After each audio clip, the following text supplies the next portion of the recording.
patient because these guys just play contact. So Okay, Team Secret, we need you guys on the stage now. Come on, let's go. Okay, let's go. Tara, let's go. Tara, tara. let's go.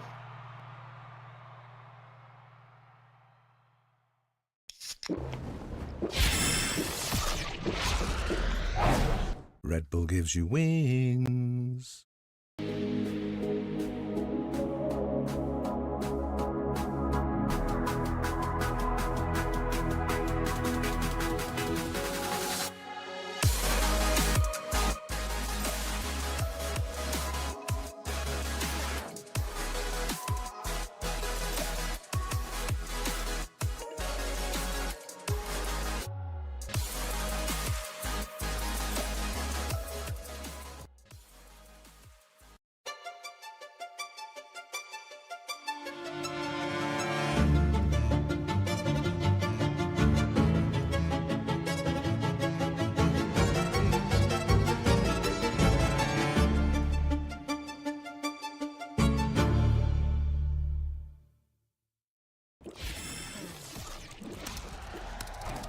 Red Bull gives you wings.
What's up, Valorant Philippines, and welcome back dito sa Filipino broadcast ng VCT Pacific Stage 2. At nandito ulit tayo sa second weekend ng Stage 2 with some more good Valorant. And syempre, to bring you the action, ako nga pala si Bixco, your panel host this weekend, together with Rockheart and Dash.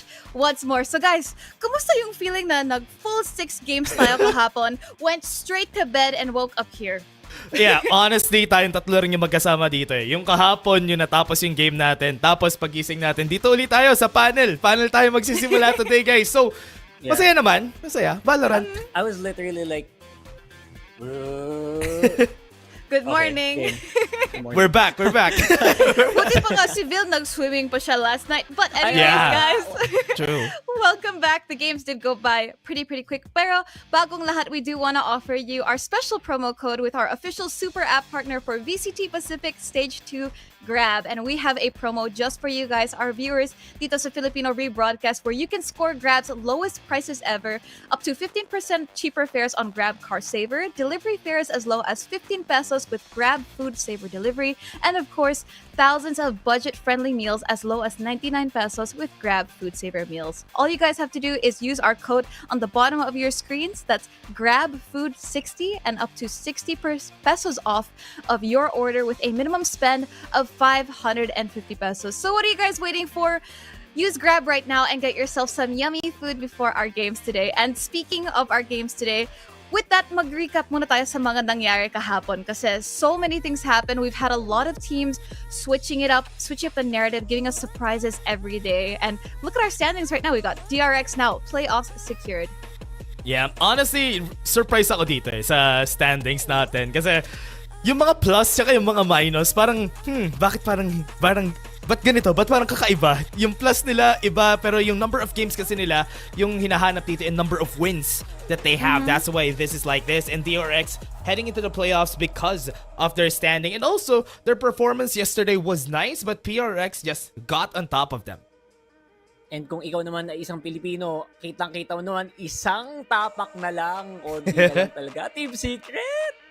Let's go.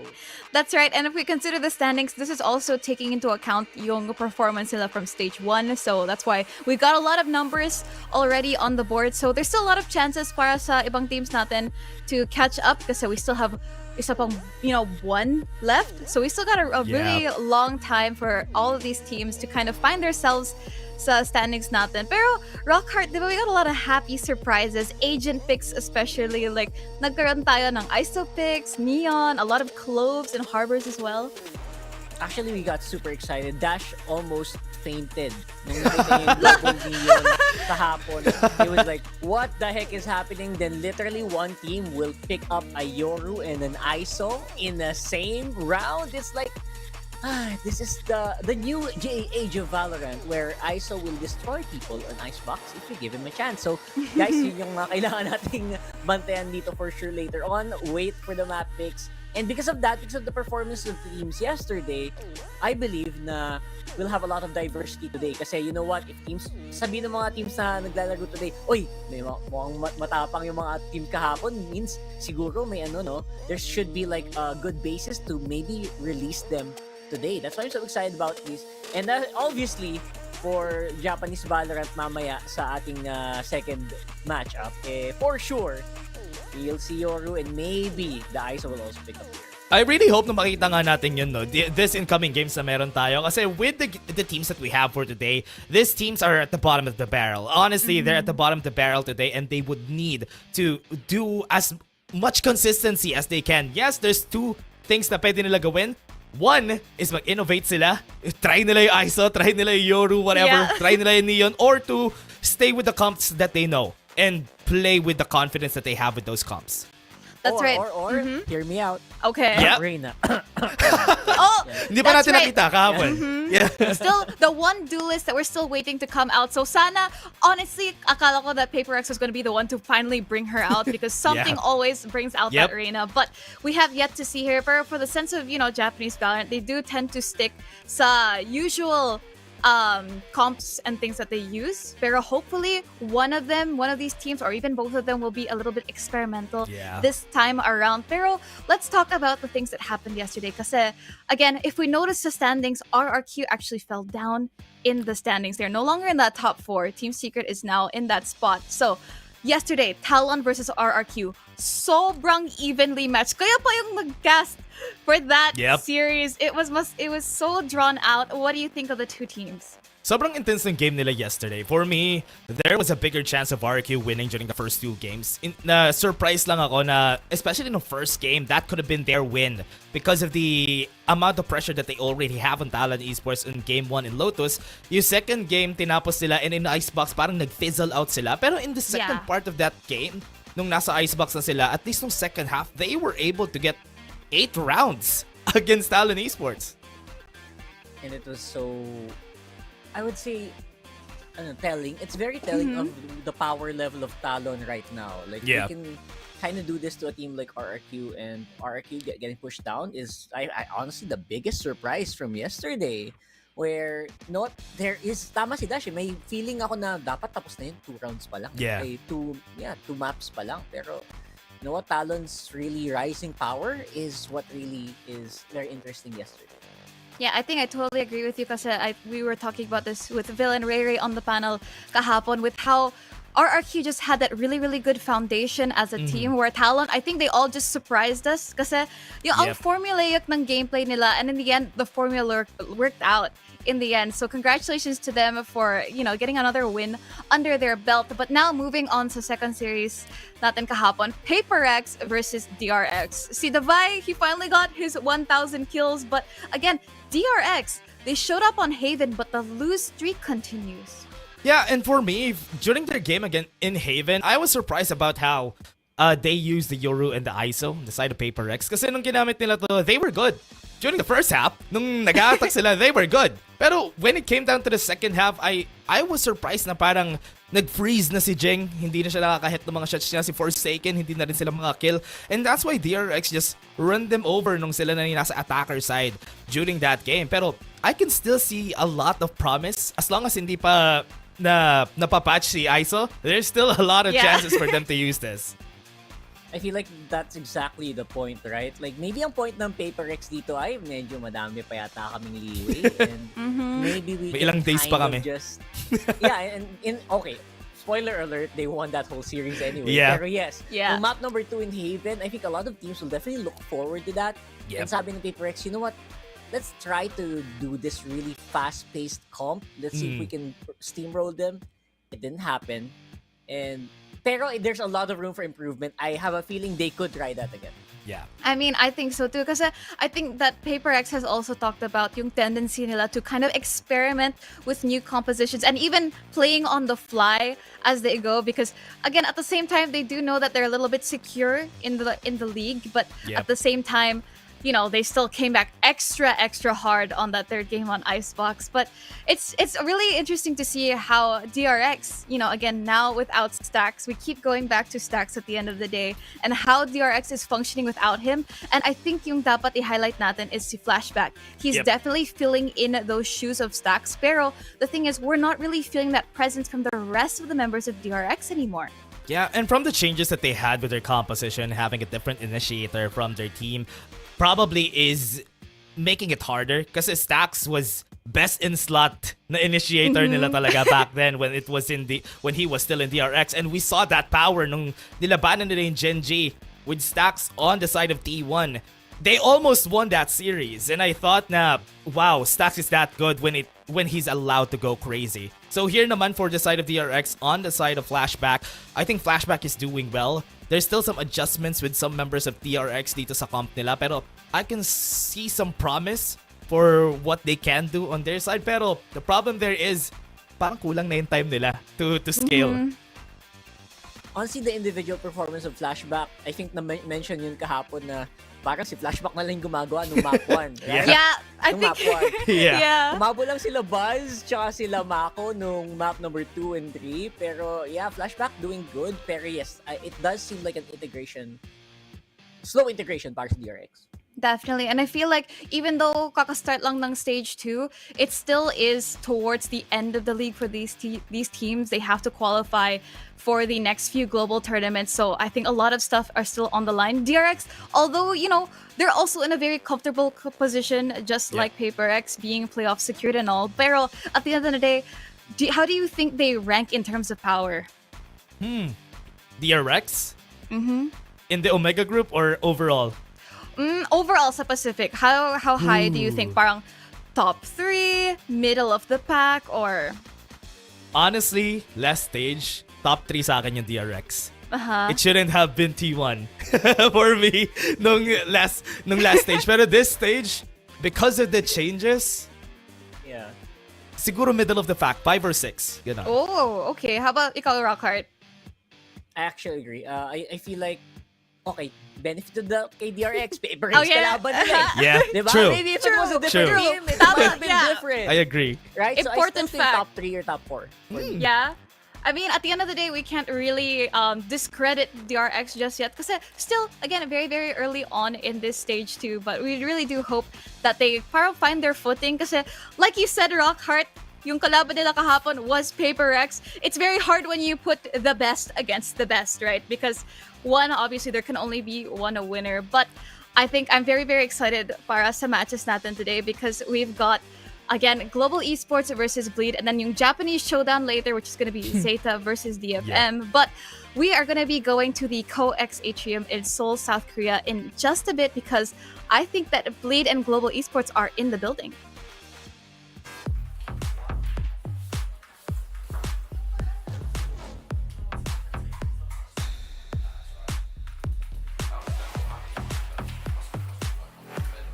Namaste, namaste, Polvi. Namaste, namaste. Now, if you beat Bleed today, they have zero chance at making it to playoffs. So, anything you want to say to them? Best of luck, but please go home. Shukriya, bye. Shukriya, bye. Thank you.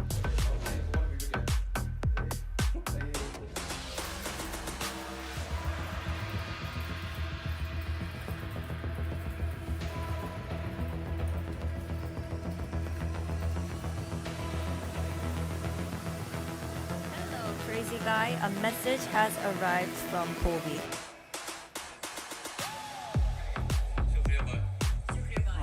No, I think he misunderstood a bit because in the end of the day, both of them will go home anyway. Win or lose, you go home. But I think we're gonna win today. Do you want to go home right now? No. I want to get a win first. I go home. Okay, good. Sounds good.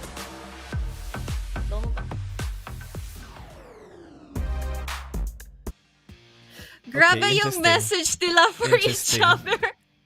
Interesting. So Polvi said they were gonna be sending Bleed home today because again, if Bleed lose this match, wala na silang chance to ever make it to playoffs. But on the other hand, Bleed, they seem the energy's good. They're just like, we're both going down, brother.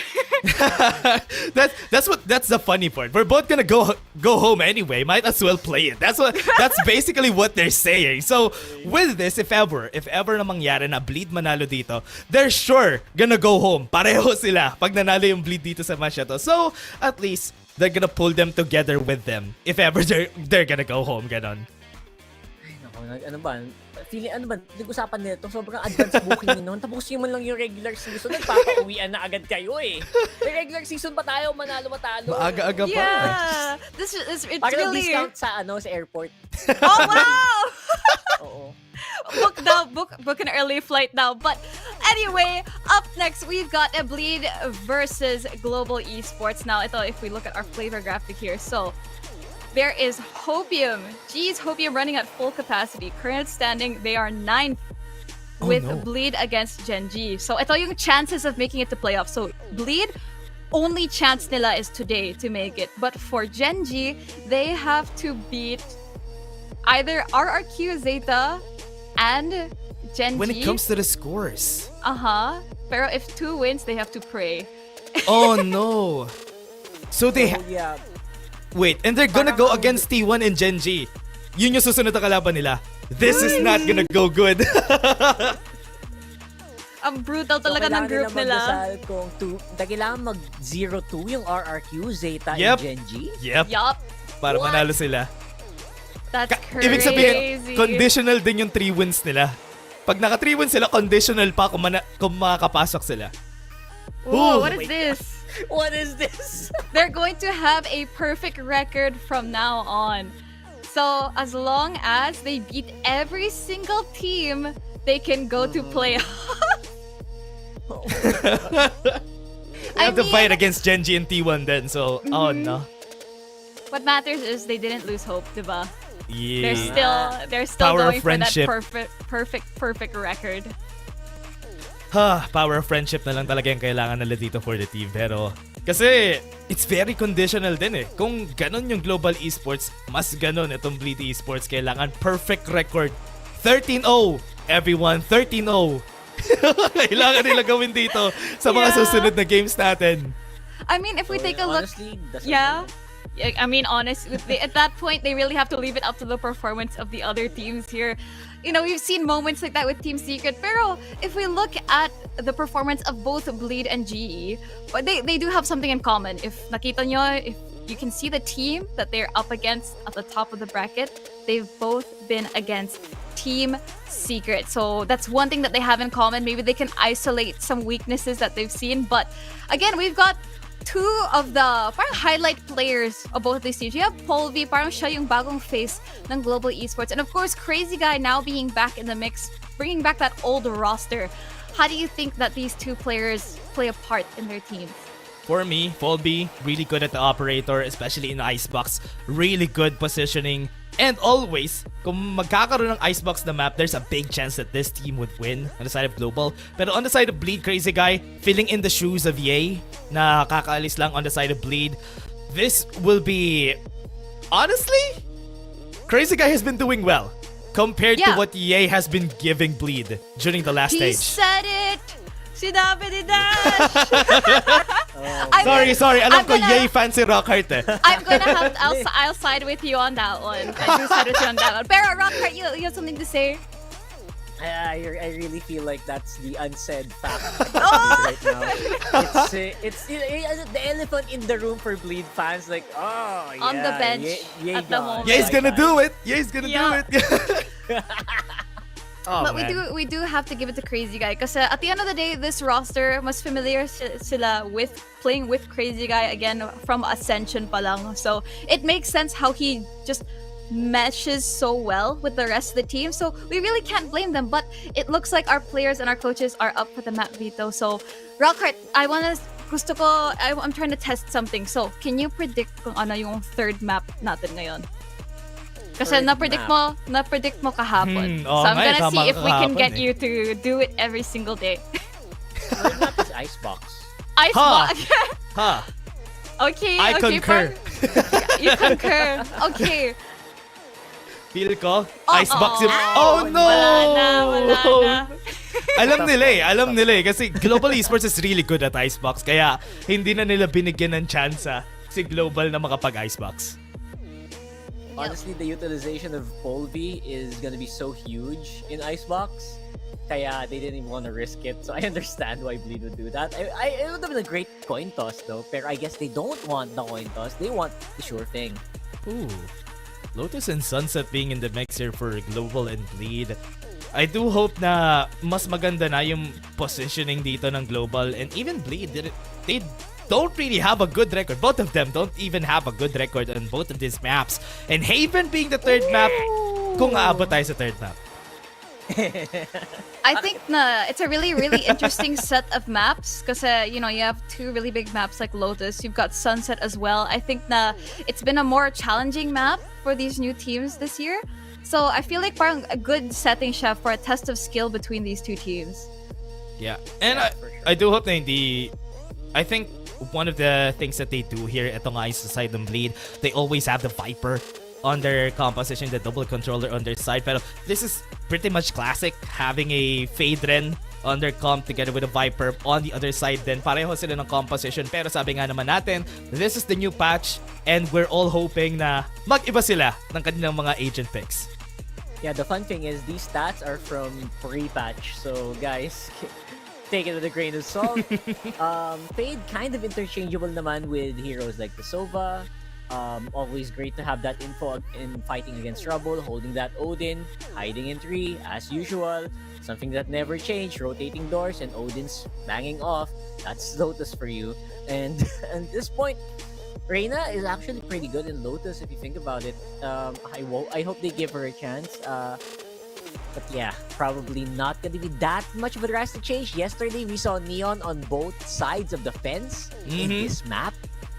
Pwede din yun. Parang kung may hopium ang Bleed to win, I think may hopium dun si Rockhart to get the Reina pick today. A little bit. I mean, totally possible considering what we saw yesterday. We did have yung double Neon between RRQ and Talon. But I think hindi siya entirely impossible for these two teams kasi Global, I think Polvi, sinabi niya that he has been looking for a way to kind of bring a little bit of energy and excitement to the playstyle of GE. And I think that possibly these surprise picks might be the trick to it, right? Yeah, and honestly, both of the teams have been using Raze a lot, and with the changes dun sa speed, horizontal speed ng Raze when she uses the satchel, there is a big chance na pwede silang gumamit on any of the agents or any of the duelists na binago sa atin. So maybe we can see some Neon going out there because with the way they play, it might be possible, but also mahirap rin kasi there's not really a lot of chances for them to use the operator. Like, remember Governor and Ban yesterday? They had a hard time holding that operator on both sides. Yeah, that's for sure. Especially since Polvi favored an operator, probably will want to stick to agents like Jet, just to make sure you can get away after a shot. But again, that does lower the chances of these other duelists coming into play, especially for GE.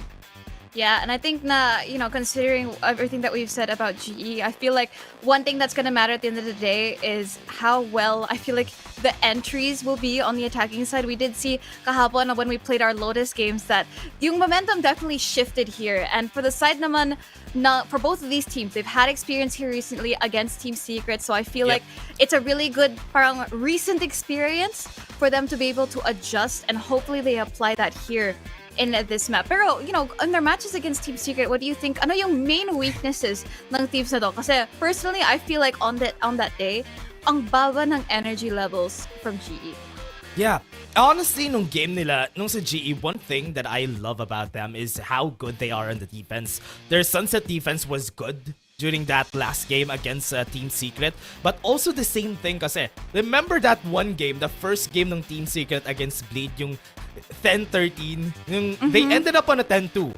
Then 13-10 after that Ascent game, Bleed was able to come back on the defense, and that's something that we can use on these games. I think both of them are so good on the defense.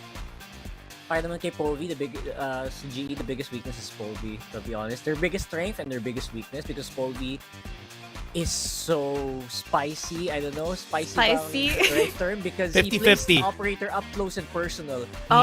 A lot more than the other players. A lot more than the other op players here. So, Right. 50. Coin toss on that guy. Yep, it is going to be a coin toss. But just before the games get started, itatapon muna namin sa CoX Atrium where our Pacific broadcast talents are going to be interviewing Bleed's coach, Lahia. Full time since kickoff. How are you feeling about the growth potential of this current roster? I feel actually good, to be fair.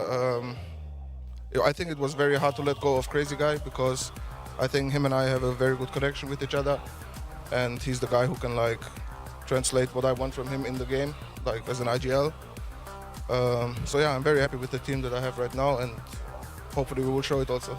Yeah. Well, speaking of IGLs, that's right. Yeah. So you were talking about how he can relay what you want as a coach, as an IGL. Is there I guess comparing it, because I'm just curious, comparing him to, let's say, Scary, that was also the IGL for Bleed. Is Crazy Guy a lot more aggressive when he makes calls as IGL, or is he a lot more passive? Is this how you want your IGL to be making the calls for Bleed? For Scary, it was more like he wanted to have more set things, which I'm not a big fan of, because I think you will give many tells to your opponents for future games, so you will always have to adapt your game and all this stuff. And for Crazy Guy, I like to play this loose style, start default, and then he's doing the mid-round calls. Yeah. Try to see how the opponents are playing and adapting throughout the game. So yeah, I think that's like the biggest difference between them. And also I think Crazy Guy is a little bit better in talking like to all the players during a round, where Scary was like a little bit focusing more on himself. So I think that's like the biggest difference between them. So the delegation works out pretty well, but what I'm a little bit more curious about is, you know, apart from the IGLing now, the game has kind of started to change a lot, especially with the duelist buffs coming through. What are your thoughts on the current meta changes, and at the same time, how is Bleed like gonna adapt to it? Because your team, you know, loves to play that loose and kind of like early default and then mid-round calls, but with like a lot of duelists coming in, you know, teams might start to get really aggressive. How are you gonna adapt to that? I mean, we're a little bit unfortunate, I would say, because if I had the previous roster with Gay, for example, I would have been much more comfortable to play like double duelist, which is I think like very strong right now. But I think it's okay. Like I don't think the meta changes too much, and also from practices and experiences, like what comps two teams play, it only has changed for like 1 or 2 maps maybe. So I don't think it makes a huge difference. But I think also that the ISO change was a bit too brutal. But yeah, Neon I think is okay. It's a strong agent. I think it's okay. It's also good to have a new agent that people can play, and it's good for the variety, and I think good for the viewers also to watch. Do you think will we be surprised today with the bleed comps? With bleed comps? Not really. I think no, not really. Okay, all right. Really. And of course, we all know this. Today is sort of a make or break situation for playoffs. How are you guys dealing with that pressure, if any? I don't think we pressure ourselves at all. Okay. I'll be fair. The only thing is like always against Global, it's like always this, you have in your head you have to beat them, even though like they are a good team, I think, and they can be annoying to even better teams. So I think we just have to play our game, enjoy the moment, and whatever the outcome is, that's it. And also I think our chances for playoffs are very, very slim, so not that we gave up on it, we obviously will want to show also and prove that we can play good Valorant, so we just give our best, enjoy the moment, have fun, and that's it. Yeah, sometimes like fun is the little piece that carries you over. Yeah. We do have a question from the audience. Let's get the Curious Wingman question up. And actually related, what keeps the team's mental up in dire situations, and how do you handle those? Is it, you know, just being super chill about it? How do you keep that mental going? I can do only as much as a coach. I'm no professional in psychology or whatever, so I don't know really how to handle it professionally, I would say. All I can say is talk to them, like have always good mood in practice, and don't pressure them or don't be like too negative about the results. It is what it is. It's competition. There is teams that will win, and there's teams that have to lose, and unfortunately we're on the bad side of it. And yeah, I mean, just try to have a good environment and like still have fun with each other. Yep. That's all I can do. I'm no professional, as I said, so yeah. Everybody has to kind of has to deal with it himself and try to figure out what's best for him. So it's very clear that you guys are working towards something. We can see the improvements as we go along through this year's season. What is the legacy that you want Bleed to be remembered by or known by? What are you working towards? I want to become a champion, and that's like the only reason I have changed games to Valorant, and that's also the reason that I stayed also with this team, because I wanted more for them than for myself. I've experienced in my career already playing on a bigger stage and all this, and they're all young kids who really try their best, genuinely try their best, and practice all day and play all day the game, and I want them to experience playing finally on a big stage on an international event.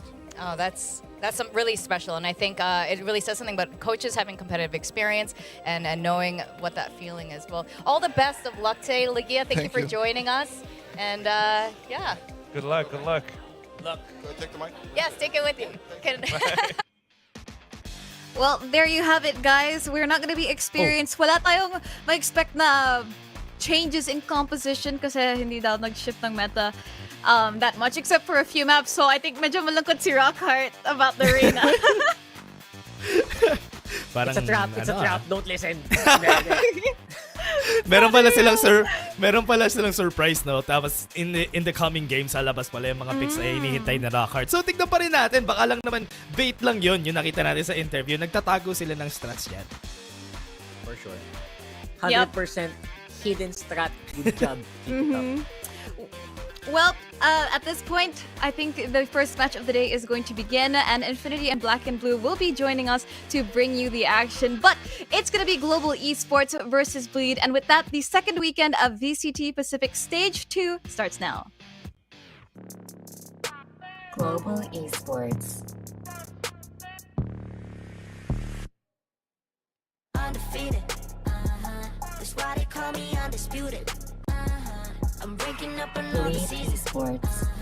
I've been up on my stats. Now would you look at that? Undefeated, locked and loaded. We about to blow. Caught him with that left, I leave him tapped out on the floor. Sounding itchy, sticky, swishy. Watch me bank a score. Up in the boat, I'm in the zone. Yeah, yeah. Go to the fire, the breath. King of the jungle and beat my chest. This damn pose in the threat. Just like a pebble, I'm cutting the net. Ring on my finger, but yes. Like playing chess and I don't even sweat. That's what I call it finesse. That's what I call it finesse. Ain't no rivals, ain't no rivals.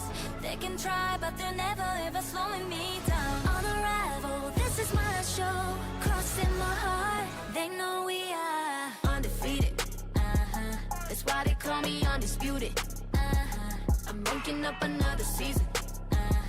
I've been up on my stats. Now would you look at that? I pop on with the jumper, then the adios. Gotta go. I'm the prima donna, make him do the most. Not enough, I'm just warming up. We up in the cut. Oh, I'm ready to hunt. Time to eat it up. Oh. 1, 2 step, look who's scared. Now you on the run. You gon' hear my soundtrack go dun dun dun dun. I'll be starting riots when I pull the stun.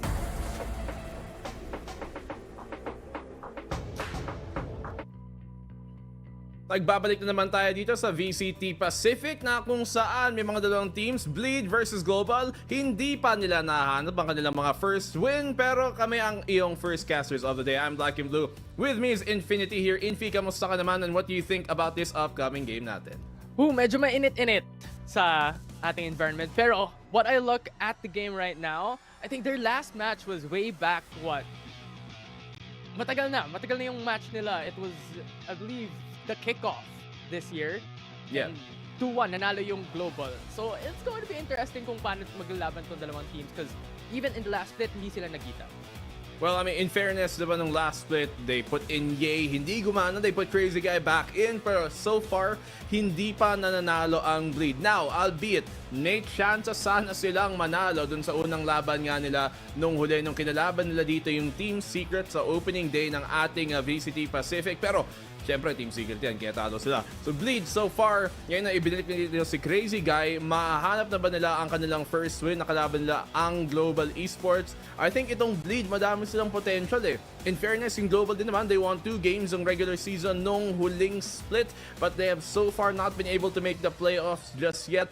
Anong team nga ba ang makakuha ng first win dito? Infi, para sa'yo, mag-prediction nga tayo saglitan. Feeling ko Bleed, pero ikaw? Feel ko Global Esports.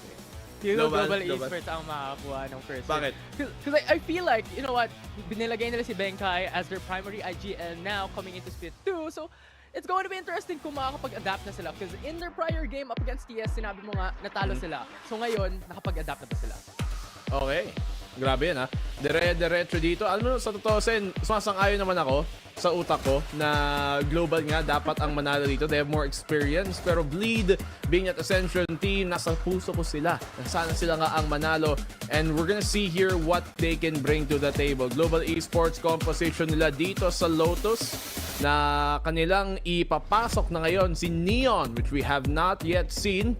I believe live na yung changes dito ng Neon. And it's gonna be on Paul V to bring out that comp. They still keep the fade. They put in the breach ngayon dito. And they forgo that double controller setup. Ngayon, para naman sa Blade. Fade, ipinapasok dito ni Crazy Guy. We look at the past where they did play that raise as well dati. Pero ngayon, they're still gonna keep that on the Darion. Retla will still be on the controller. Pero Cypher naman ang kanilang ipinasok. Infi, what do you think ang talagang pinagkaiba ng dalawang composition na to? I think the changes coming through into Valorant right now, mas napagana nila yung Neon. Yesterday nakita natin ilabas ang Neon kasama ang ISO. But having this type of composition, having the Neon as well go into the side of Bleed makes it so na kaya nilang pumasok, kaya nilang, mas marami silang utility in that regard for that offense and even potentially even the defense as well to disable that potential push by Bleed. Well, tignan nga natin if magiging effective dito ang Neon kay Global Esports, sa Global Esports na nang kay Paul V nga. Siyang kakapit nun. And moving on forward here, VCT Pacific Week 2, Day number 2. And nagbabalik ulit. And we're gonna continue now with our first game of the day. Global Esports on the attack and defending side ng Bleed. Slowly but surely, pasok na nga sila dito, playing a bit more defensively. Pero may information dito ang Bleed with the spy cam. And with the information as well from the gates. Alam ng Bleed kung saan gusto maglaro ng Global Esports dito. Medyo kailangan nila mag-ingat dito sa 3. Double setup dito para sa Bleed ang nakadepensa. Pero ito na ngayon ang execute ng Global. All in for Global Esports as well, taking on the sites where they have no idea. Aftershock to buy time as well. The flashpoint is perfect. And now Global Esports denied them off it.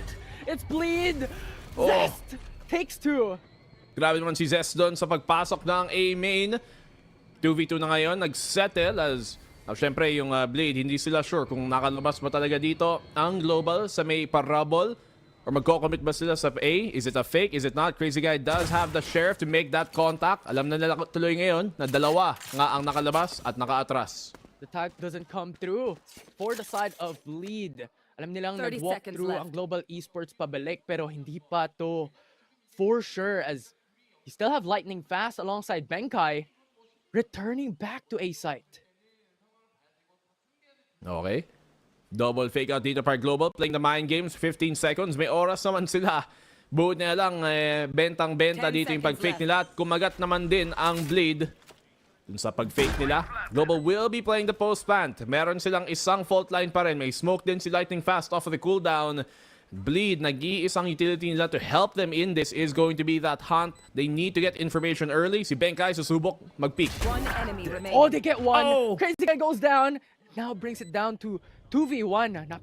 Napakalaking advantage dito para sa Global Esports. You mentioned the utility na available for them. Ngayon, wala silang info for the side of Bleed. Meron lang silang snakebite, but overall, this will not help them. Okay, Benkai gets the clutch in the end. At yan na nga ang rather than 3K sa dulo para manalo ng opening pistol in Global. Ang pinakamagandang ginawa nila doon is that fake out at the end. Siyempre sa una, medyo telegraph nga na A ang pupuntahan nila. But once again, the experience on a player like Benkai coming in big. Para nga ma-fake nila yung rotation doon at nahatak pa nga yung depensa paalis.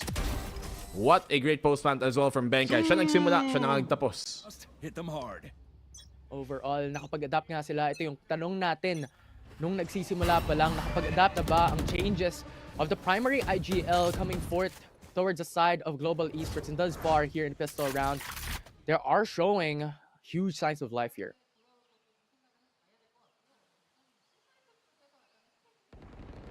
Global, A na naman ang kanilang susubukan dito. They're gonna push on up forward.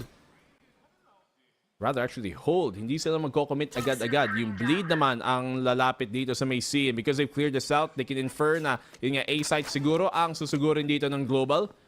So kailangan na mag-ingat dahil nga may flank, may dalawang tripwire din naman. Hindi naman maiikutan dito ng Bleed without destroying it. So now Global knows the flank is coming. They're gonna commit dito sa may A side.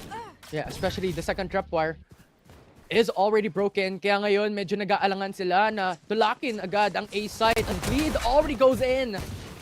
Potentially go at their backs here. The flank, so dangerous for Global Esports. But na-remove na nila si Crazy Guy on site. So now they're free to plant. That's good control dito at buti na nga napigilan nila dito ang pag-push ng Bleed sa kanilang flank. Spike control para sa kanila and look, they're playing this outside of the site. Ayaw nilang lumaban sa loob mismo. And what will Bleed do? They're running out of time. Feeling ko nga dito baka magpa-exits na lang sila or just die to the spike explosion. Because right now Global, they're looking to end this pistol, rather this anti-eco round cleanly. Pwedeng posibilidad yun. Gusto lang nila tanggalin yung mga guns ng Global Esports ngayon. Pero I don't think that's going to be easy as Polvi already removes one coming in from Bleed. They're trying to stay put. Exit frag comes through. Zest Tinanggal na ulit nila si Blaze King, but yung trade nandun nga para sa Global Esports. That will be the end of the round. And Global Esports takes their second. They only lose Blaze King doon. Pero buti nga, syempre, dahil ginagawa na itong economy strat na to where they only have 3 actual buys dun sa anti-eco nila, dun sa second round nila. They have 2 ghosts.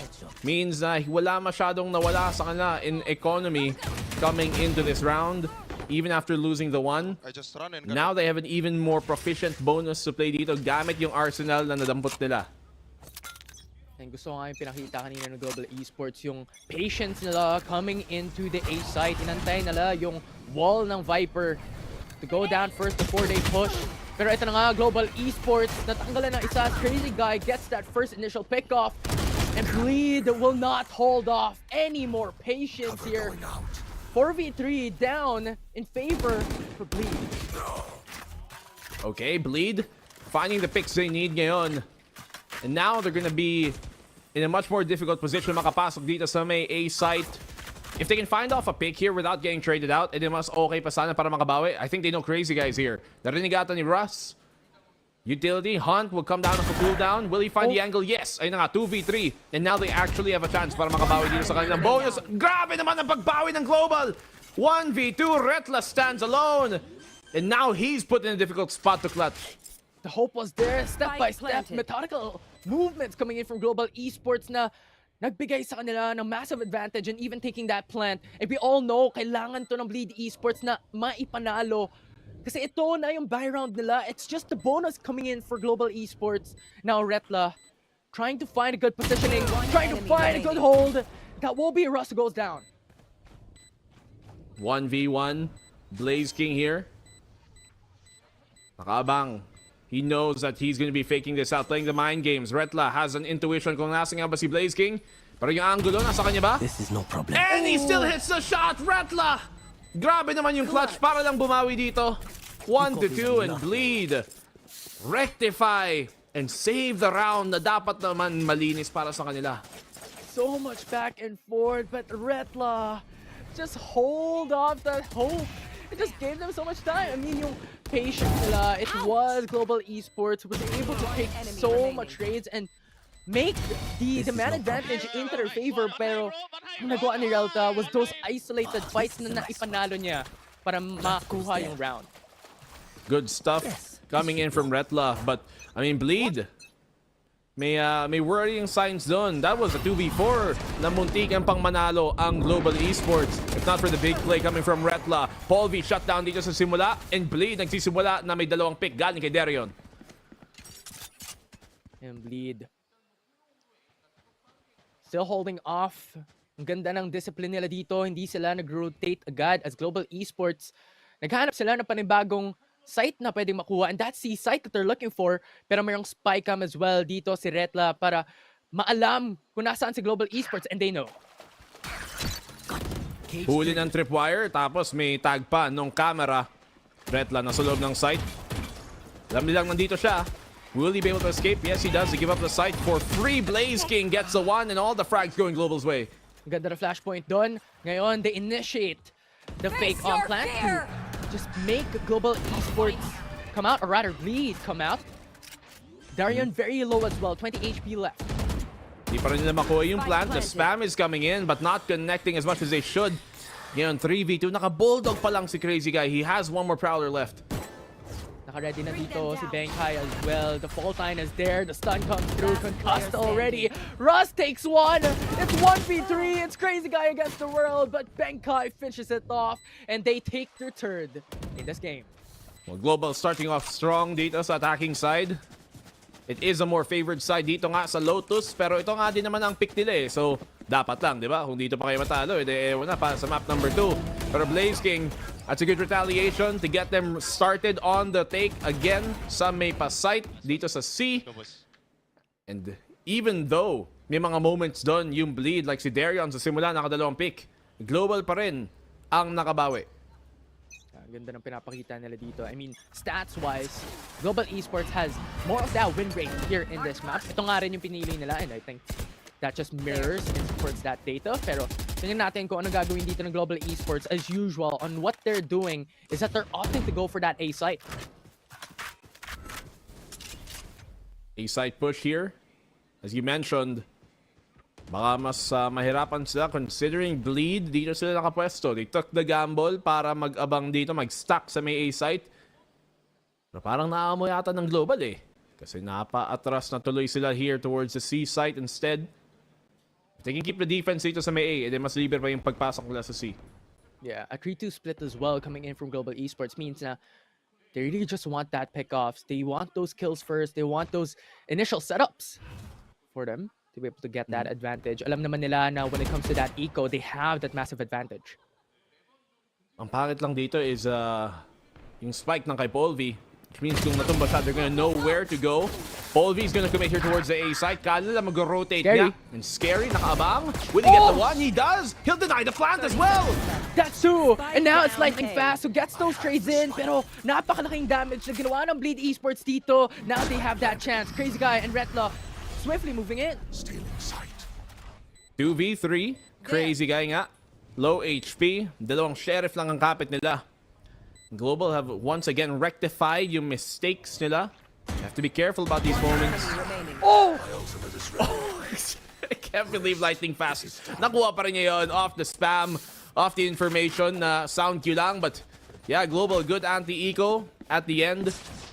Munti kang pang maging delikado but they're up now 4-1. If Bleed start losing more rounds, eh baka time na nga para mag-timeout. To. Kasi kung nakikita natin kanina yung mga ultimates na available for both sides, they pretty much have 4 ultimates each. And medyo delikado to. Pero at the very least, this will now be the gun round coming in for the side of Bleed. And they also have the Odin. All of a sudden, now the question is, can they capitalize on it? Oh, a bit of damage being done dito. Kay Ras at kay Polvi sa simula ng round. Si Polvi meron ngang ultimate. They're gonna try and utilize that para makapagpasok dito sa may C site. May lurk din naman din si Blaze King sa may pa-B. Daming contact dito sa may C. Now, fault line comes through, pero si Polvi nasa harap. Tatlo agad yung tumumba. Crazy Guy and Retla, the only one standing here, and Global Esports has the site. Okay, Rolling Thunder being thrown. That's Polvi continuing to push even further kung ano mang mahanap niya. Yung neural theft mas makakatulong pa nga, but he's low HP. He has to be careful here kung mawalan siya ng bala. But Polvi finds it at makakapangatlo pa nga siya. Sumasayaw lang, left, right. Si Crazy Guy, isa na lang natitira dito for Bleed. Hunt goes out, gets information, pero hanggang saan niya makukuha to? As Benkai finishes it off, it's the 5th round for Global. Okay, nice one dito para sa Global na naman. And Polvi, especially the fact na nakatatlo pa siya doon, especially yung pangatlo, na low HP na siya at nahanap pa nga. The very impressive fact. At nakapag-build up pa sila ng economy doon kasi hindi nga bumili. Dito si Polvi, great entry sa may parabol. At doon nila dinurog ang Bleed. Yun yung kinakatakutan natin when it comes to the side of Bleed Esports. Napakadaming ultimates na meron ang Global Esports that they've actually used up most of it. Pero ngayon, it should be Bleed Esports having to capitalize on their ultimates now. But even then, nakapag-save round sila, or well, rather that force onto those stingers and only shares on hand. So medyo malaki ang diferensya dito kumpara sa Global. Mas lamang sa armas talagang Global, and Polvi starts things off. Ma-wallbang si Retla. Actually yung Bleed, puro lahat ng ultimate nila ay online, pero syempre mahirap i-justify gamitin yun sa round na to na hindi naman sila lamang, tas naka-eco pa. Now Global have a great post-plant hold dito. Those dams, kita natin, deals a bit of damage pero not enough here, and Bleed is on a timer. So sila yung kailangan mag-push dito, pero ang ganda ng angle sa Global Esports. Crazy Guy already fell down, pero those trades are coming in. Napaka-importante, pero Lightning Fast, ang position is perfect, and Global Esports once again banks another round. And because of those smokes sa may site, hindi tuloy makapasok ang Bleed sa retake doon. Magandang smoke galing kay Lightning Fast, and this might be a timeout for Bleed para naman na makapag-reset. Wow naman yung Bleed. Parang sila pa nagmumukhang bagong DFM. Yet to really find the win. Yet to really find their stride. At hindi mo talagang maitatago yung fact na nagsistruggle sila so far dito sa Pacific League. Ganda talaga ng pinapakita. Even the high-low na pinakita doon ng Global Esports onto that post-plant in C site was just perfect for them. And gusto ko yung timeout dito for Bleed kasi ngayon, meron silang all ultimates ready for them. They're now on the gun round, so now I think it's the best chance for them. Kawawa naman yung post-timeout win percentage doon sa baba. 22% lang pagkatapos ng timeout. Medyo nakakaba para sa mga Bleed fans. Siyempre, madami din tayong mga tropang Bleed talaga, di ba? Mga representative ng Bleed, mga kanilang CCs, madaming sumasabaybay sa mga galaw ng Bleed, considering isa silang SEA team nga. Ang kapitbahay lang natin, but global so far, sila ang mas nagmumukhang mas malakas talaga na team ever since kahit nung last split. May struggles, syempre. But will Bleed be able to come back now na katulad ng sabi mo, Infi, madami na silang ultimate. Then ngayon, they're positioning as well. 1-3-1 para sa side ng Bleed. I think what they want is to just force Global Esports into one side or the other. Pero may info na agad ang Bleed coming from Crazy Guy on that mid potential push. Tumahimik muna ngayon. Yung Viper split nga nasa may C. So that's gonna stop Global from wanting to commit papuntang C site. Baka nga dito para papunta sa Bravo o sa Alpha na site. BOA kamo. Ang kanilang susubukan, may mga ping nga sa mapa. So baka nga itong B site yung susubukan nila. May combo dito nakahanda. Sina Darion at sina Crazy Guy na nakita naman natin nung huli ginamit ng Talon din na epektibo. But Bleed, they're gonna start off with the opening pick. Ayun nga ba, the showstopper as well, taking that importance of a player here for Global Esports. That Ovi already fell down, pero Retla, yung timing, napakaganda. Nakakuha sila ng isa pa. And Global Esports, medyo delikado. Pero talagang pipilitin na lang ang A-site coming down here onto the 8th round. Ang hirap mag-commit dito para sa Global. Bleed nakabang na alam nila pupunta sa A-site. 5v3. Darion, nakahanda lang. Benkai goes in unattended. Hindi nila alam. Darion gets 2. And now sliding fast. Kaya ba ng bilis niya na makapick ng 5 sa kabila? Sayang. Hindi nga pala. And Bleed will secure their second. Muntikan pa maging 3K yun. Kung nakakuha lang niya yung second tapos na transfer niya. Could have been a big moment for Lightning Fast. Pero finally, nakabawi na rin dito ang Bleed. Good play sa kanila. Yung Viper split talaga ang nagsimula nun eh. Hindi tuloy sila makakapag-commit sa C. Yung Global sa pagpasok doon.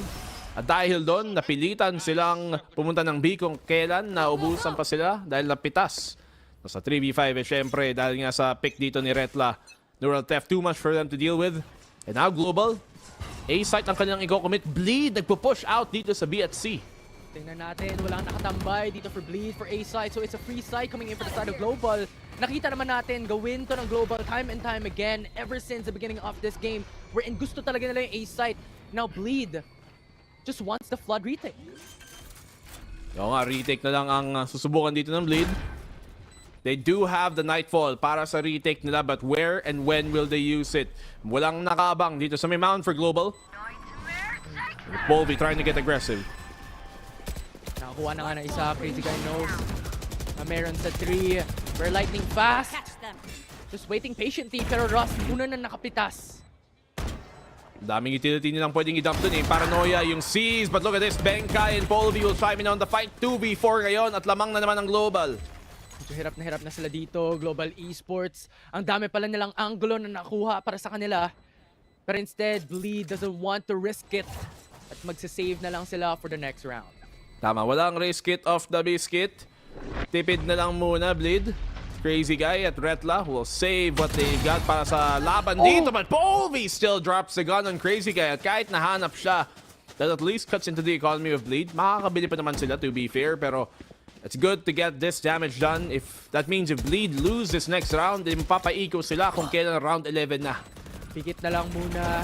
Try sila mag-damage control onto that save to at least have enough eco for the next couple of rounds. Pero sabi mo nga, Nakapitas pa yung Global Esports. This confidence na nakita natin from GE. They know that they've gotten it in the bag.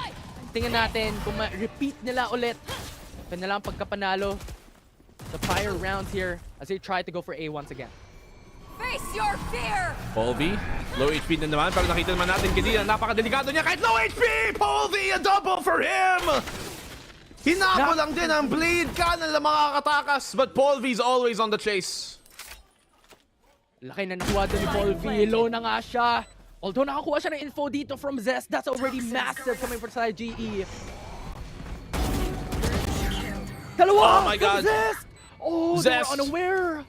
That's insane from Zest. The timing para mga pangatlo doon at the end. Double kill for him. 2v2 na ngayon. Russ on the angle. He gets the takedown on Scary. Darion brings it to a 1v1. Pero medyo mahirap to. Darion, medyo bababa ng kanyang HP. 35 na lang. Blaze King finishes it off. And Global Esports once again take the round. May mga oportunidad doon yung bleed. Nabawiin pa yung round. Especially doon si Zest. One of the players na nakita natin idinagdag nga dito para maka-improve naman yung team, but Bleed here still unable to close out these rounds. May mga mid-round moments sila sana. But it's about closing out those rounds is what is important. At dun sila nahihirapan, Bleed. At ikaw tuloy ngayon. Tingnan natin kung makapag-pick sila dito. Pero those long-range fights coming from Global Esports, alam nilang naka-eco yung kabila. So hindi nila kailangan lumapit para makakuha ng kills, para makakuha ng sight. They know what Bleed is doing. At yun na nga, simula pa lang, dalawa na agad ang nahuli ng Global Esports. It's gonna be difficult for Bleed here. Potentially a 9-3 at best. Unless Bleed can find a few picks bago mangyari ang execute dito. If a miracle comes their way, it'd be very welcome para dito sa mga Bleed fans. But Global looking very, very stable dito sa simula ng ating labanan. Yeah, ayaw nilang magbigay ng kahit ano para sa side ng Bleed. Nasabi naman natin kanina, this eco, Global Esports, very patient on it as well. They're really, really pushing in and being very disciplined on these type of matchups. We're in. Meron silang gun round, in yung kabila, naka-eco. And so far, may free plan sila. Oo naman yun, no? Bleed Eco Sports. Kasi puro eco na. Sila, Nakikita natin galing sa kanila. At least may naipulot rifle dito si Retla. May Vandal siyang kapit. The camera will spot them out though. At alam tuloy ng Global na sa flank sila manggagaling. So what do? They push out instead. Galing sa backside sa CT. At ngayon, ipit na ngayon ang Bleed dito sa retake. Si Benkai, pati si Lightning Fast. Nakabang lang. One goes down. Does not secure it. It's scary. Becomes scary as well. Along with Benkai, the IGL will fall down. This Crazy Guy gets that pick in. But ngayon, si Crazy Guy na lang. Wala nang oras. In Global Esports, hinahanap na lang si Crazy Guy dito. Pinaglalaroan and Crazy Guy gets one. Gets two actually, but last round nevertheless, still the round goes to GE. Alright, well, good. GE were throwing that round. They were straight up throwing that round. They knew, like, okay, the round is win anyways. Peak na lang tayo, guys. Last round the next. We can spend as much economy as we want to. Especially here after these opening picks. And now Global put into a position to close out this game if they get the next round. Mas lalo na kung naging 10-2 pa to. De, ewan na lang paano mababawian yung 2-10. Hindi ko rin alam. Hirap eh. Hirap na hirap sila. Hindi natin alam. Pero, nung pinapakita ng Global Esports, ito yung ginawa nila up against Team Secret in the prior week. And yes, they lost. Absolute dominant fashion coming in from the Philippine team in the Pacific. Pero, si Paul V, pati si Blaze King ang nagtatagumpay for the team itself when it comes to that impactful plays. And nakita naman natin, especially Paul V, on how he entries the site and how he really gives that opening for the team. Eh okay naman talaga ang laro ng Global dito. Mas lalo na, lamang na lamang sila. Pwede pa maging 9-3 to. For Global Esports. ang mga performance sa ito, sige, okay yung itsura nila. But they have struggled against bigger and better competition. So far, Bleed. Right there. Ano naman yung Bleed? Para silang yung yung DFM nung huling taon na kahit anong gawin nila, hindi nila ma-close out yung mga rounds na yun. Kahit close round na sana, nababawian pa nga. And now Global, operator for Paul V dito sa attack. Grabe yung confidence nito ni Paul V. Naka-operator. Attacking side on the Neon as well. Tingnan natin, info found already with the jump peaks coming in from Darion. Pero even then, yung patience ng GE nangunguna para sa last round here for the first half. And so far, still not committing. May showstopper si Darion na pwede niyang gamitin kung sakaling maparetake man sila dito. Ang C-site nagbumukhang posibleng target ng Global. Kailangan niya mag-ingat daw. Uy, si Paul bibinitawan yung angulo. Mukhang magko-commit na sila dito sa may C-site nga. And they have that Rolling Thunder. Pero dahil nga may Rolling Thunder, Bleed playing outside of the site kasi expect nila na gagamitin nga dito ni Benkai. Tama. But nevertheless, si Bleed, pwede silang mag-play for retake dito. Meron silang showstopper to possibly deny that plant or even for those retake situations as well. Off your feet! Siyempre, gusto na lang nila dito makakuha na 9-3. Ginamit na nga Rolling Thunder to be able to open up the side. Hold in front. Now, whoa! One man down for the side of Bleed Esports. But the trade comes through. Brings it down to a 3v2. Global, bumabawi dito. Sa pag-retake, Bleed, may oras pa ba sila para pigilan to? Nag-ulti nga dito, papunta sa kabila. But if he gets his kill, dito pa sa to, Scary gets the kill and that is the round. 9-3. At nakabawi pa nga ang Bleed. Malay natin kung may sumpa ba talaga ang 9-3kers. Eh dito na natin makikita ang comeback of the year ng Bleed. Tama. Makuha nila yung sumpa na nakita natin in the past. Can they utilize that or can they change things up? Pero nakita natin when it comes to the patterns here, in terms of attack, maraming teams nakakabawi even in the local scene here in the PH. Tingnan natin kung magagawa yun ng Bleed Esports up against Global. Pero napakalaki ng lamang pa rin. Yung Oasis nga, nung isang araw, 10-2, kinambakan nila, di ba? Kaya, malay natin, sana dito sa Tier 1 scene, kung gaanong kalakas ba talaga ang Bleed. Makakabawi ba sila dito? Siyempre, nakakadismaya talaga para sa kanila. Pag 9-3 na at lamang na lamang ang kalaban. But they're going on over to the attacking side, the more favored side dito sa Main Lotus. And that could prove to be beneficial for them kung makuha nila ang pistol round. For sure, makuha nila yung pistol. Please advantage for the first 2 rounds of the second half in the attacking side. That gives them a lot more potential. Pero yung first half na yun, sobrang disiplinado ng Global Esports on the attack as well. Not recommitting all of a sudden, just waiting for those pickoffs. And I think at this point, makikita pa rin natin yung pagka-disiplinado ng Global Esports here in the second half. Rico meeting? Anong meeting ni Rico? Wala naman siya ngayon work Meeting? Sabi mo, Rico meeting. May sinabi ko. Wait. Hindi ba kasi joke? Wag na lang. Wag na lang mga idol. Kung nagets nyo, kayo na lang ang tumawa. Pero ngayon, Global sa defending side, favorite side para sa Bleed. Let's see what they can do. Some contact was made nga dito sa may pa-C site. Mukhang ako lang hindi nakakagets Pero, okay lang yan. First game pa lang. First game. Mag-gets ko na rin yun pagkatapos ng araw. Pag nagpana na tayo, tatawa ka na lang bigla. Pag hindi ka pa rin na-gets, hindi na lang ako makakatulog. Isipin niya, magdamag. Ano kaya sabi ni BNB? Pero anong gagawin dito ng Blade para makabawi ang pinaka-totoong tanong? Global naka-abang dito sa may A site. Oh, Blaze King! Tumalikod pero hindi niya makukuha. Sayang nga. Tingnan natin, 5v3 ngayon.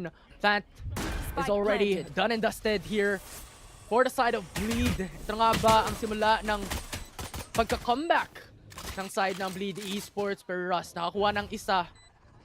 Kailangan nila lumapit sa site. Kailangan nila tulakin to as Death puts up an aggressive position here. Paranoia, hindi kumonek. Okay, shots out dito para sa Bleed. 4v2 na ngayon. This should be a pistol round na masisecure nila. But will they be able to get the defuse? Crazy guy on the one. Paul V nag-iisa. 25 HP na lang, napakahirap nito. Harap likod ang kailangan niyang tingnan. Right now.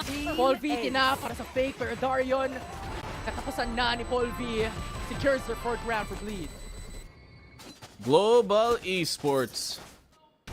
This is finally a round na hindi sila nagmukhang dinudurog ang Bleed, as Bleed able to find their timings, able to find their picks as well dun sa simula. Good shutdown nga din.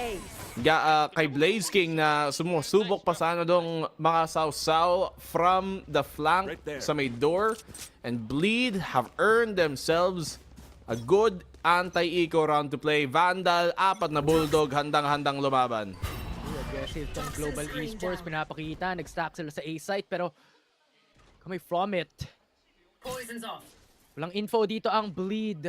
Manang damage sila, si Benkai. They're now up once again in terms of that full HP just because of that Viper wall. Zest, talon-talon lang. Pero medyo delikado to Zest, huli siya ng stun, pero buti lang nandun si Retla para tulungan siya, and Retla 4K! Pinabayaang sumugod, and Bleed cleaned them on up. And what an anti-eco now for Bleed. 5-9. That's just not right! Oh, they lined up perfectly for Retla. With a Bulldog on hand, dire-diretso sa ulo ng kalaban. Global Esports, isa na namang na-punish na round. And Bleed Esports, mukhang nalagyan na nila ng band-aid ang kanilang dumudugo na mapa for their first game. Well, it is against si Eco, so syempre walang armor. Mas malambot ang mga kalaban doon. Mas sana at pagkalaban ang Bulldog. Pero ngayon, tignan natin, Bleed on the bonus. They have lots of economy to utilize here. 3 Bulldog, 1 Vandal. Kayang-kaya pang may panalo ng Bleed, but they need to start off with an opening pick in their favor. Para ma-sure ball. Prowler confirm presence dito. Global, pipigilan sila sa pagpasok. Lightning fast, 2 nakuha. Isa pa from Ross as well. And sabi mo nga, Bleed. Kaya nilang manalo up against GE kung nakakuha sila ng pickoffs, pero hindi sila magtatagumpay on those initial fights and initial duels. Global Esports ngayon, 2 member ang advantage nila up against Bleed. Parang nakulangan ng utility dito sa Bleed, doon sa pag-push niya sa rubble. Pumasok si Darion with his blast pack, and I think there was like a haunt from Crazy Guy, pero asa lang maybe assisting Paranoia or any sort of other utility. Nakulangan tuloy, and that's why naubos ang Bleed sa may sa may mount pa lang. Paul V dito sa may angulo, ubos ang Bleed. And that's a 10-5 against the bonus dito ng Bleed. Nila mo ng Global Esports ngayon ang Bleed when it comes to that bonus round. And expectedly, Global Esports has that made advantage just because meron silang guns across the board, meron silang rifles for every single bit. Pero nevertheless, magandang damage pa rin ang pinakita ng Bleed doon sa laban na yon as they took a member out of Bleed's life. Let's go, you're fucking insane, bro. Okay. At least, malaki ang suporta dito ni Tropa sa kanyang mga teammate. Pero Global Esports, now na gun round. They can put the pressure on Bleed. Will Bleed finally be able to take a proper round? Kalaban ang Global.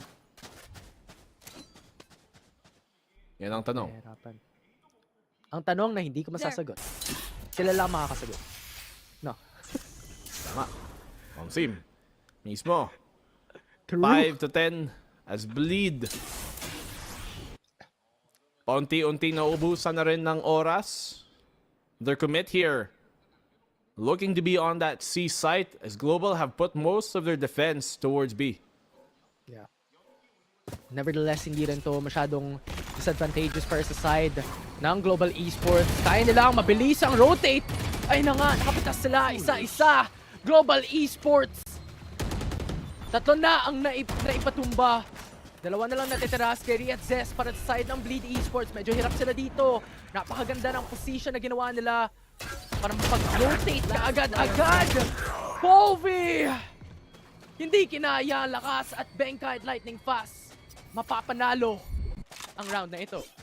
So the thing is, pag sa mga late round push na ganyan, ideally, you want to be able to pull the defense sa kabilang side ng mapa para hindi sila handa pigilan yung push mo kung saan kayo magko-commit. Now, maybe let's say hindi nyo nagawa yun. Let's say na magko-commit kayo ng bigla-bigla kung kailan late clock timer, mga 40 seconds, 30 seconds remaining, pwede rin naman. Pero dapat malinis ang inyong execute.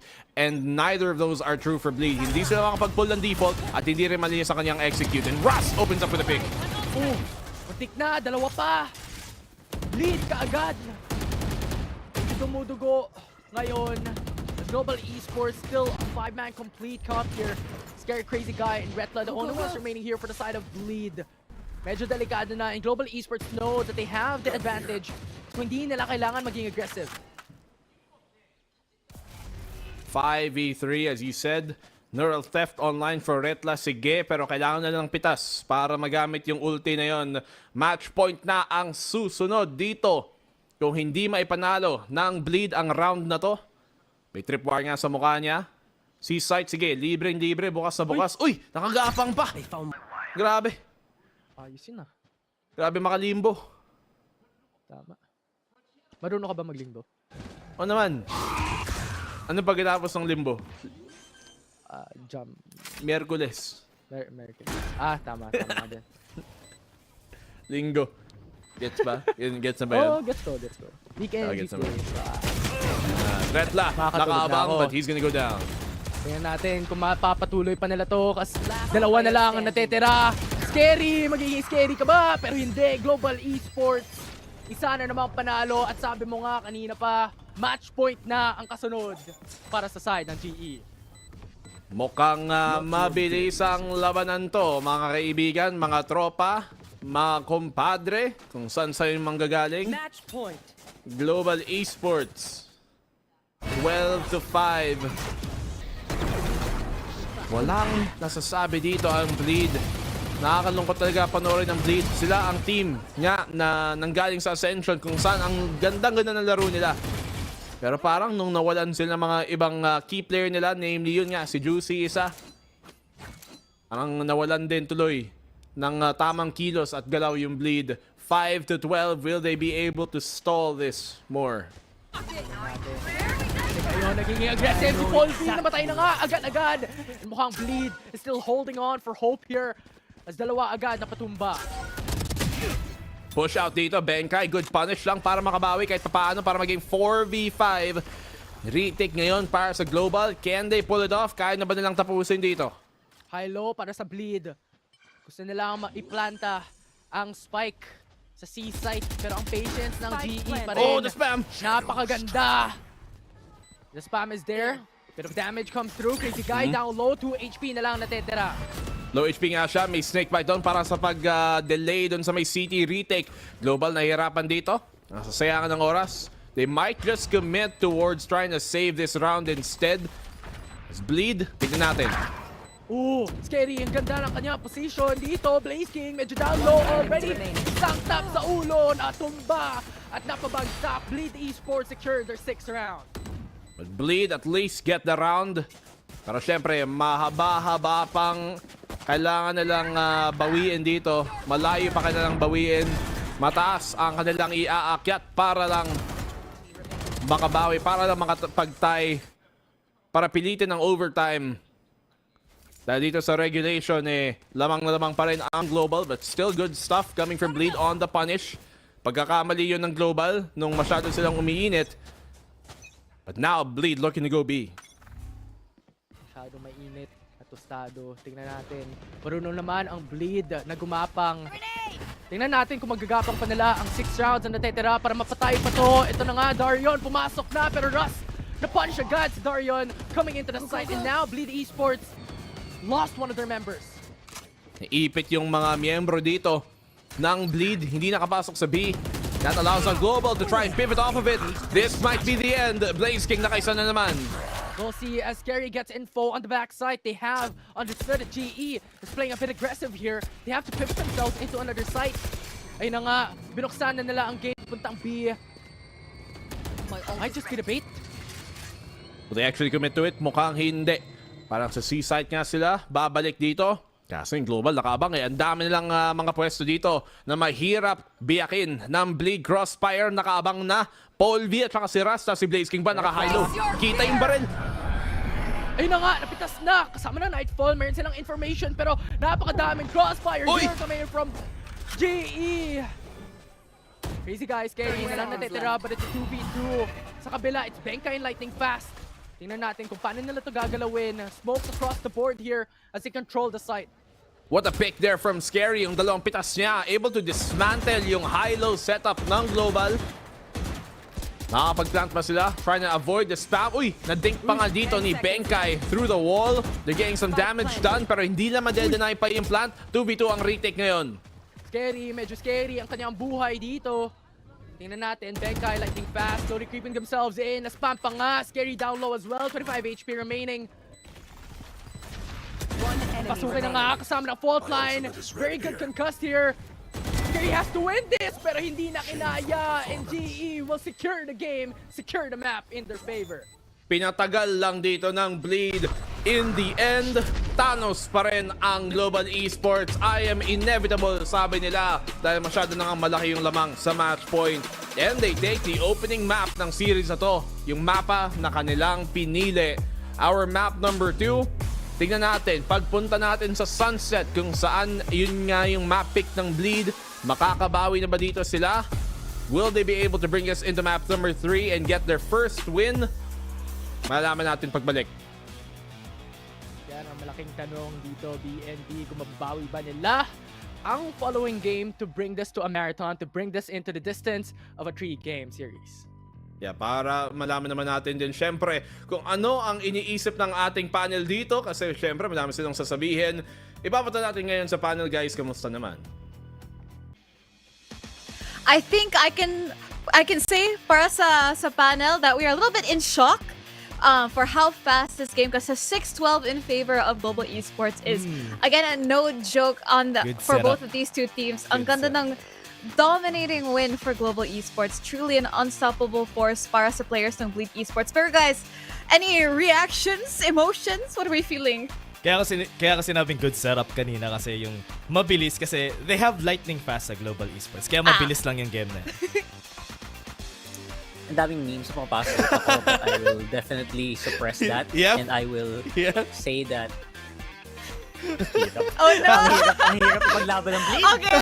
Okay lang yan. But anyway, let's break down this Lotus map. So again, 13-6 here for Global and a Bleed. And you know, you still have to give it to Bleed. You know, my heroic moments sila. You did have Retla, he's got his 4K. Scary and Zest had a lot of really good moments as well. A lot of intentional plays. Pero on the other side naman, I think sa panel discussion natin, we did have a little bit of parang low expectations for Global Esports coming into this. Pero what can you say about how they showed up today? Honestly, during their games din naman against Team Secret, Global Esports had a lot of lapses from the team. Pero I really love the executions na nilagay nila dito, especially when they were on the attacker side. They had a better setup. Bleed. At yung sinabi natin kanina yung isang team mag-experiment sa composition nila. Isang team, gagamitin nila yung lagi nilang ginagamit. And yun na nga yung nangyari dito sa Bleed. And what won was this experimentation and difference in the composition on the side of Global Esports. And I really love just having the Neon here in this game. The consistency that Paul, or at least the movements na ginawa ni Paul with this Neon was honestly so good na surprise in Bleed. Pag Pinoy agent talaga, no? Actually, I have to really add on ko lang kay Dash kasi that was the biggest surprise for me as well, Paul V going on the Neon. And I was expecting that he was gonna be mas tagilid, pero he was a lot better than I thought he would be, playing up close and personal. Yep. Definitely. I mean, on that Neon, you definitely want to utilize yung dashes niya, that mobility that you have. And again, it's just another agent diff. Pag Pinoy yung agent, it's really a much stronger agent overall. May buff. Definitely. But, you know, looking here sa highlights of the match, we did see, I think, most of these, are going to belong to Lightning Fast and Paul V kasi he really had so many moments where siya talaga yung reason why they came back from a round that they should have lost. And I wanted to say sa una that actually was the specialty ng Bleed kasi sa Ascension, and even here they've had so many impossible moments where they've literally come back from the dead. Pero it looks like, you know, yung narrative has gone to global esports side kasi they absolutely dominated today.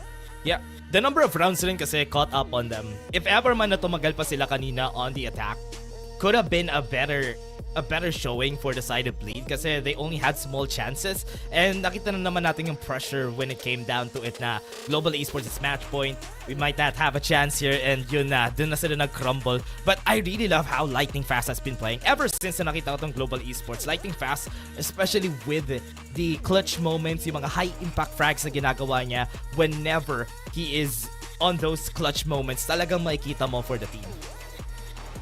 It felt really weird to say that Lightning Fast is so good here, but yes, because in the previous games of global esports, Lightning Fast is almost like something na medyo napaisip mo, okay lang, habol naman boy, habol. Pero yeah, this time around, he did actually pair very well with Polvi.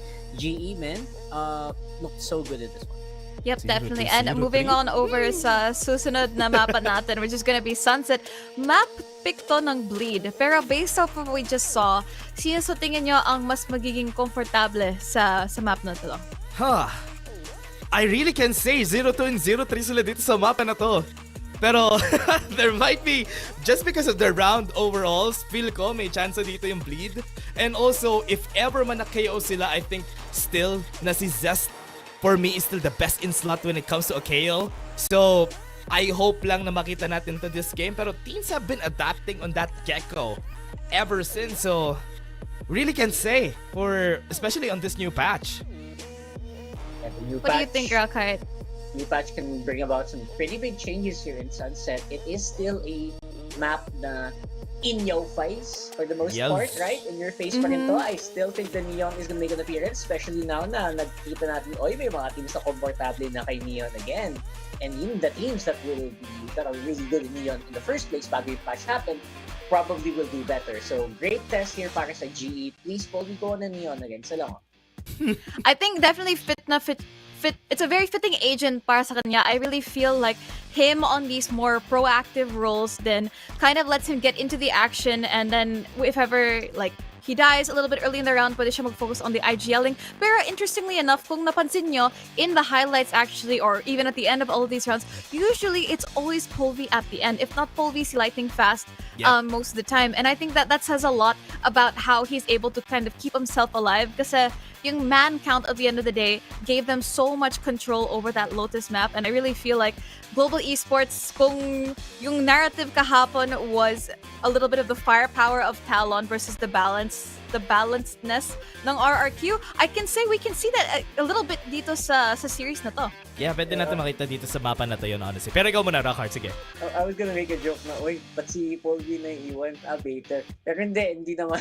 It was really, that's the usual joke I would make. Pero I'm not gonna say that here. Nasa harap siya eh. They're very smart actually. I think he played a lot smarter here, and he's surviving is actually my biggest gripe with him in the previous games he had. Like, he was the op holder, then he dies for the first time in every round, on most rounds. So yung biggest gripe is on him. Like, if he doesn't get that first kill, he dies and the rest of the team follows. So now it's actually better for him. Yeah, we can also talk about how they played during the last Sunset map etong global esports. They changed their usual Lightning Fast on Sage composition, and feel ko it didn't work out for them during the last time they went in for Lightning Fast on the same omen na nakita natin sa Lotus, which worked out well on Lotus. Pero in Sunset, I don't know if they're gonna revert back or gagamitin nila tong composition na ginamit nila against the Team Secret. I mean, I feel like definitely something, the Team Secret game was a lot for them to learn from. Pero I think shifting the focus from global esports sa Bleed naman, maps like these are kind of where Bleed shines. Because you have players like Scary, playing with that omen. He didn't really have a lot of highlight moments sa Lotus, honestly, because if you know Scary, he's that man who can 1v5 or really bring a round back from the dead talaga. And I feel like maybe Lotus wasn't it for him. And I feel like a map like Sunset, a place where he can really play around with his utility, is going to be a little bit of a difference. But I think with the IGLing, because we've got Benkai and Crazy Guy now at the roles, so how do you think the IGLing has been going? Kasi I think for the side ng GE, I feel like everyone has been pretty much like, again, parang ang smooth ng mixture if this was a sauce. Di ko alam kung anong analogy yun, pero yun. Yeah, pero I think I kind of like how Bleed has been approaching this ever since. I mean, magaling sila sa Ascent eh. I was thinking that if ever you're good at Ascent, you're good at Sunset. And Bleed Esports kinda has that opportunity on this map. And ito na nga, nakita natin yung sinasabi ni Rockhart, Paul V, naka-neon na naman siya dito sa mapa na to. Yeah, great comfort. I feel like Paul V is gonna have a fun time here in this map. So many corners he can play off of. Tatalon-talon na naman yan sa pagbumuka ng mga tao, 100%. And he's gonna have a fun time here. Tapos combo that with obviously the entry of there's a little KO, information gonna be given over by a Cypher and a Sova. He's gonna have a fun time. Yep, definitely. I really like na they really changed up the agent compositions here kasi you want to really come in with this fresh take, especially on this stage number 2, and I think na Global Esports definitely has that down as their game plan here. But moving over to the next map, it's going to be Sunset.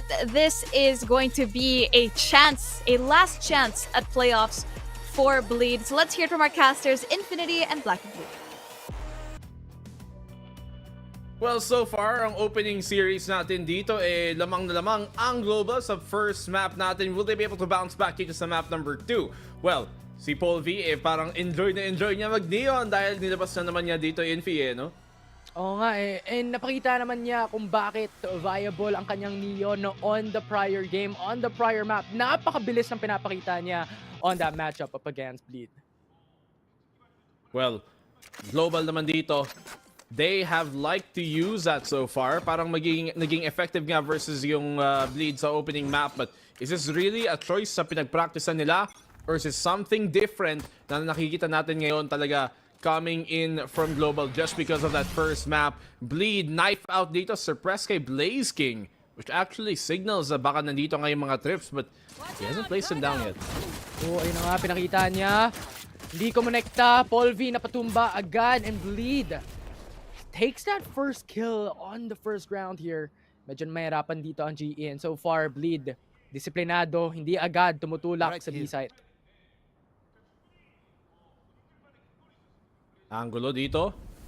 Nagusto sanang subukan ng Global na-punish agad si Paul V. Tamo, nag-rotate sila papuntang A. Kala nila dun pupunta ang Bleed, pero it's really a B-site commit. Nagulat lang din sila. Here comes out the scan. B-site is free for them to take. And now the plant should go down para sa Bleed. Can they take the pistol? Ang ganda ng info na nakuha nila dito. Alam nila na libre ang site. Na natin kung makakuha si Darion per Blaze King. Di nila inaasahan. Ngayon 4v4 na lang. Pero Bleed playing it on the post plant. Just staying on B main. Okay, picks dito for Bleed coming on out. Scary, nakakadalawa. Benkai din makakapag-trade sa kanya, but damage has been done. Spike, mahirap i-defuse. Naka-ready na ang shock dart din. Medyo low na ang buhay dito ni Benkai kasama ni Blaze King. Bleed. Isa na lang natitira at kuha nila ang first round off the map. And these are the type of rounds actually na, in fairness yung Bleed, nakukuha naman nila. They do sometimes take these pistol rounds, but it's about yung mga god rounds mid-game na nahihirapan pa sila. And okay sana yung play, medyo na late lang yung flash doon, at saka napaaga yung dash, yung slide doon ni Paul V as a neon. Pero if he was able to get those, it could have been a big moment sa opening pistol nila. Bleed at least able to take the opening pistol nga. And gusto ko yung sinabi mo about the mid rounds na medyo manahirapan dito ang Bleed, especially how GE performed up against TS in the last week. We're in nung defense side, doon sila nag-pivot kasi sobrang natatalo sila on the attacking side. So tingnan natin kung magagawa pa rin ng GE dito na at least makakuha ng napakaraming rounds dito on defense. Doon naman sila malakas. Pinakita nila on their prior series. Thus far, Bleed hovering towards B side. 0-1. Good thing to start with for Bleed. Can they make it 0-2? Picks here for them. Global syempre on the eco. Mas mahirapan makabawi. Si Paul V naka-atras pa after finding a pick. Napakalapit. Pero Paul V talon-talon na lang. Nakaalis pa sa boba. Tingnan natin as market, medyo napakaraming tao dito. Bleed, medyo nahihirapan. Tatlo ang nakaharap sa kanya. Volby lightning fast na lang natetera. Bleed, tatlo pa. Pero pagka-pick, wala na agad. At yun na nga ang katapusan as Bleed secures the anti-eco. Okay, good anti-eco from Blade. At least only 2 picks ang makakuha nila dito sa global to stop them from doing too much damage. It's good dito na handa sila makipag-trade sa isa't isa. Yung mga laban na ginawa nila dito sabay-sabay din naman ng global, to be fair. The Punishers came in, but I wanna see dito anong magagawa pa ng Bleed dito sa attacking side. Ito ang usually na at least for when we're looking at yung map stats ng Bleed dito sa Sunset, mas nahihirapan sila madalas sa defending side. So let's see if they can get as many attacking rounds as they can. Medyo importante din to, sinabi mga Bleed. May dalawa na sila. And honestly, this bonus, malaking chance pa rin na maipanalo nila. Kung nakikita natin yung shield na kabila from GE, puro half shield lang ang kanilang meron. So malaking chance na maipatumba pa nila at makuha ang bonus. Okay. Blaze King opening pick para sa kanya. What's important here is that yung global, they're finding picks and backing off safely. Yan, 5v3 na lang. Low HP pa si Redla. Napakalaki na agad na naipakita ng Global Esports. 5v3 situation. Darian medyo aggressive dito. Benkai nakuha niyang mapunish. Paranoia kung Munekman, pero may dalawang nasa likod. And Global Esports bumawi na nga at nakuha nila ang pinakauna nilang mapa dito sa Sunset. Pinakaunang round. Grabe, mapa agad. Mapa agad Nakuha na agad yung mapa. Sana kung pwede lang para sa Bleed. But to bring you to map number 3. But we go on over after the bonus as Global. Nakapag-defuse nga. And good opening picks they were able to find dito versus Bleed. Pero syempre bonus lang naman yun ng Bleed. So talagang lugi sila sa armas in that type of round. Okay. Nice one daw. So sabi na, translate ko na lang. Buti na lang daw, napatay na yung planter. Tingnan natin kung makapag-follow through pa dito ang Global Esports. Once again, only having those half shields. Nevertheless, it's not as big, pero kayang-kaya to. Hanapan ng paraan ng Bleed Esports. As they're hovering towards B side dito, ilima sila. Dito lang sa B main. Cage triggered. 2-1. As Global looking to tie up the game dito ngayon. Nakapasok naman din ang Bleed. Scan comes on in. Walang spam na makakatama. The Hunter's Fury being big pressure point dito. Blaze King good for the one at Benkai makakaisa din. Pero nandito nga ang sagot na hinahanap ng Bleed. 2v2 na lang para sa kanila. Bomba on one, market on the other.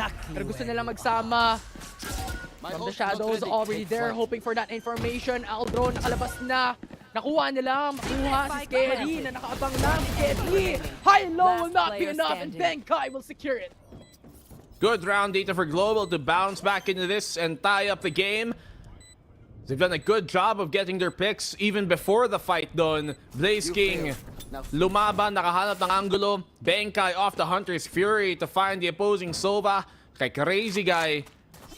Benkai here, one of the most experienced players na nandito nga sa ganitong ka-level na scene. And he has been a crucial part of leadership dito sa global na team na minsan magulo ang kanilang galaw. And he has to be the guy to keep them all together. Gusto ko yung sinabi mo, being that leader for the team, because being the new primary IGL, ang tanong natin kanina kung nakapag-adapt na ba sila, kung nakapag-adjust na ang team sa leadership ng isa pinaka not really matanda, pero the senior. Well, he's not young. He's definitely not a young player. He's not old, okay? But he's definitely not a young player. And Veteran. that's, there is experience. Katulad nga ng sabi mo, there is experience dito sa player like him. He's been competing for quite a while. Blaze King din naman, to be fair. Oh, tara, tropa mo yan. Kung babarilin, kala niya siguro may dart na agad. Pero ito na nga, execute ng bleed. Nakita na agad. Dart is there to get those signals, to get those info. Natumba na nga si Roster sa backside. Napakaganda naman ang flash doon ni KO. And Ross, or rather Zest. What are you gonna do here? Lightning fast na lang natitira. 5 pa sila ang kalaban. Kailangan yung mapatumba. Spike already planted. Those jump peak. Info found. 1v5. 1v5 tuloy ngayon. And even on the eco, dito pa nakabawi yung Bleed. Great flash galing kay Zest to allow those picks sa may backside na mangyari. This is much more of what Bleed need to do. Kailangan nila mga teamwork na mga moment na ganito. Hindi pwedeng yung mga bastang magti-triple pick na lang sila na yung pala handa tuloy yung global, may utility. Dry peaks have been a big problem for Bleed so far. Hindi sila nanalo sa mga duel nila. And so they're gonna need utility to try and even out the odds. Sunod-sunod ang pinapakita dito ng Bleed Esports din. When it comes to the utility, Sova Dart, Recon Dart sa likod. Nakakuha agad ng info. Meron din yung knife ng Zest. Tuloy-tuloy, sunod-sunod. Ganda talaga ng coordination na pinapakita dito ng Bleed on the attacking side. And yun na nga yung flash na sinasabi natin. It's just picture perfect here for Bleed. It's more of what they need to do. Yung Bleed din kasi, they had a very different play style nung Ascension. You know, they would a lot of times be able to win those duels. Mas skill diff na yung kalaban minsan, but also had great team play and space taking nung meron pa silang player na si Juicy. But now, they need to play things a bit differently, especially sa ganitong ka-level na kompetisyon. Take flight. And tingnan natin kung anong gagawin nila this time around as Bleed is playing it a bit slow this time. Now the Recon Dart will be able to find one, or at least the Outzone will be able to tag one. And then lumalabas na nga ang Shock Dart. That's a bit of damage here as Zest is only down low, 11 HP left. Medyo delikado dito for Bleed.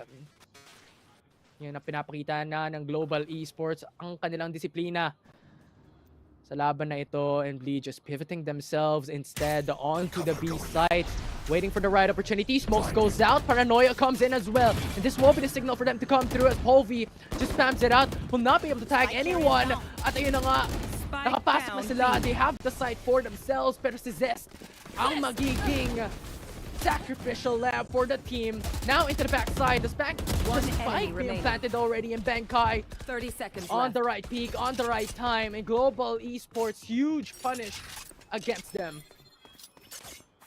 Scary. Global here are doing a good job of minimizing kung ganong karaming damage na kuha nila and picks na bibigay nila sa Bleed ng libre. 10 seconds left. Scary na lang. Nag-iisa, naiwan sa gilid. At magsasave na lang for this time here in this round para may ilabas pa siya on the next one. Considering that Retla, wala masyadong pera. Retla, pera, it rhymes. Ooh, bars. But do those, will that actually be enough for them to get the dime in this map? This Bleed here is still struggling para makapag-stabilize talaga. It's been a back and forth so far. But Global have been winning these rounds very convincingly.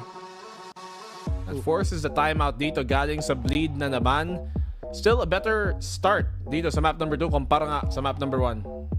Oh, for sure. I mean, yung unang mapa coming in, sobrang napakahirap para sa Bleed Esports. And I think this is just right for the side of Bleed, considering na sa una pa lang, on their first couple of rounds, medyo malaking impacto ang napapakita nila up against GE. Global Esports bumawi lang, making it an even map this time. 3 apiece for both sides. Kaya itong timeout na to, hopefully, maging panalo naman for the side of Bleed Esports, considering the reset, considering how they want to turn things around back again into a good pathway here. Success. That 4-1 split for now for Bleed Esports may just be a dictation of their play for a bit slower this time on the 7th round in this map. And thus far, when it comes to utility, merong neural theft din si Blaze King. So pag nakapatay sila, malalaman nila if naglalurk ang isa sa kabila. May flash play silang handa dito sa B main na naman. Let's see if they can actually get value from this. Showstopper, nilabas na, nakapitas pa, pero Blaze King denies it. Darion tumumba, Crazy Guy, pumangalawa. At yun na nga, hirap na hirap. Tatlo na lang natitira. Global Esports. Ang ganda ng pinakita. Nawala agad ang isang ultimate coming in from Darion, which is one of the big, impactful ultimates for their side. Good play on the defensive side. Tsaka na-punish pa nga nila doon yung pagpasok ni Darion nga. Now here is Bleed. Further trying to adjust sa defense ng Global. May trip pa naman dito sa may market, so hindi siya makakapasok. Di sila makakapasok without making noise. At ngayon, alam ni Blaze King that they will be coming his way potentially. Mag-adjust na ang depensa ngayon. At lahat ng kilos dito ng Bleed, basang-basa ngayon ng Global as Russ finds another pick. Nilabas na ang knife para makakuha ng information. Paul V, nakaisa pa. Retla, napatumba. Tingnan natin kung mapakapabagsak niya pa. Pero si Paul V, nakatatlo dito sa round. What a good play coming from GE once again. Yeah, Global, everything going their way right now. And even after the timeout, yung Bleed hindi pa rin makahanap ng paraang makabawi dito sa laban. Hindi pa rin makahanap ng tamang solusyon sa ginagawa ng Global. And with their comp, they don't have anything to, I guess, diverse sa comp nila. This is something that we do see on this map and this comp being run in general a lot. They need more of yung nakita natin kanina nung may mga plays sila galing sa KO, may mga flash to start off the round. Pero very intricate minsan yung mga lineup ng KO flash, kaya hindi tuloy yung saktohan ng timing. Medyo mahirap. Pero nakita mo ba yun yung ginawa ni Paul V sa mid? Oh, napakabilis. Napaka-direkta ng kanyang aim punta sa kanilang kalaban. Pero ngayon, tingnan natin. 4-3 na ang current standing. GE still in favor. And Bleed still doing the same thing. For this time, it will be Blaze King na nag-hover lang bandang A site while the rest on B. Camera taken out. And give me a Oh, call. red light, good find for him. Meron siyang neural theft magagamit dito. Paul be trying to chime in on the fight, pero kailangan niyang umatras. And the retake will be coming in on towards the B site. Makocommit ang Bleed dito. Gustong i-control ang backside. Nakuha naman ni Darion. Nandito na ang relay ball. Pero si Paul V, napatumba lahat. Bleed! Diretso! Nakalinya, napabagsak ang Global Esports. Makes it even for a piece for both sides. A good flawless round ngayon dito para sa Bleed. That's more of what they need. And having momentum into this game would be very beneficial for Bleed right now. Struggling so far kanina, sige.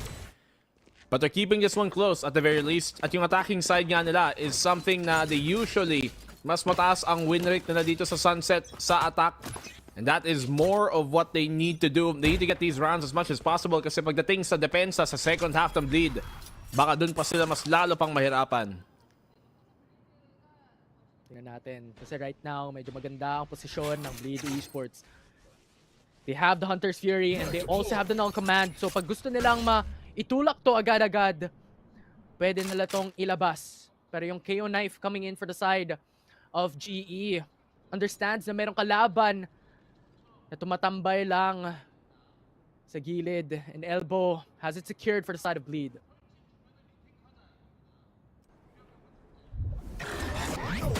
Null Command ngayon, ilalabas dito ng Bleed. They also have one para mangontra. Kaling kay Russ. Hunter's Fury to initiate for Crazy Guy but finds nothing kasi wala naman talaga mahanap. Walang tao sa loob ng site. A bit ill-advised and Global playing out of the site. Alam nilang ayaw nilang lumaban habang may mga ulti na nagamit. And ngayon, sila naman ang mag-retake na may ultimate. So yung pinapakita dito, tingnan natin kung paano nila ipapakita. Nag-aabang lang sila. Null Command already used here for Russ. Flash comes through as well. The flash drive will not connect onto anyone, pero nakita na nila si Darion na nasa ilabas. 1-for-1 coming through. Pero napatumba, Retla! Tatlo na! Pero hindi pa makakapangapat. 2v1 na ang mangyayari dito as lightning fast na lang natitira sa kalaban.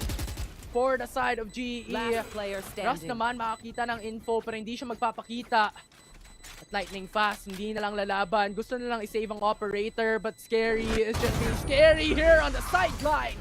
An operator denied.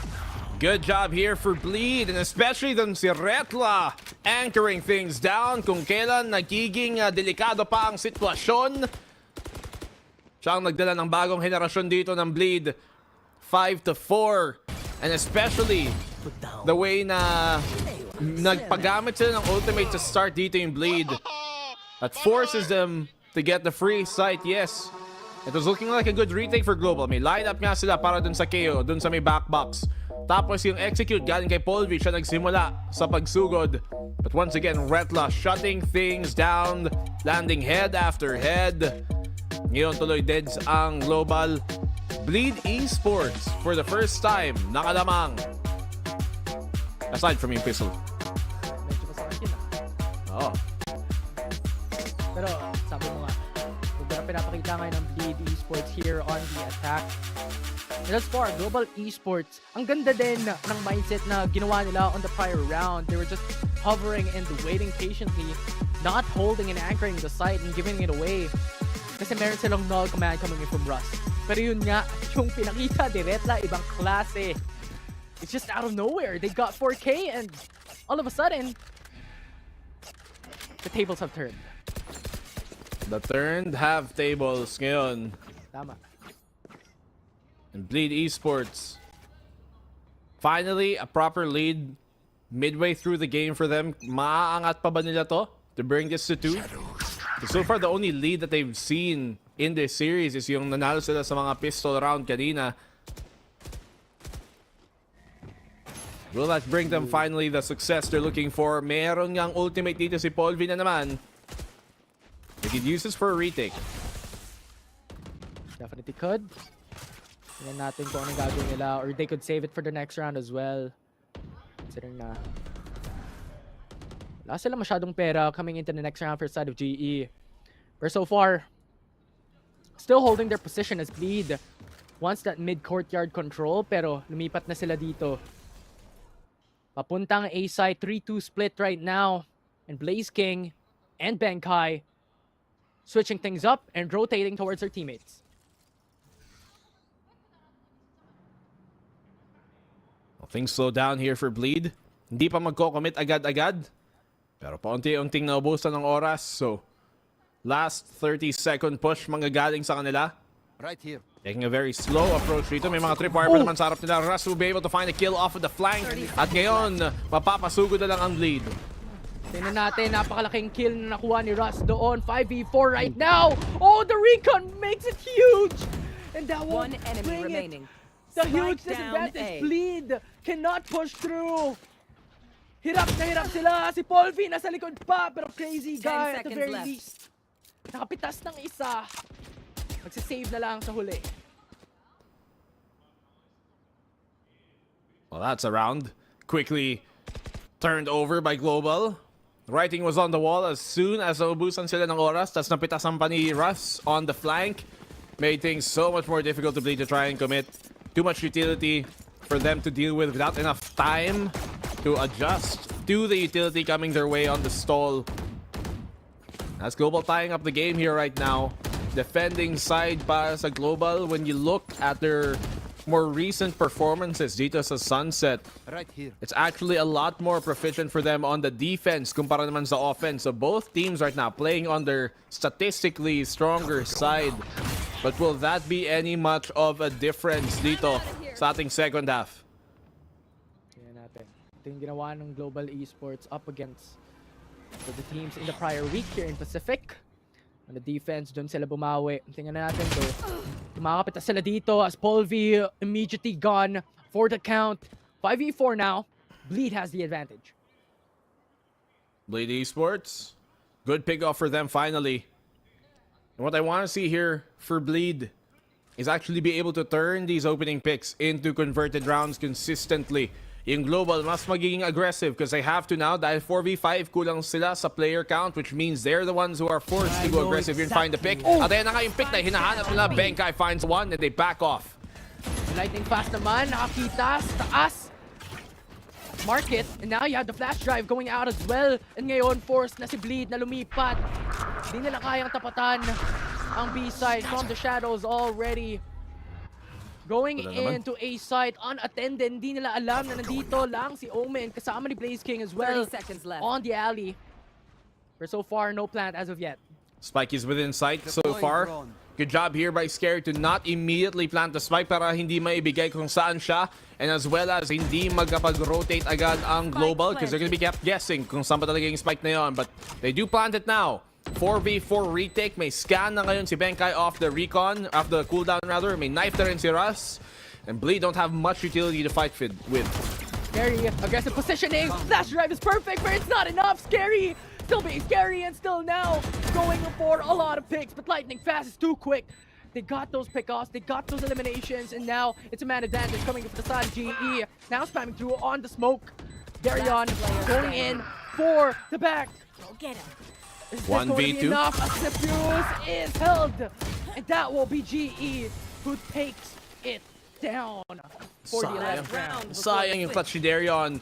Could have been it, but yeah, just not enough time there to force him off. Siguro maasa na lang siya na sana si Lightning Fast ay bitawan yung defuse na yon. But Global once again doing things right here. Benkai with a hair pixel angle para makahanap ng pitas, para makabawi. Para lang naman mas ma-equalize dito ang man advantage ng Bleed.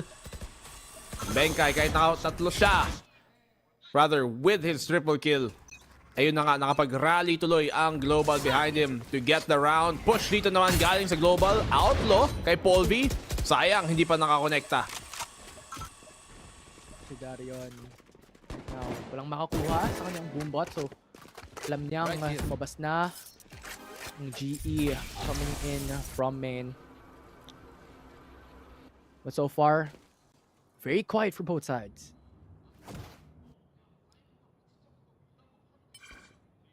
Mid left. Ayun, kinuha nga yung orb dito sa may B main. So alam ng Global, they might be coming his way. Outlaw, will it be able to actually do enough to find the pick here? Yung mga naka-half armor, actually karamihan sila naka-half armor. Aside from Darion, who has that showstopper para makapag-entry.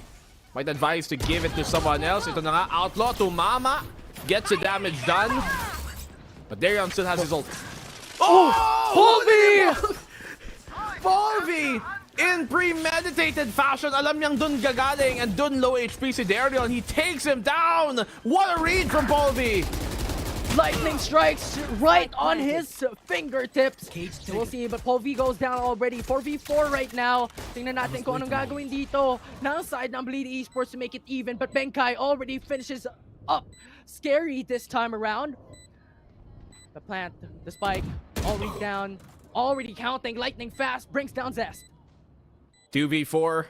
Bleed, they need to get aggressive here. Maybe find a pick off. Kung hindi, may ipit lang sila. Ayun na nga yung pick na hinahanap ng Bleed. Crazy Guy gets the one. But all comes down to Crazy Guy to try and win this one on out. Ipit pa dito sa kanto. He gets the double! Crazy Guy almost bringing it back! But it's Benkai to close out yung half dito. 7-5 at lamang ang Global. What a transfer coming through. Blaze King was so close, or well, rather, it was a Crazy Guy coming for it, but that was so close on that. But Benkai, as you have mentioned, to finish that round off. Phenomenal start coming from Global. Sayang naman yun para sa Bleed. Could have tied up the half at the end doon. May mga chance nga silang may lamang pa yung half na to eh. Kung umabot niyang 7-5 para sa kanila. Bleed, at least here, they've kept the game competitive. They kept the game close. At may oportunidad silang may panalo ang mapa na to, to be honest, dito sa second half. At bumawi. It's only 2-round lead. Pistol round kung makuha nila. If that goes to them, then they can definitely tie up the game and potentially even extend this into map number 3 dito sa Depensa. For sure. Nakita naman natin na Bleed when it comes to that pistol round a while ago. On the switch-in sides, or well, rather the first half, they were able to secure it. So tingnan natin kung makuha ulit nila to, get the pistol round, get the anti-eco, and make this map an even playing field for both sides. Make it 7-7 apiece for Bleed and Global. As far as it's going to be an interesting round here. As you mentioned a while ago, I just want to call that etong teams na to for Global is better in the defense and Bleed better in the attack. So the switch inside will be an interesting case and will be an interesting look for both teams. Yeah. If we can keep up that resilience dito sa kabilang side ng mapa. Mag-breakdown ba ang Global sa attack nila or Bleed finally find yung talagang rhythm nila dito sa depensa naman? Obviously in the attack, it might be up to them to try on create yung opening contact points dito for Global, but looking like B site ang kanilang susubukan. Maybe a mid to B split as well. Possibility kasi nakikita din naman natin dito si Lightning Fast just hovering around a 2-2-1 type of setup here. Wants that mid courtyard control here for the side of GE. Pero Bleed is holding their positions here. 2 people on A. And they take the orb here on A. Careful here. So matras si Scary. Naiiwan tuloy si Darion mag-isa. He's gonna need Scary's paranoia if they do come his way. Ito na nga, but he's late in timing. So now Polvi has the angle on him. Ito nga ang problema dito. Iniwan niya si Darion mag-isa. And now Scary has so much more to do. Bleed have so much more to do.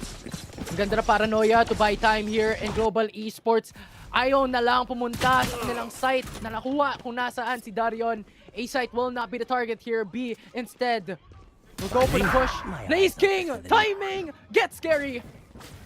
Good lurk from Blaze King to find that one. Could have almost found Benkai as well. Pero Retla, he has to find a pick here in retaliation para naman makabawi yung Bleed dito sa pistol round. Everything going Global's way so far. And now they have a 5v3 kung kailan lamang pa sila. Malaking problema. 50 HP na lang si Retla dito. 3v5 situation pa. Ang laking disadvantageous position dito para sa side ng Bleed. 4 na nakatambay sa main. Paano nila gaganapin ang kanilang pagdepensa as Bleed? Aray. Crazy Guy, 30 HP na lang. Yun lang. Yun lang. Ipit na lang si Jess dito. 1v5. He gets that pick. Will he find more? I mean, there's no chance in hell he comes out of this one on top. Some damage done, yes, economically, but Global are happy to take the round. Problema din doon, Retla kind of stayed right in front of the spike. It is where most of those shots will come. Kaya naubos yung HP niya agad. And then off the lurks here, everything going the right way. Look at this, flash into the stun, into the nades as well. Naiwan kasi ni Scary si Darion, kaya wala siyang tulong doon. If there was a paranoia ready, it could have been a very different opening fight para sa Bleed. For sure, si Darion na iyon mag-isa, tapos blind pa, lahat na pinakita ng Bleed. Or rather GE, na nag-ipit siya sa elbow. But once again, just stacking on that orb, hindi nila ipapalagpas to. Polvi, pinatumba, wala nang buhay si Darion. 5v4 situation right now. And Bleed, medyo mahirap to. Global Esports naka-anti-eco pa. Hey Global, opening picks na naman syempre, especially in eco, mas mahirap nga dito para sa Bleed. We don't have anything really invested into this round aside from maybe utility lang. The plant will go down unhindered for Global. In Bleed, they need to be able to find a way to get some value out of these type of rounds. So far, yung mga ecos nila have been, aside from the one eco round na napanalo nila kanina nung map number 1 natin, they have for the most part all been very awkwardly placed, giving free picks to Global. Oh, medyo mahirap nga to. Kasi meron pang recon, meron ding shock dart dito. Si Benkai for the post plant. And Paul V binigay ang kanyang barrel para maging aggressive, deny this possibility for Bleed to not give away any kills and instead just die on the hands of the spike. Crazy Guy, naglalakad na nga. Paul V nakaisa! Make it 2! But instead it's Zeta who trades back. Hindi niya na naitagumpay ang kill. But instead, nevertheless, it's a 1-for-1 on that hyper-aggressive play on Boba. Good stuff dito para sa Global, but can Bleed finally come back into this map? It's a gun round they need to win. Look at Global. Mapapa-invest dito into their bonus round dapat eh. Ilalabas nga nila lahat para ma-sureball na. Grabe yung timing dun. Pero ang ganda ng reaction na pinakita ni Bolvi. Pero ngayon, It's a bonus round coming for side of Global. And Bleed has the rifle around. Napakita niya na overdrive, but Darian denies it. Wala siya makakuha sa kanyang lightning, sa kanyang fingertips, pero Blaze King dito, 1-for-1 so far. 32 HP left though. Medyo mahirap to para sa side ng Global. Okay. Well, Bleed, what can they bring to the table? 4-4. They do have full utility and full arsenal dito para sa Global, but they are struggling to find space here para makapasok nga sa may site as Bleed have halted them at the gates. Baka magro-rotate dito papuntang B kung saan nakabang si Retla potentially. They have time to do that. Mid could also be another possible avenue. Walang trip sa market. Pero Benkai, mag-isa, naglalakad, puntang A site. Katambay lang sa smoke, but he doesn't know, Zest. On the right time here, could just peek, and there it is! Benkai goes down! 30 seconds And the rest left. of Global Esports walking through on to B site. Spycam nasira na, Cypher Cage nandyan! Lightning fast, napakabilis! Lumakad papuntang stairs. Nakakuha ng isa, 3v3 situation na ngayon, 46 HP left. Medyo delikado, out na muna. Okay, crazy guy. Good find from him. Russ able to get the trade, but it's a 2v1 for Blaze King. Out of position to help and Bleed at least take a round dito. Siyempre, Global, madami pa namang ekonomiya, but good job for Bleed to keep the game competitive na naman. 6-9. Nice. Nice. Surely. It was a very expensive round, nevertheless, for Bleed. Medyo tumigil sila doon. Tatlo ang nawala sa kanilang side in terms of that round. So ngayon, it's now GE has the potential to actually take it for the bag, but nevertheless, still have shields across the board. Interesting.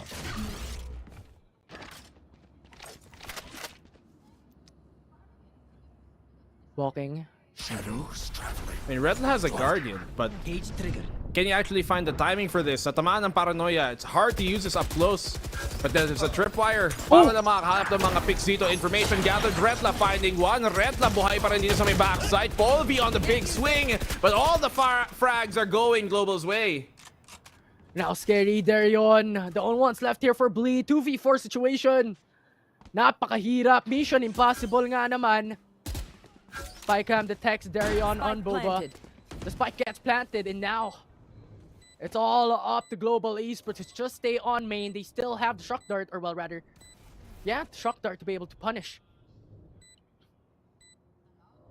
2v4 for Bleed. Simply do not have enough numbers to actually make this retake possible. May no command pa naman si Russ. May molly pa naman siya. There's Shock Darts as well. Yung mga slide ni Polvi nandito pa rin. Okay, the spam off of the Darion's paint shells makakuha ng isa, but this round it should be done. Kenny, medyo aggressive ang kanyang positioning na isa, pero follow-up immediately comes through.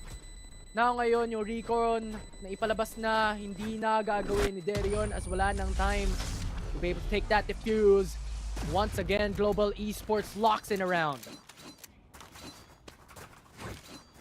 Well, I mean, relatively enough, sa sitwasyon na yun. They did good. They get some damage done there sa end to bring it to a 1v1, but nga, medyo mahirap maipanalo yung mga runs in. Blaze King nakaswerte pa on that spam.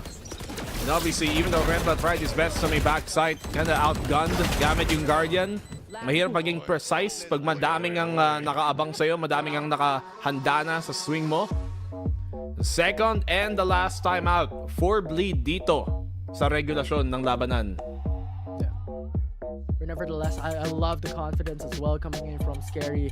From that prior round, they know pag stay lang sila doon onto the defuse, spam lang sila onto the smoke, and the utilities on hand for the opposite side, for their opposition.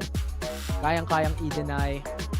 So they were grasping for that hope, pero Global Esports just had so much people readily awaiting And ngayon, 4 rounds advantage for the side of GE.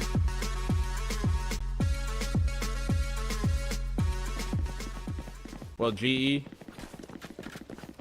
they're the ones who are obviously kind of more poised dito na team pagdating sa sino nga ang mas favored to win the series anyways. So things are nagmumukhang according to script. Wala kasi si Ray Ray. Kaya hindi tayo tatagal ngayon. But walang curse, no? Walang curse. Wala talaga. Ang si Ray Ray gusto daw niya ibigay yung curse kay ano. Binibigay niya yung curse kay Osai, kay Taylor daw. Pero ako hindi ako naniniwala. Hindi ko nang kay Ray Ray pa din until the end. But Nog Command and these ultimates from Global. Kung mas-save din na to for the next round and then win the next round using those ults, we might be seeing match point very soon. But that showstopper from Darion is always a threat. For sure. Napakalaki na ito to go aggressive or play for time. Neural Theft and Null Command na nakita naman natin yung ginawa ng GE kanina. Yes, it's the defensive side that they were able to utilize this two ultimates very, very well. But in the same fashion, they could do it once again here on the attack. But thus far, it's a 2-1-2 split. Naghahanap pa sila ng picks, naghahanap pa sila ng pwedeng maipatumba bago sila papasok sa site.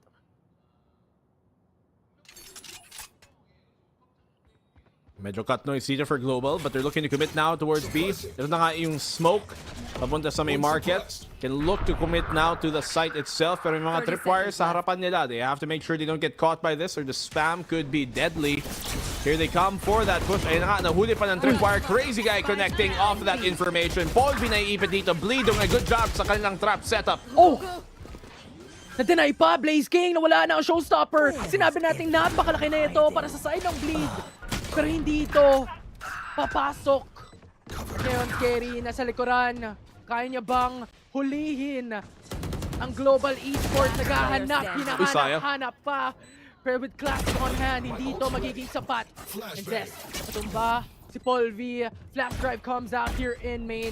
Yung dalawa, matambay lang sa gilid. Nakaisa pa, pero Benkai, pinatumba. Pinabagsak si Zest. And Global Esports will finish the round 11 on their side here in this map. Pwede na sanang mabawian pa yun ng Bleed eh. Dun sa eco nila. Zest had a good moment.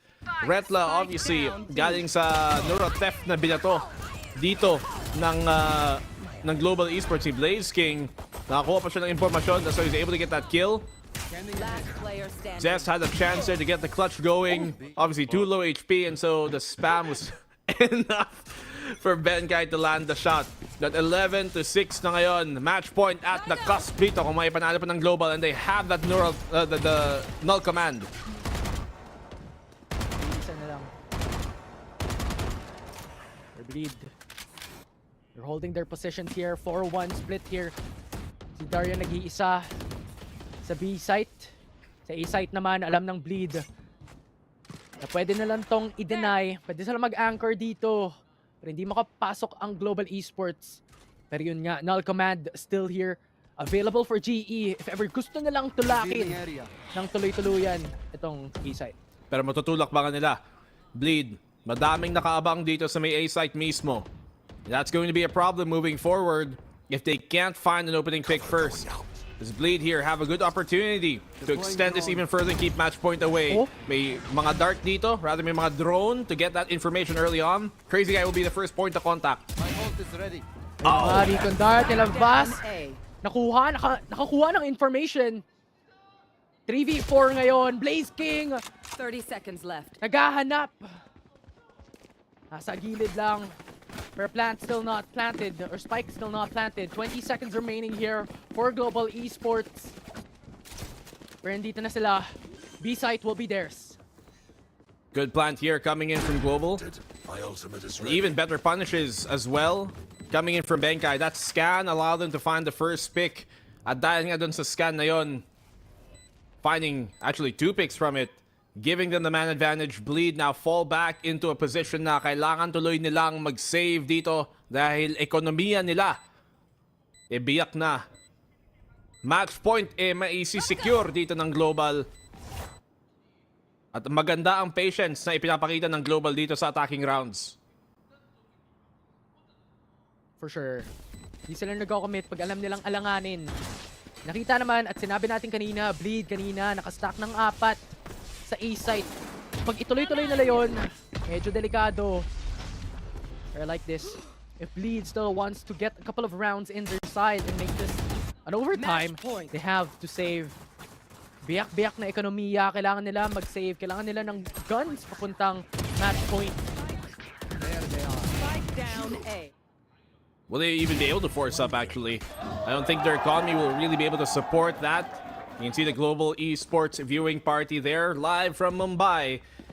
And they are an organization na has proven na talagang madami silang fans. They have a huge fan base. And this would be a big win for them to take down Bleed, who so far hindi pa nila nahanap ang ganong klaseng success dito sa ating liga.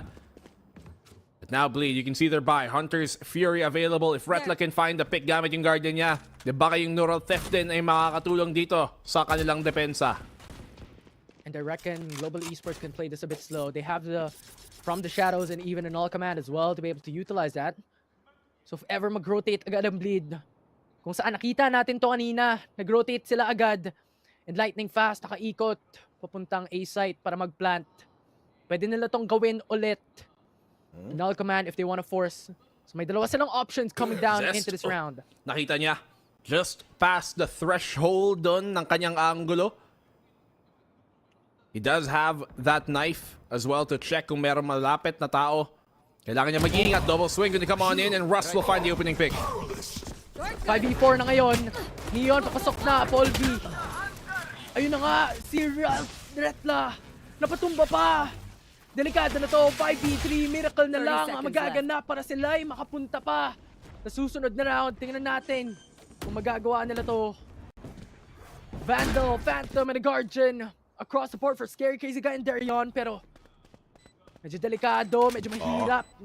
Wala pa namang ultimate dito. They have paint shells, yes, they have a paranoia. A scan comes off a cooldown now dito para kay Crazy Guy, but will that be enough? 3v5. Nako, si Benkai umiikot pa naman dito. He's gonna get great timing on this as well. Kung ma-stall pa naman nila ang defuse. And there's no chance now for Bleed. Now, tingnan natin, lumalabas na mga damage with a flash drive as well. Paul B goes in for the peak. Scary gets one. Pero hindi ito sapat. Crazy Guy ang kanyang likod, pati harap.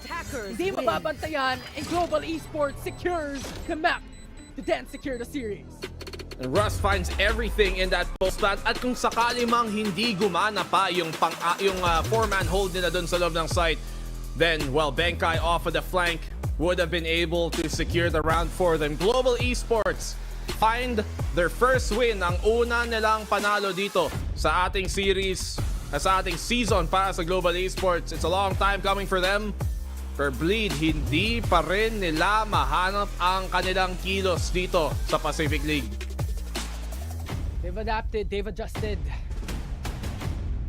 Two primary IGL for the team. Benkai coming into the matchup against Bleed. Definitely a better showing from what we have seen on the prior week. And thus far, their discipline has been paying so much dividends.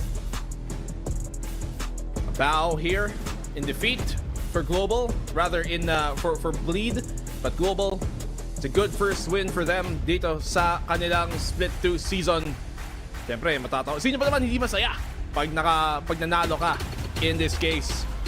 And we've seen from them definitely standing apart from Bleed. You'd hope to see either of these teams finally get their first win. Siyempre, one has to win, one has to lose. In this case, Global will take their victory. Fantastic showing for the sides. I mean, ang daming pwede natin makita. Especially, gusto kong i-note yung pagka-deny ng showstopper time and time again. Si Darion, di niya nagagamit yung ulti niya across that game. I mean, palagi siya nasa shutdown eh. May mga oportunidad pa sana siyang may gamit yon, but you see that round, this is one of the few rounds where we actually saw great teamwork play coming in from Bleed. Otherwise, naiipit sila, na-isolate like Darion, ulting into sight, mag-isa lang siya. It seems like this team, mechanically and chemistry-wise, they have broken down. They refuse to play with each other. They refuse to have anything a bit more efficient going their way. And if not for great individual plays like here with Retla or some other moments from any other individual player ng Bleed, they don't win any rounds unless may big time moment ang isa sa kanila. Yeah, and that's crazy guy and Retla, nasabi mo nga kanina, yung mga multi-frags na napakita nila for global esports. The utility coordination ng kanilang team, napakaganda. Nakita natin yung mga pinapakita nila, especially Benkai and Russ coming across onto those side takes.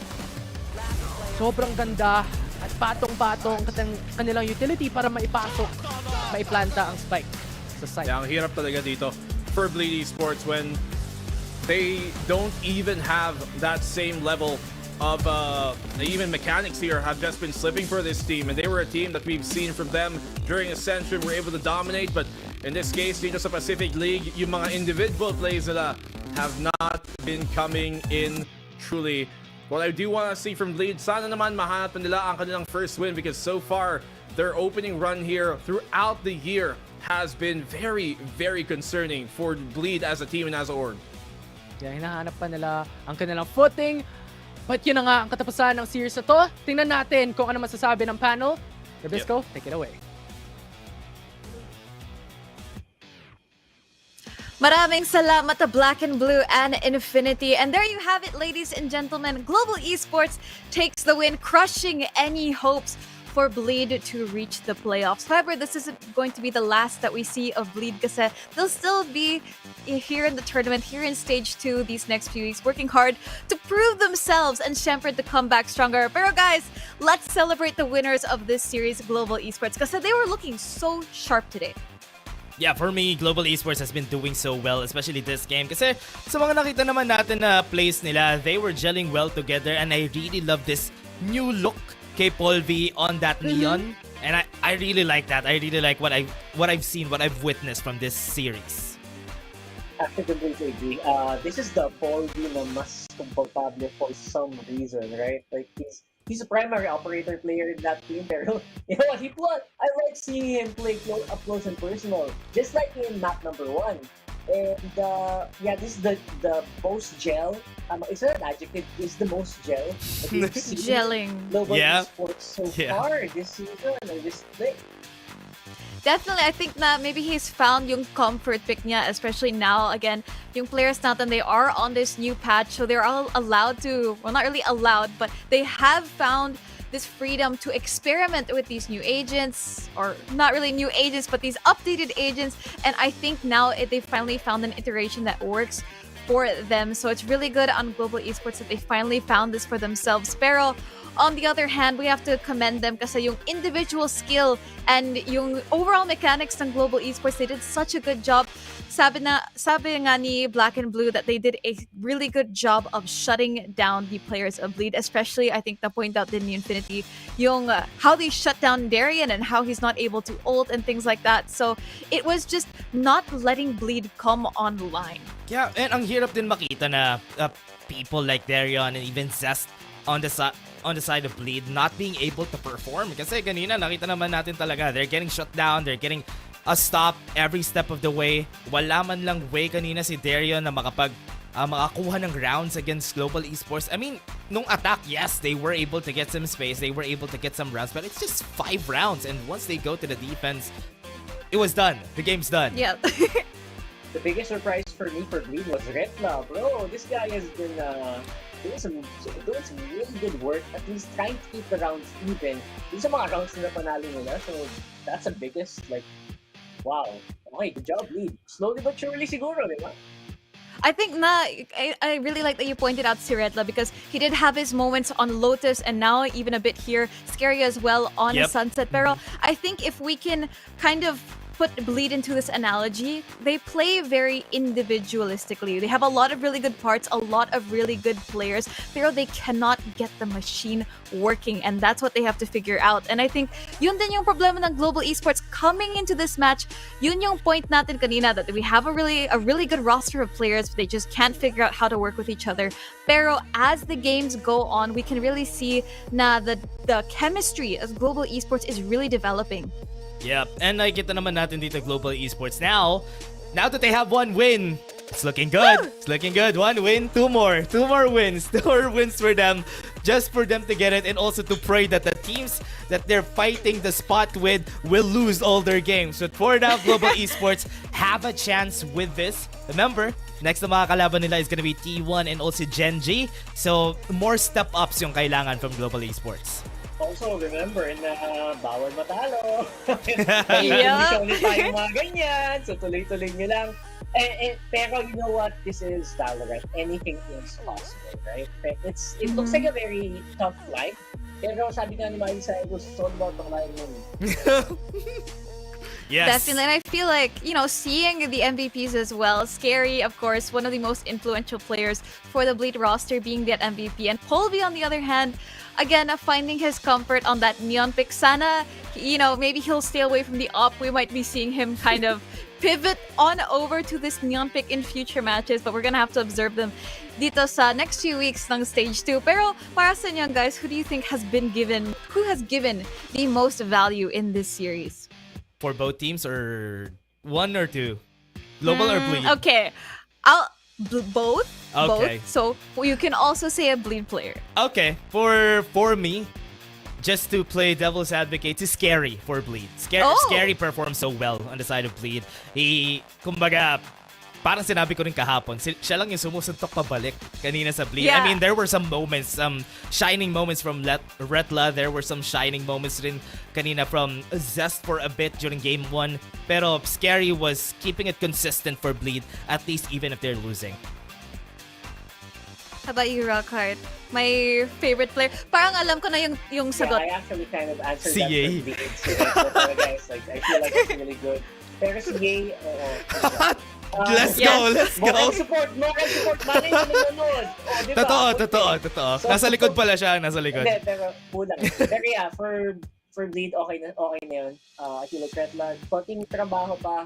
Can do a really good job. Same with the flashback good in the previous we had. And para naman kay Colby, I think I can agree with Reggie. Ang problema doon, sino naman nahawak ng court pag hindi siya humawak? That is true. I mean, they're gonna have to figure out yung holes nila. Again, they're definitely still a work in progress. We can definitely see that for all the teams here, whether you're at the top 3 or even in the bottom 3. All of these teams still have a lot of things to improve on. And again, that's the beauty of VALORANT, because anything can happen. These weeks, ang daming surprises that we've been experiencing in this week alone.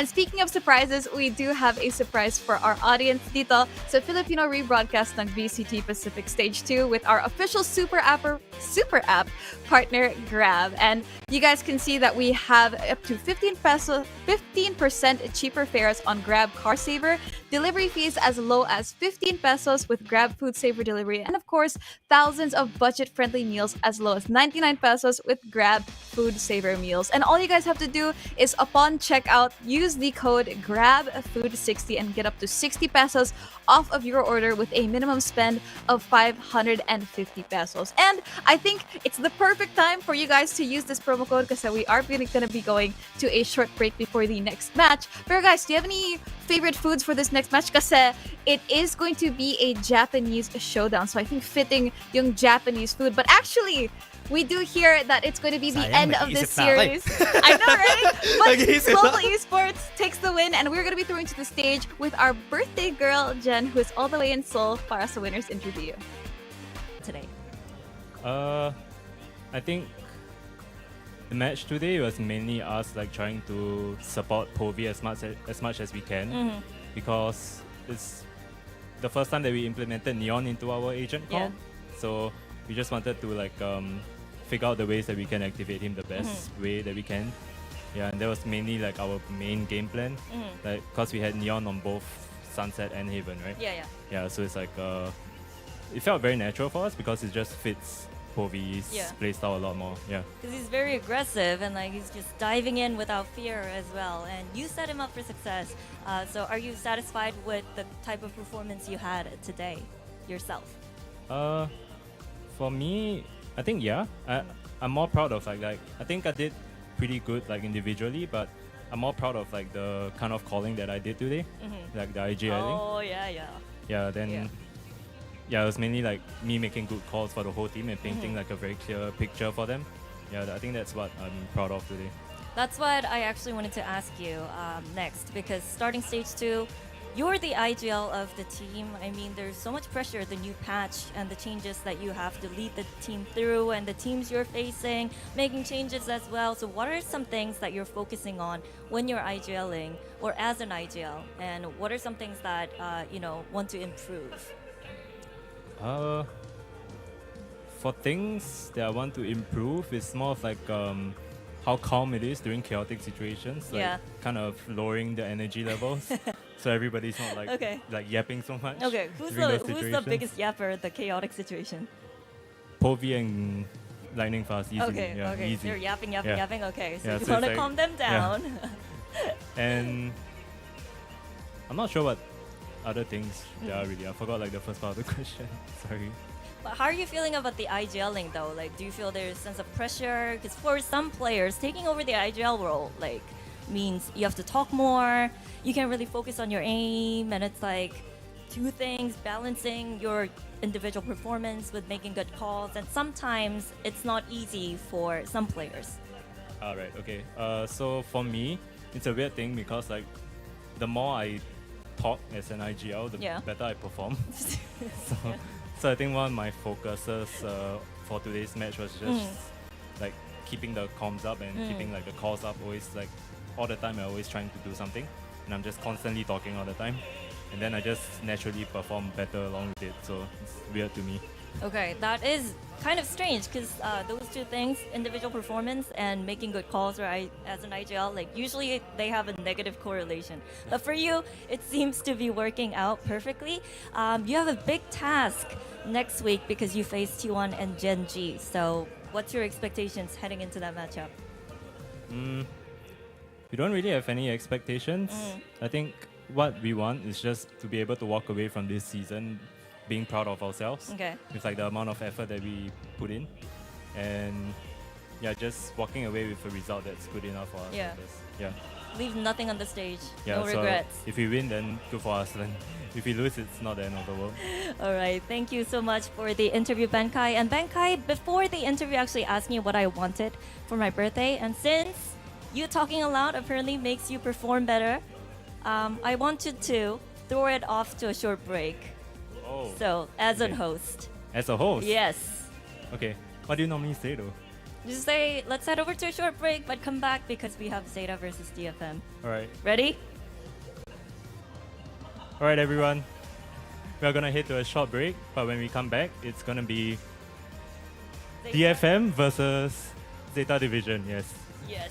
We'll see you on the other side. I'm definitely losing my job thanks to this man. He was so good. But thank you, Benkai, and see you soon, guys. Thank you.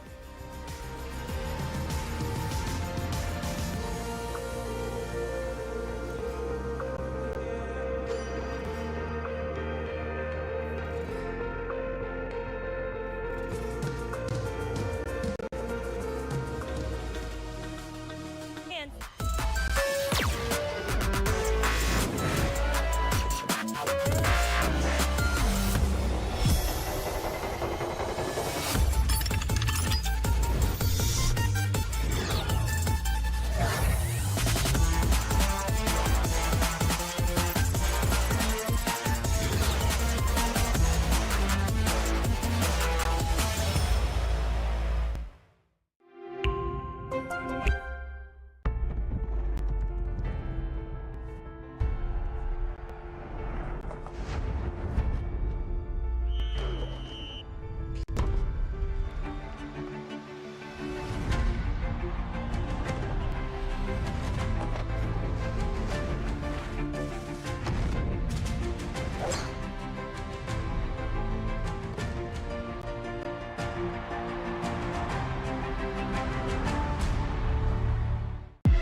patient because these guys just play contact. So Okay, TC Cream. We need you guys on the stage now. Come on, let's go. let's go. Let's go. Tara. Let's go.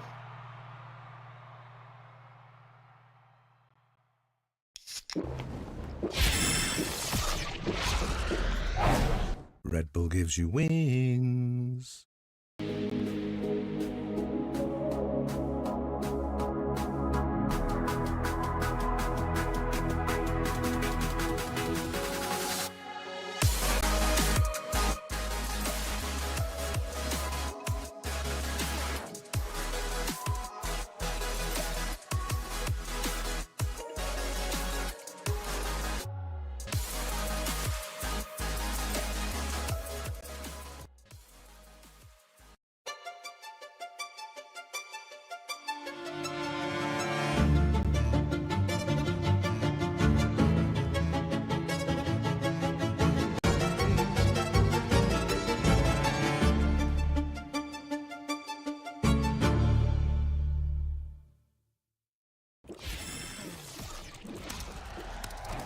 Red Bull gives you wings.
Hello, Anthem.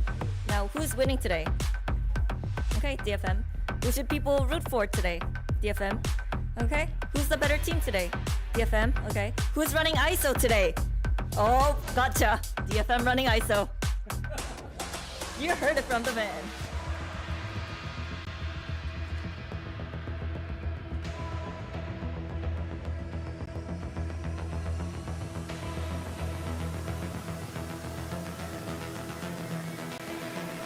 Hello, Zeta people. Hello, hello, hello. Oh. Is this for me? Did you make it yourself? Yes.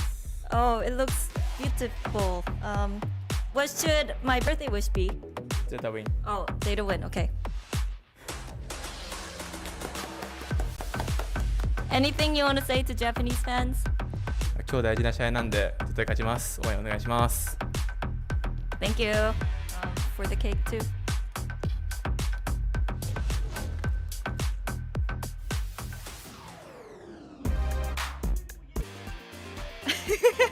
Welcome back, ladies and gentlemen, dito sa Filipino broadcast ng VCT Pacific Stage 2. At kakagaling lang natin sa isang napakainit na laban between Global Esports and Bleed. But ngayon, oras na para sa Japanese showdown between Detonation Focus Me and Zeta Division. Zeta Division was a little unfair kasi they got the birthday buff from Jen. Oo nga eh. Kinuha ang pabor dito ng ating favorite interviewer din, but will that be enough to really win them the series in a series na arguably sila nga ang less favored team here? Obviously, Zeta have had a better standing historically, but I don't know. I think DFM, considering Japanese din ang kalaban nila, they have a chance. Yeah, and nakita na rin naman natin yung interview with their coach in the prior week na sinabi ang daming adjustments na kanilang ginawa. And they're playing much more aggressive this time around compared to their prior, more slower type of playstyle. Yep, definitely. I think na we really expect yung slow playstyle from Japanese teams kasi we have discussed yung parang isolated playstyle ng Japanese teams. Pero we did hear from the side ng DFM that they are going to be bringing out the ISO already. So what do we think Zeta will be bringing to the table? Yoru? Maybe. Maybe if one side can bring out the ISO, let's bring out na rin ibang Japanese agent dito. Let's bring out, Yoru as well to represent that. But I'm looking here, you look at the head-to-head dito ng DFM and ng Zeta. And so far, it's been a Zeta show all the way. But we've also had a very different DFM this year. They finally found their first win in forever in the whole Pacific League. And so maybe this time things will change. Yeah, and I like this because May has been absolutely amazing when it comes to those plays. At the very least, in their prior week, when it comes to the KDA or whatnot, and depth. I love this. He has adjusted an icebox onto Omen, so we'll see if he's going for something different once again. That's right. And I think na, we've been seeing a lot of signs of life from DFM, especially in their past few matches. And a lot of eyes have been on the likes of May, especially, and yung mga teammates niya. Pero, what do you think about their form here in Stage 2? I mean, they've had some changes coming to this, right? Pinapag-usapan natin kanina dun sa habang time purse muna, habang break muna na this is a team that they tried to build around Soldam last year. Obviously, hindi gumana. So now they move on to different picks here on who they've got on this roster. Anthem has been a performer from them. He's been one of the more known players. May as well. But will it really be enough? I think there's only one way to find out after this veto. Oh, for sure. That's right. Okay, so what maps do we think we're going to be seeing this time? Ako, I want to be blown away by maybe a Haven pick. Ooh. Oh. Wait, Haven is online. You're not wrong, right? It is part of our rotation, so I would love to see a Haven pick. Will teams actually pick it this early on? I'm not too sure just yet. The opening bans, though, kind of makes sense, I guess, for DFM. They've always been banning Bind. They've yet to play really Bind in this past year. Yun na nga, hiningi mo, Rebi, ang Haven at ibibigay sa'yo ng DFM. Okay, Infi, what do you want as decider map? Oh, honestly, I want Icebox just because Zeta just brought in a no-duelist composition in the prior week. So, you know what? I want to see it again. Maybe this time around they could win with it. Okay, DFM, second ban. I really feel like, okay, we might be getting the Icebox. Lotus goes down for DFM. Zeta, please. Oh. No! I'm sorry, Infi. Sad. It looks like we're going to be going to Ascent for our decider map na honestly very fitting because we do have two teams from the same region on a mirror map like Ascent. But again, Haven and Sunset, I feel like this raises a lot of questions, right, Black and Blue?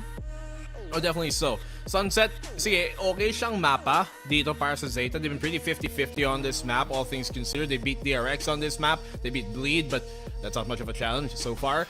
But DFM, they bring this now into the last few picks. They're being Icebox and Ascent, and both of those maps are dalawang mapa na talagang nahirapan ang Zeta in previous history. You look at how Zeta have been playing their Ascent, and so far, as of the most recent times, they are on a negative win streak rather on this map. They've lost versus Genji. They lost versus Bleed of all teams even on this map on Ascent. So pag umabot tayo sa map number 3, that's gonna be difficult. So I do think kahit papano, even if DFM sila ang underdog dito sa ating labanan, may ginawa silang tama in picking these right maps, and sometimes picking the right battleground to take the fight in is part of the battle.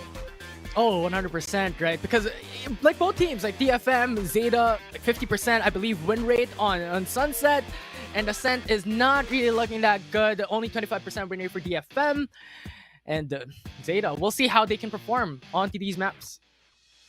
That's right. Well, I think that it's a really good thing to think about, especially when the, yung parang map rock, paper, scissors that we have going here. Pero I do want to ask, okay, alam ko na DFM, they have been built around a singular player. Dati it was Soldam, now it's May. But who do we think are other players here that we have to keep our eyes on? Kasi we've seen a lot of the Zeta boys. So let's talk about DFM. Ooh, Well, I I want mean- to. Okay. Okay, go ahead. You go ahead. Kinda. Because I want to bring up. Mauna ka. I want to bring up one player in particular. That's Medusa. Because in their prior game, up against, I believe it was up against RRQ, he was phenomenal when it comes to that KJ. He was phenomenal when it comes to defense. So I have huge expectations. He had multi-frags time and time again into that occasion. So a lot of expectations aside from May to perform coming in from the team. Yes, and there definitely is a case to be made that this team is a bit more built around the unit as a whole as to maybe compared ng mga dati na puro mga duelists sa mga nakuha din nila. They didn't really have enough diversity. Walang yung gel doon at saka nakulangan ng firepower. There's arguably maybe a bit more now here that they have May, but it's not really enough, I think, just yet to really set them higher here in the standings. Pero kailangan ko lang din yung point out na Revy, sobrang terno ng chair mo sa damit mo. Ang Salamat. I unison really naman. went for a Pacific theme today. Salamat. Kaya kulay ng chair mo? Hindi, actually, I don't know if I can It's a do a blanket. reveal. Wait, I can do a reveal. Isa nga pas, this is a specific team, pero feeling ko alam mo na kung anong team to. Secret? Siyempre Secret? naman. Siyempre naman, tama lang. It's Team Secret, but they're not playing today, kaya covered up muna. It's blue for now para match sa theme natin dito sa Pacific. But I do have to agree sa mga points niya. Medusa has definitely been such a key player for DFM, as well as I think Anthem as well. Enabling May kasi, again, your sharpest shooter is only as good as his supporting teammates. So at the end of the day, that's gonna be all that I can say about DFM. But now, moving on to side ng Zeta. We have the core of Zeta, super tried and tested players sila dito sa Pacific. But Yuran and Hiroran, how have they integrated into the team?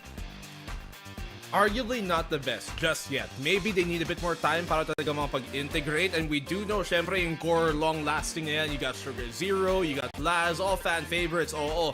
But where do they really come into the fold dito? Yung mga bagong dagdag nga ng Zeta being Uran and Huron. I think we have had moments of individual prowess from both of those players. Individual moments, yes, but as a team, I think there's a problem right now with them trying to really find paano sila mag-gel as a unit. Kasi magaling naman sila individually, but it's not an individual game, it's a team game.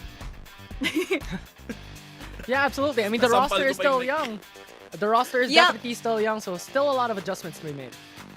That's right. I feel like, especially since it's been such a short amount of time, you can say na they've been here since 2023, but at the same time, the competitive experience they've had, it hasn't been a lot, and we can definitely say that maybe over the course of this month, we can definitely see some changes from them. But I think it's about time that we get into this match. It's DFM versus Zeta at nandito si Dash and Rockhart to bring you the action.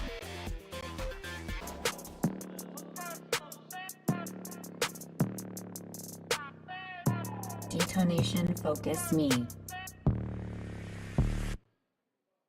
Undefeated. That's why they call me undisputed. I'm breaking up another season. Zeta Division. I've been up on my stats. Now would you look at that? Undefeated, locked and loaded. We about to blow. Caught him with that left, I leave him tapped out on the floor. Sounding itchy, sticky, swishy. Watch me bank a score. Up in the boat, I'm in the zone. Yeah. Go to the fire, the breath. King of the jungle and beat my chest. They say I'm posing the threat. Just like a pebble, I'm cutting the net. Ring on my finger, but yes. Like playing chess and I don't even sweat. That's what I call it finesse. That's what I call it finesse. Ain't no rivals, ain't no rivals. They can try, but they're never ever slowing me down. On arrival, this is my show. Crossing my heart.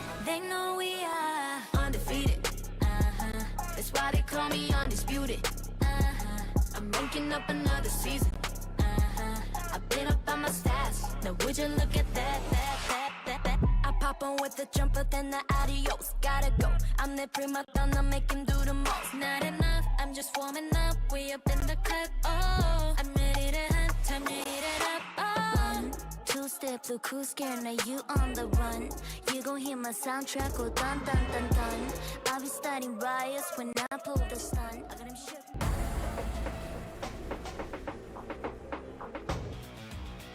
At nagbabalik na tayo dito sa ating Civil War, DFM versus Zeta. Dito sa game natin, parehong Japanese team yung maglutuos dito. And makikita natin kung sino may advantage. Anong masasabi mo dito sa map picks natin? Kasi parang maganda-gandang puro suntukan yung map picks natin dito, Rockhart eh. Ang masabi ko lang sa map picks natin, the great pick on Haven. Very oriental themed, a little bit, diba? A little bit. And yes, and I think now I would love to see more of Yoru integrated into that one. So actually agent picks na agad yung utak ko. Alam ko na may Yoru dyan eh. Pero ang problema dito, ang tanong dito is, will both of them pick it? Obviously Yoru great in entering these Haven sites, or will we see something else? Yeah.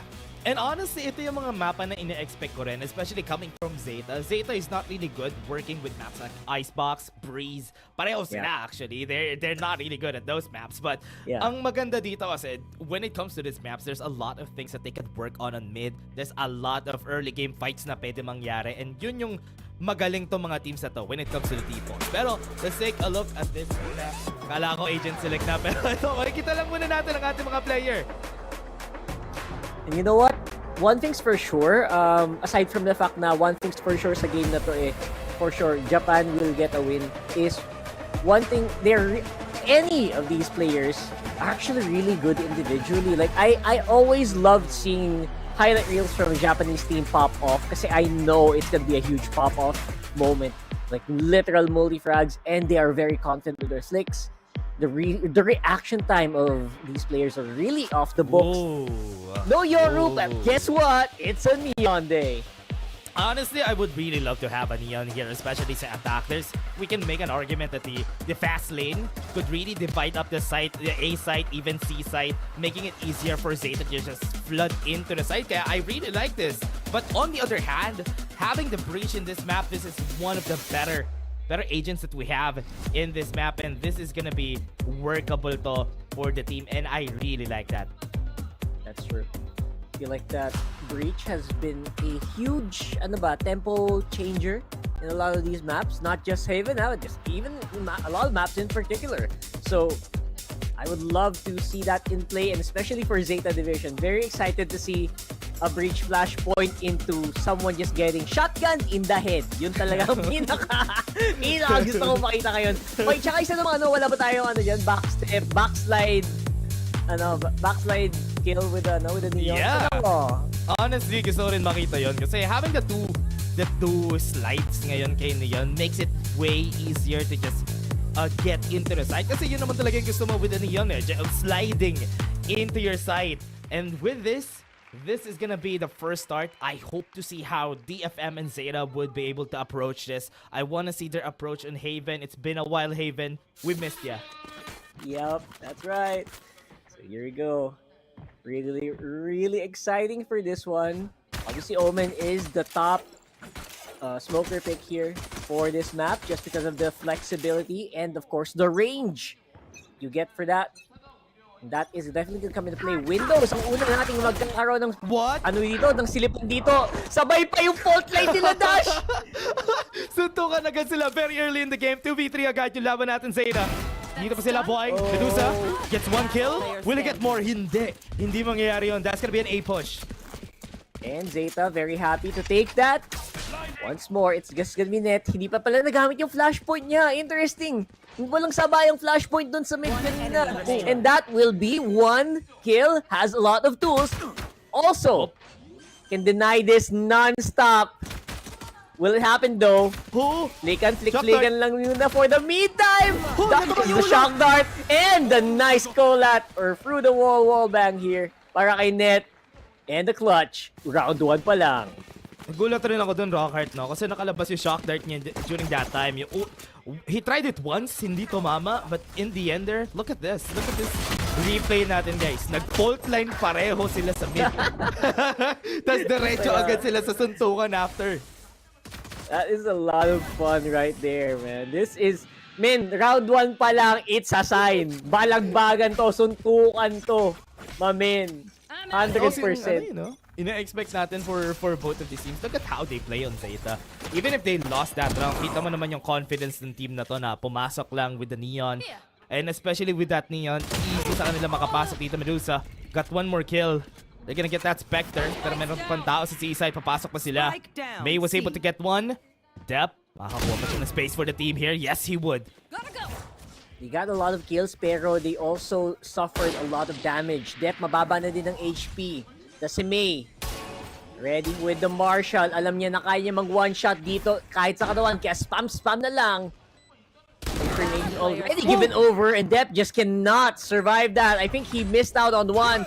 Thought he had it done. Pero looks like makatakas pa naman. Yuran all alone. Detected.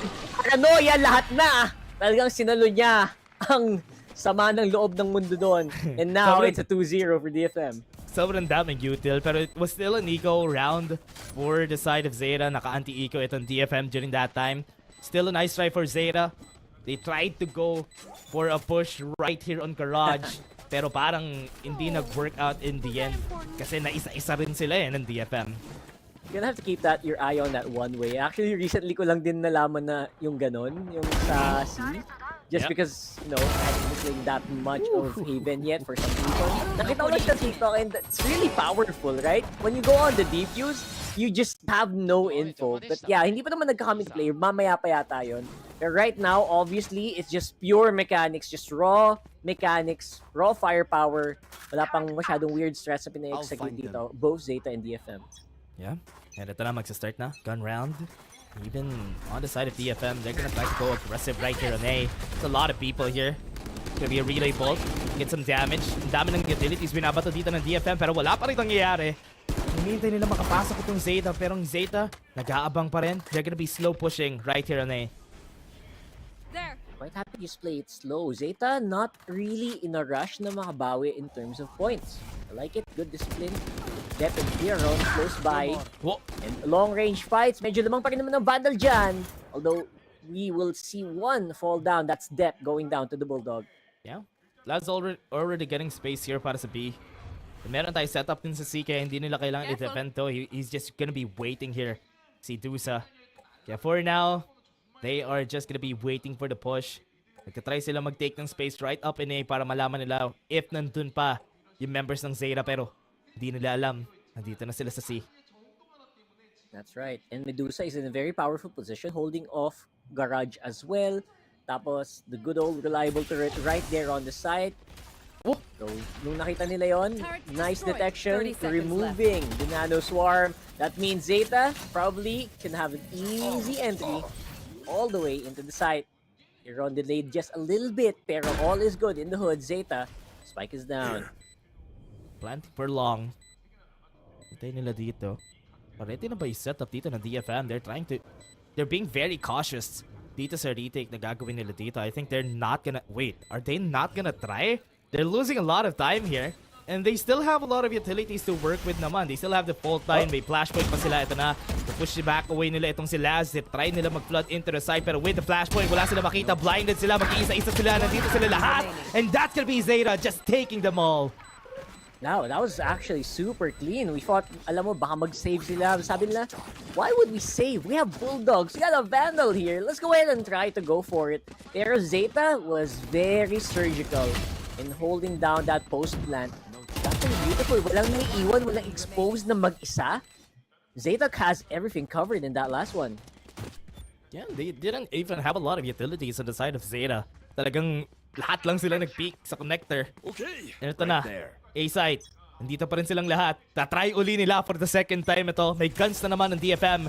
Kaya hindi sila matatakot na itry ito. Fault line. They know that there's gonna be somebody who's gonna push. That's gonna be one down for Dep. Hahanap pa ba siya ng isa? Hindi pa niya napapatay. Tumatakbo-takbo siya. Magsaslide pa siya ng isa. Zeta! What was that from Dep? And Sugar Zero on the other hand got 2 kills. And we're seeing definitely the power of close-up Valorant. Close quarter, CQC, close quarter combat, brother. Just cannot really outmaneuver a Neon in that scenario. Sinasabi nating parang nagme-melee itong mga Neon players natin eh. May dikit talaga sila eh. Para pero panalo pa rin sila in the end sa laban nila. Which is why it's really good for Zeta na after they lost the first 2 rounds, sisimula na sila mag-jump start nung game to go in their favor. Yeah. And speaking of favor, maybe the best that Medusa can do is just get 1 kill. Oh, I think getting a kill on Dep would be huge. Slow him down just a little bit kasi that's all you can hope. Pero right now, they know like na-isolate na sila si Medusa. Pero parang kahit na low si Sugar Zero, he still survived. Di talaga siya makakapag-save doon. And just looking at DFM, in shambles itong economy nila after that round. But Dep and Sugar Zero is getting all those shots. This guy from Zeta, ito talaga expectations from Sugar Zero. He would be able to get all those na mga ina-expect nating kills from him. He's such a high-impact player for the side of Zeta. Yeah, and especially if you're fighting against a medyo kabado na Medusa all the way in there. Buti na lang, medyo missed out a little bit. Actually, could have died now. It's gonna be a bit of a save here. Para sa DFM, maybe still has the Vandal. Whoa! Oh, and he's gonna make use of that 100%. That's first kill on that one. Very open yung peak doon ng Zeta. Because of that, alam nilang nandun si May sa kabila. Sees? Does he have information? Nagpa-back away na siya. Was weaving around kanina. I think he has. With this peak. Be careful! Laz takes the shot! Woo! And wow, Seas is gonna be winning it.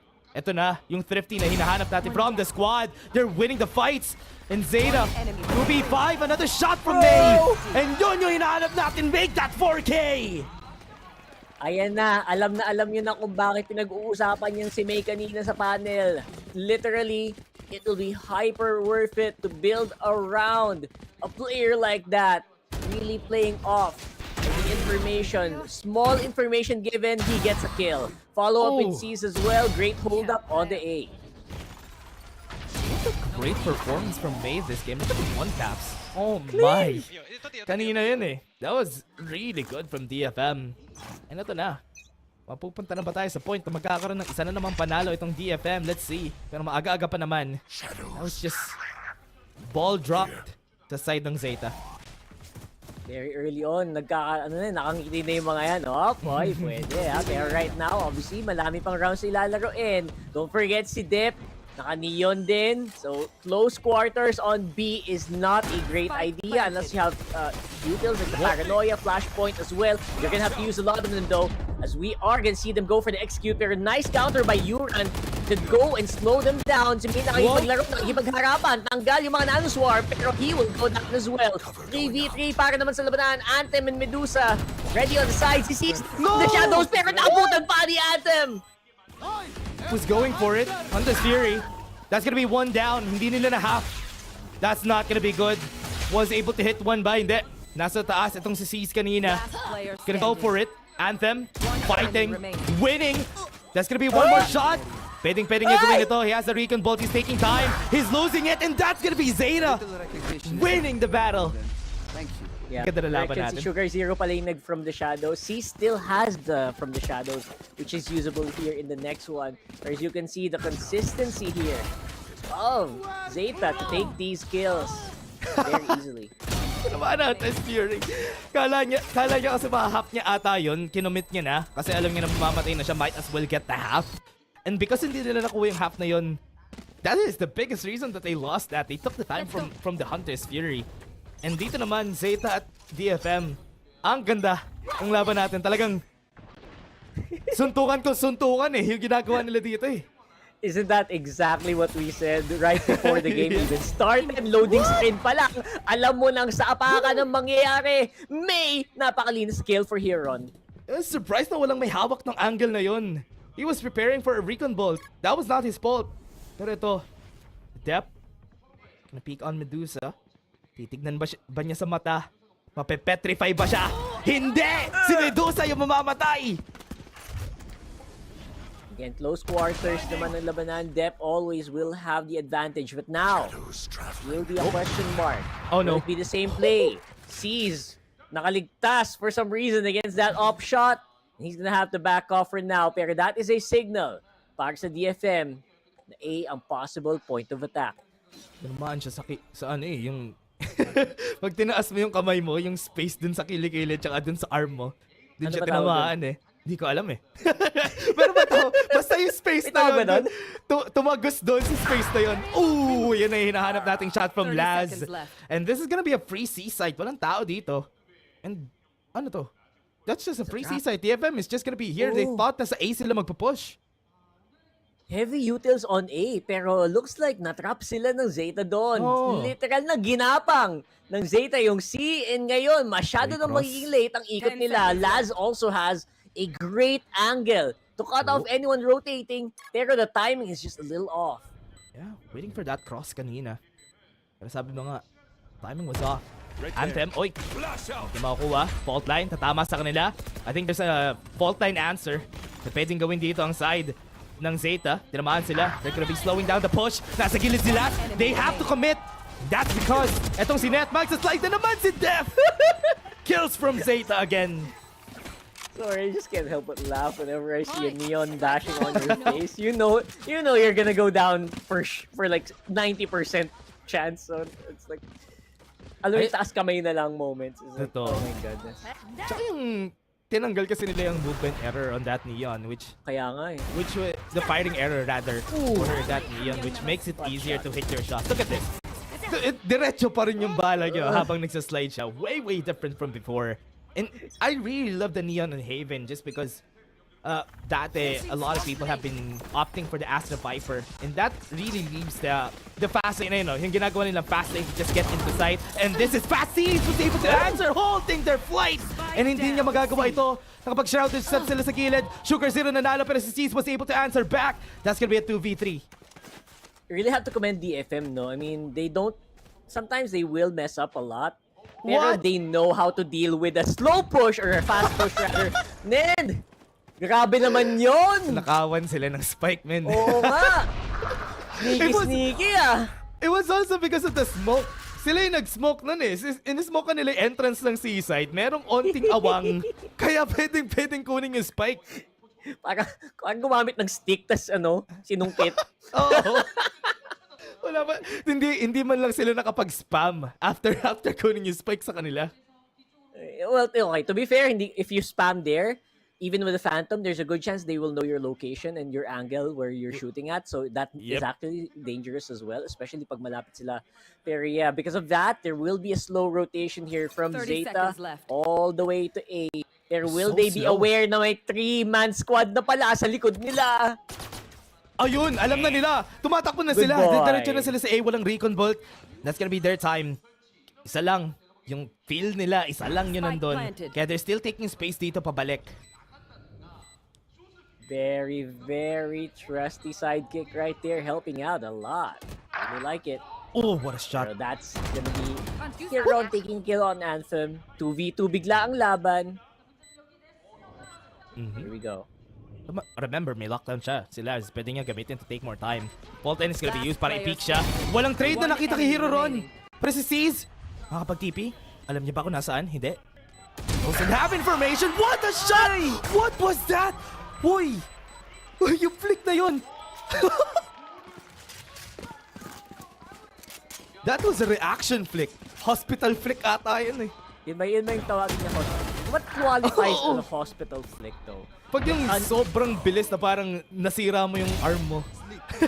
Unimaginably good, right? Like, unimaginably what the heck? Like, wala kang info almost, but you just know it's gonna be there. The game sense. That's sixth sense. Alam niya rin yun eh. He did a crazy there. Kaya siya nakangiti after eh. And ang ganda na pinapakita sa atin ng Zeta dito. Kasi with yung post-timeout win nito ng DFM, it's also because they've been losing a lot of games rin naman, so understandable. Pero DFM, this is what they struggle with. They really go with those aggressive plays, or rather, mga hero plays na hinahanap natin from players like May, from players like C's. And if hindi siya nangyayari, that's gonna be a call for timeout. That's gonna be a call for regroup for the side of DFM. Kasi if hindi nag-work yun, the thing that they're good at, they need to find something else. That's a good one. That's a good point. And again, these are rounds that are supposed to be a DFM round, bro. Like, kahit sino yatang tanongin mo, they'll 100% say that, you know what, we gotta sneaky, pero lugi dapat talaga sila doon. And so far, so good. You are being given a big preview of what this series might actually become. Yeah. And Rockhart dropping the eco ng dito for the side of DFM. Look at how confident Tep is. He's not even afraid of taking the battle here. May, really close quarters. Kahit ng sheriff siya. Gonna bait the information. Wala silang any information even back there at C. Sa C-worse. And... C-worse? Yeah. And hindi natin yung push dito. Wait, yun na. I like that. I like that, brother. Alright, so... Very tricky, huh? Let's go. They mess up the comms though. That's gonna mess up their comms if they use that. Nasa ano, bro? Na C. Nasa C-worse. Wala! C-worse. Anak ng toko naman. Pero yeah. Alright. Fast lane going in. Looks like he's gonna be able to get one stun, pero wala siyang video confirmation. Tinamaan si Dep ng aftershock. And that is all will take para makapasok sila right now. Fault line, a little bit too late. Pero sabi nila, you know what? It's a trick. We got one. That should be done. Let's go away with the spike and walk over the B. Kasalubong naman si Medusa. Lockdown is also an option. Really surprised about that commitment on that Rolling Thunder. Hindi nila kailangan ng Rolling Thunder that time. They were backing away on the side of Zeta. They already have the confirmation na nandun sila. But they got afraid. And ito na. With the lockdown, they have to force this last. Good thing meron trade kay May. This is gonna be a plan for them. Great plan. Ooh, nice denial as well. 10 seconds on the clock. They know they just have to slow it down. Time, you spike! No way. Seconds. Oh, no way. Umabot. Time. I think they have a time. That's gonna be it. If nakill ito, that's gonna be good. Sugar Zero saves the day. And that is a round na hard fought pa rin yung round na to kahit walang guns na tong DFM. Anthem. Can he be the one to clutch this time around? Pero it looks like it's not gonna be as easy as we thought it would be. Zeta not taking any risk at all. They will secure that round. Great. Kumbaga, boy, in Filipino terms, they got jebaited. They got jebaited so hard in that C push, forcing a Rolling Thunder. Akalain mo nga naman. Surprised nga rin ako about their commitment here. I mean, the lockdown could be called for here for the squad kasi they're having a hard time securing B side. And the Rolling Thunder was what I'm surprised with. They're on an eco here. And they could have waited yung flood dito ng Zeta onto C side. Pero now, let's see how they do. May guns na naman sila. One of many chances na meron pa sila dito. Denies depth, the space. But they have a lot of people here. Recon Bolt could be good. Takes down the alarm bot. Makikita sila. Tries to go for the peek on Dusa. Pero that is not enough for them to take any kills. The power of the breach here is gonna be so good. One Rolling Thunder, whole site is gonna jump. So, yung mga bagay na kailangan natin abangan. One of the reasons why the breach is so good in this one. Napatalon sa tuwa at si Dep papasok na. At yun na nga, nakadali ng isa. Medusa going down, net follows suit. Tatlo ang matitira para sa Zeta. Yeah, that's a better use of that Rolling Thunder, just taking out everybody from A side. It was still a hard push. Wait, that's gonna be a good peek. Sees one. You run. Meron pa silang fault line. They still have a lot of people in. May operator pa sila on the hands right here. That's gonna be right clicks not working. May on an operator goes in and Zeta still takes the round. It's, you know what? These are becoming Zeta rounds, pero man, DFM, they are fighting back, no? Hindi sila susukasin. I really like what they're doing, but the power of the Neon here is hindi mo naramdaman kakaila. Ang hirap niyang kalaban, lalo pag mastan ka lang konti, ma-blind ka lang na konti, nasa mukha na agad siya. So it's so good. I was surprised about that, no? May going in, holding an operator, nilabas niya yung classic, nag-dash siya papasok, patay siya. Ayun, wala na silang operator. Well, to be honest, that was a high risk, high reward play naman, right? If they're able to get that first kill, they really have a lot of control and they will have an easier time defending these sites. Pero yeah, they lost out. Yeah, I really hope na they could have saved it up kasi they were going for an eco after this. Pero I mean, let's see how they do this for the next round. They have a Vandal anyway on May. So with the push in A, they're waiting. Meron naman silang information dito. Ooh, let's see. Zeta still putting a lot of pressure on A. Kaya itong si May, tinatry pa rin niya mag-peek dito. Lots of ultimates are also available para dito kay Ledep. They don't need to force it so much. Oh my god, nakita yung barrel ng barrel. That's the worst way to go, bro. That is the worst way to go. Oh no. Lost it again. Zeta. Very explosive, very spontaneous yung mga nangyari sa kanila. Even on this eco rounds, they've been losing spots. Let's see how they do this. He's touching the smoke. Kita sila ng turret. They should check where Medusa is. They have the fault line. No information. Di pa rin sila makakapasok because of that aftershock. Now they're gonna go in. They saw one. Medusa dies to his own. Oh no, that's not gonna be good. On swarm grenade, he died. And that's gonna be it. Zeta is just gonna be taking over site. 10 seconds left. Napa-facepalm ako nung nakita. Man, literal nasa Japanese Valorant channel ako. Lahat sila napa-question mark. Literal question mark lang yung sinulat nila. What was that? We have to get a replay of that, bro. Oh. I am not even kidding. I will take a picture. They all went question mark. Last round. I wanna see that. Okay, money. Pero, what happened there? That was interesting. Yeah, this was a good start, no? Ang ganda nung ano start niya. Yun lang yung problema. Ang ganda nung start. So let's see. Wala sa replay. Oh my goodness. Wala sa replay, Rockert. Okay, Sayang, okay, pero okay. Zeta has been doing this so well, especially in the attack. I mean, given na attacker-sided naman talaga ang Haven. And mas mapapadali ito if ever TFM goes into the attack and let May go crazy.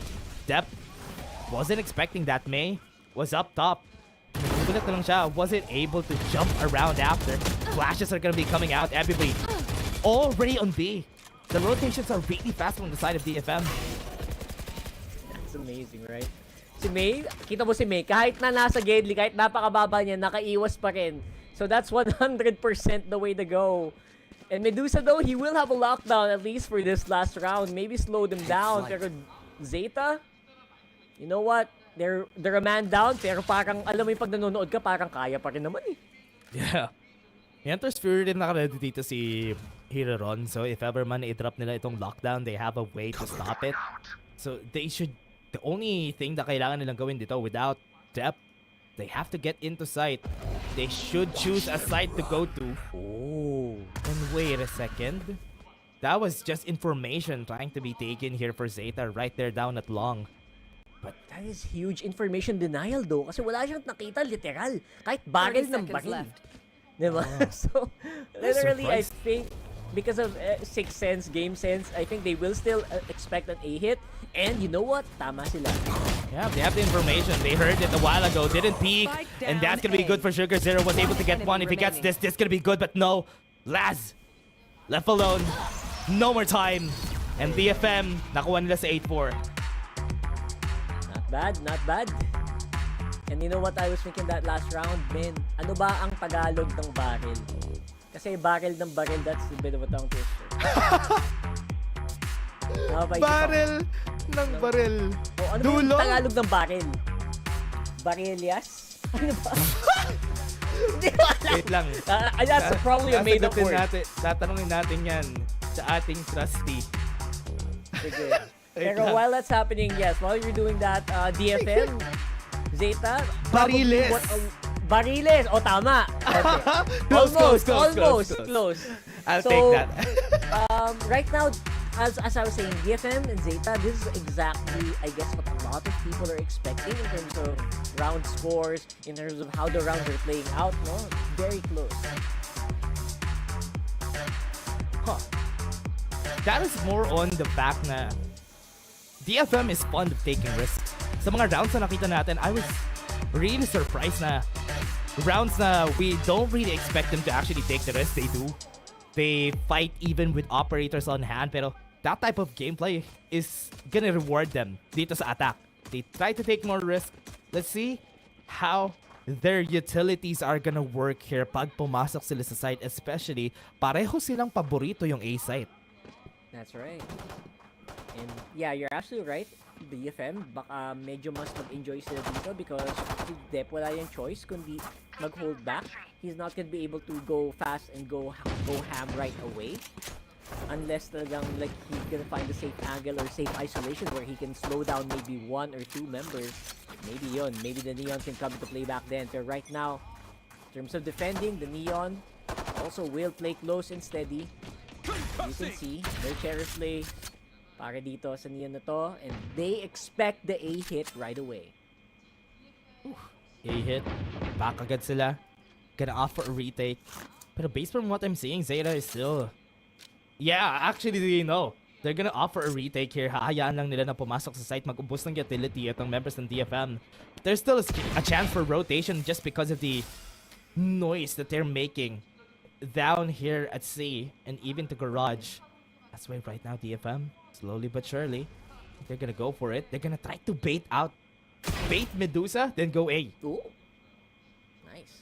He's able to get out that alarm bot. Gurma is trying to get Zeta to overthink on this one. Pero no, Zeta is holding on sa position nila. Medusa so far not making a pick happen. Pero you know what? He's also getting a lot of attention. Kahit sila Dep, parang dun banda nakatingin.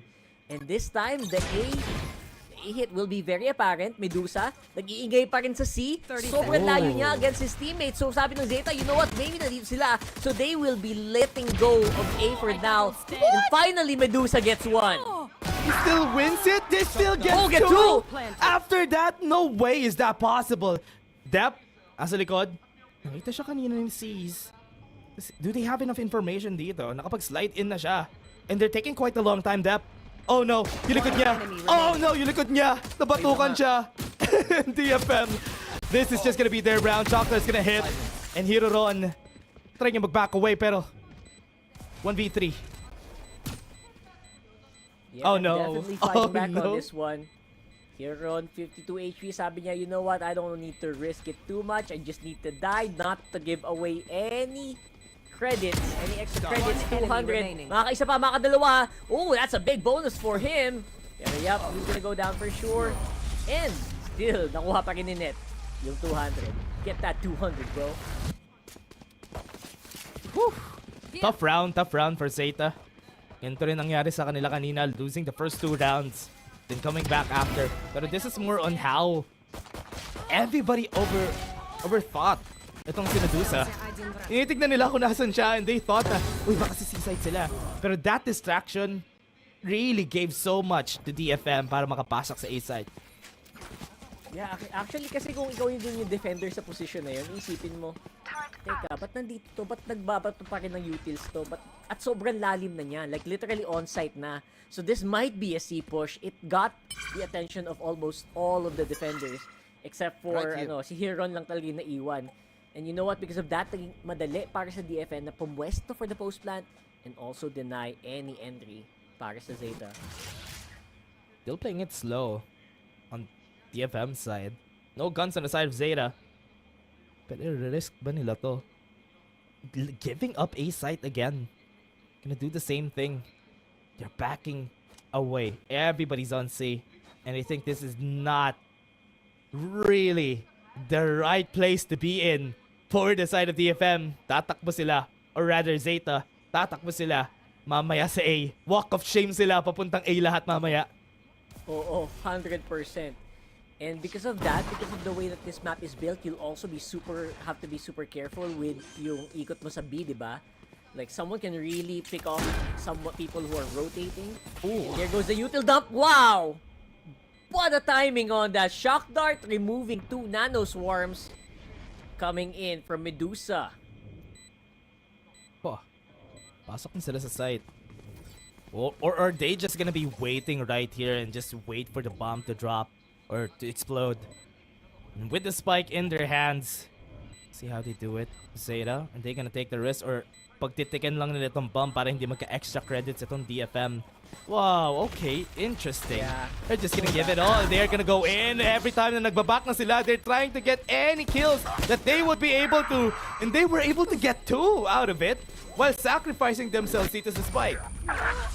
Bonus ng isa, that's absolutely fine. DFM getting the optimal number of rounds here. Making an easy entry, and kita mo naman, the mind games are working so far in favor of the attackers. Interesting. Zeta, kailangan na lang nilang gawin dito now that they have guns. They could do the same thing like what they did on the attacker side. Yeah. But so far, different reads yung nakita natin dito. Tinry nila 2 times. They just put everything down on C. Pero what DFM is doing is don't fix if it ain't broke. Dire-diretso lang sila sa A side kanina, pero ito, they're trying to change things up. Yep. It's gonna be a bonus round obviously, pero now actually it's perfect time to go in and try something crazy. That's what they're doing. Straight into B, walang nakabantay. And si May makakuha pa ng isa and mabubuhay. Make that 2, but Yuran gumanti naman. Still have the spike. Fake plant pa rin. The real plant na. Alright, going into the side. Depth, malalim na siya. He gets 1. Cease is going down. You have to take Smoker space. taken out of commission. Inside side, kailangan nila mag-take ng space. Kailangan nila takbuhan itong si Dep, pero ayun, nakita pa rin sila ng Zeta.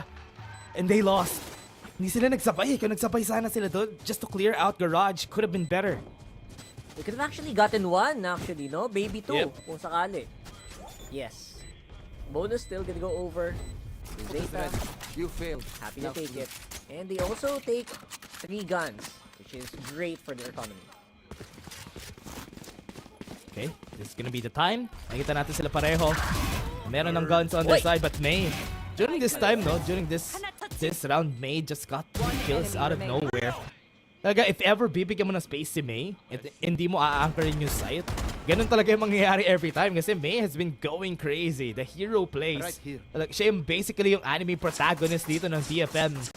Kaya every time he's given that time, he will shine. You know what? This is actually exactly what you expect. Again, DFM, lots of trust in one of their star players, May. He's also going to be spearheading the entry dito sa site na to. And he'll take advantage of that smoke to get into a good position. Pero si Dep, malalim na din. Alarm bot spots him out. Spike's planted. And now, malayo-layo ang kanyang tatakbuhin, pero hindi nila makakasalubong si Medusa na naman. Oh, they have a good plan for long here. Lahat sila lalayo. But remember, there's still some smokes to work with. A Hunter's Fury on Zeta. Walang ultimates on the side of DFM. Nobody's gonna be taking space here. They're just gonna be spamming around later. That's gonna be a very scary position to be in. That's gonna be a Hunter's Fury. They're gonna be baiting itong defuse na meron sila right now, and nobody's going for it. They're gonna be baiting it. They're gonna be dying. They're gonna be losing bullets. Dep is gonna go in. That's gonna be the defuse happening still. Nasa likod nila. And this is the problem with what they did. Nobody was there. Nobody took space. Kaya nakuha lang ng Zeta yung defuse. You gotta commend, you know what, Dep for that hero play. Sobrang forward niya. Definitely a lot of reliance on this duelist right now. And I have to, yeah, what an angle to put that spike in as well, right, Dash? Yeah. Honestly, surprised ako na card kasi,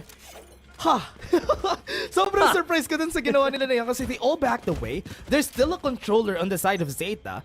No, they have full utilities. And they backed away. Could have been a good round for them, but no.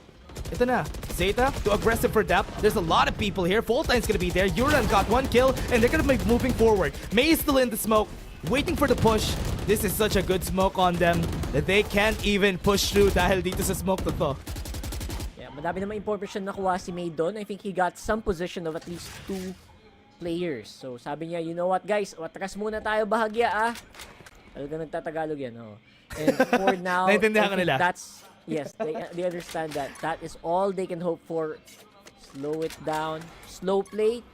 Get some picks from May. Pero si Anthem ang maging unang biktima ng mapa na to. Oops. For this round. Ay, nako po. Si Laz nadali. Ito na ba ang opening ng DFM para makapasok? Yeah, that's gonna be the site for them. Another C site. Gonna be planting it in the open again. There's still some smokes on the side of Zeta na pwede nila gamitan from Sugar Zero. Pero si May, this is what you want. You want this spot right here. You need to take the space. May needs to get some kills here. And if ever man mag-push, super close right there. Aftershock is gonna be buying more time. Garage yung ipupush dito ng members ng Zeta. But they're gonna be surprised a lot more. Somebody was at that smoke. And this is what you want from that round. That is gonna be space taken and space won by DFM.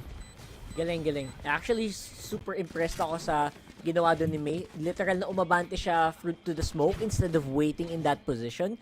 Just para lang talaga pag kahit may mag-dash na Neon, alam mo yung paharap papunta sa kanya. Hindi yung patagilid, hindi siya magiging horizontal na movement. So very smart yung ginawa niya doon, and the game sense really is kicking in para dito sa DFM. Yeah, much needed timeout here from the side of Zeta. Just because of that round, really went in for it. And ang hilig nila gawin to, no? Yung what Zeta has been doing a lot here is to give up side. Let's try to be here on one side, on A side, let the person on C side just do the job by themselves. Pero pag ginawa kasi nila yon and they didn't spread around, also because they have no information, pero they had to go for that retake pretty easily there. Or had to go for that full retake. And mas mahirap na trabaho yun for Zeta. Yeah, actually, doble kayod, kumbaga. Double the amount of effort that you need to get into position, basically, right? So that's true. Right, for DFM naman, they're doing excellent, to be honest, in this half, no? Yes. Alam mo yung hindi sila nag-struggle to deal with the Neon, just like we mentioned before the half started. It's not becoming such a big issue this time around. Even their last game against RRQ, no, they didn't do bad. They did pretty well. And this might be the results of it. And they're also getting away with it kasi May is allowed to do this just because Zeta hasn't been taking space for the team here. Kaya May is just gonna be going crazy. And let's see how they work with it. Zeta is gonna be defending the site. At least now they're at the right side to anchor. Okay, let's see how they go for it. Yep, they're gonna walk slowly as usual, giving away as little info as they can, pero sabay-sabay magpapasok ang utils dito. Great information as well. Nagapin yung fault line ni Yuran. It will be difficult to slow them down. Flashpoint ready on the mark. Pero again, it's just another bait para sa DFM. Good time to back away. Anong setup dito sa garage and at B side. Is that gonna be a bait from DFM na pulse rotation yung mangyayari dito? Pero I think so. They're just gonna be baiting May. Like what they did kanina kay Dusa. See how that works out for them. C-site na naman sila. There you go. Slowly and steady. Again, si Laz ang magiging huge difference maker dito. If he can deal with it, the only way he can deal with it right now is to slow it down, either back off. Pero yeah, that's a nice flash. Pero look at this. Ang lalim na naman. Si May nakapwesto just to back up whoever will plant and seize is in a great position. Oh. Laz gonna get Medusa, Sacrifice 2 pa. And now Likod niya. si May malilikodan pa yung dalawa. Sugar Zero! No! Malilikodan yung nalilikod. No way! Ah! No way! He was smoking. The timing was right. Oh no! Nakuha pa nila yung likod tuloy. Depth is gonna be here. Gonna jump around. Gonna try and take the spot. Hero Ron is gonna fall down. Nath, di nila alam kung nasan to. And that's gonna be one down, pero Zeta still wins the round. Grabe yun, boy. Sobrang series of unfortunate events. Literal na. Alam mo yung naglalurk ka, tapos nilurkan ka, tapos nilurkan mo yung naglalurk. Literal na. I think we'll see that on the replay. Where ang ganda talaga ng hold naman ni Lalton. Pero Heron was able to get up on a very good position. Pero people were not expecting May. Pero May also got taken care of here at the same time. And that was layer upon layer. Sugar Zero was busy smoking. And nung nagsasmoke siya na yun, yung timing rin ng May na pag-cross, hindi niya nakita eh. Buti na lang nandun si Laz, kundi no? could have been worse for Zeta if wala si Laz dun. Ay. Again, just this is fun. This game does not fail to deliver. 100%, it will deliver entertaining Valorant for sure. This game is so fun. Just seeing everybody just go crazy, try different stats from Zeta and DFM. I'm really loving the series, and I would love to see how they wait. What? Medusa goes in for the peak, pero eto, different stats sila. They haven't tried Garage for the longest time dito sa side of DFM. They're gonna be doing it this time around. Forcing Hidaron out of the way is a good idea, pero they haven't been pushing yet here for DFM. Ganang usage of the Aldron as well. Mahirap i-push na one-way smoke. Holding down Garage. Medusa though, trying to remove as much utils as he can. Pag pahirapan mo lang konti si Laz, should make it a lot easier for the entry. Naka-ready na sila May. Activated din ang kanyang Blade Storm. Sugar Zero, will he smell it? Can you smell what Zeta's cooking? Huh. We'll have to wait and see. Really surprised about that again. Hiroron, I think he's gonna die here. Medusa is gonna be peeking here out of Garage. And he doesn't have any idea. That's gonna be the Rolling Thunder right up on side. Wala siyang tatamaan. Pero si Hiroron, hindi siya ready na naman for another flank coming in from Medusa. And they have to clear two. They have to go to Garage. They have to try to go for backside. Itong Zeta, yung setups nila na nandito kay Laz, kakakuha pa lang nila. So they're gonna be waiting. Everyone is gonna be going. Late itong si Laz dito sa rotation. The Aftershock got the kill. Hoy! Oh my goodness, and now it's also the Rolling Thunder. Delay Isa ball. na si Dep, makipagduelo Wala ng siyang harapan. makita. Blaze Storm! Beautiful. Right It was click, really- and Wait, there you go. what? Defuse! What is What a shocking turn happening? of events. What is happening? Zeta! Naka-defuse na naman sila! Dahil pumunta lahat sa long! Ito DFM! No fake, bro. No way! Look at all the wins na meron itong Zeta. Every time na nakakapag-post plant itong DFM, lagi nilang nakukuha yung defuse. And that is because yung space na gustong kunin ng DFM dito, hindi nila nakakuha. They always go back to C long. Every time na nakakuha sila ng plant at C. It's so uncanny. It also shows yung difficulty na pagiging defender talaga sa mapa na to. It's, you know what, in high-level Valorant, like this distance between A and C is really, really difficult to overcome. Depende sa setup mo. I mean, KJ is pretty okay na nga.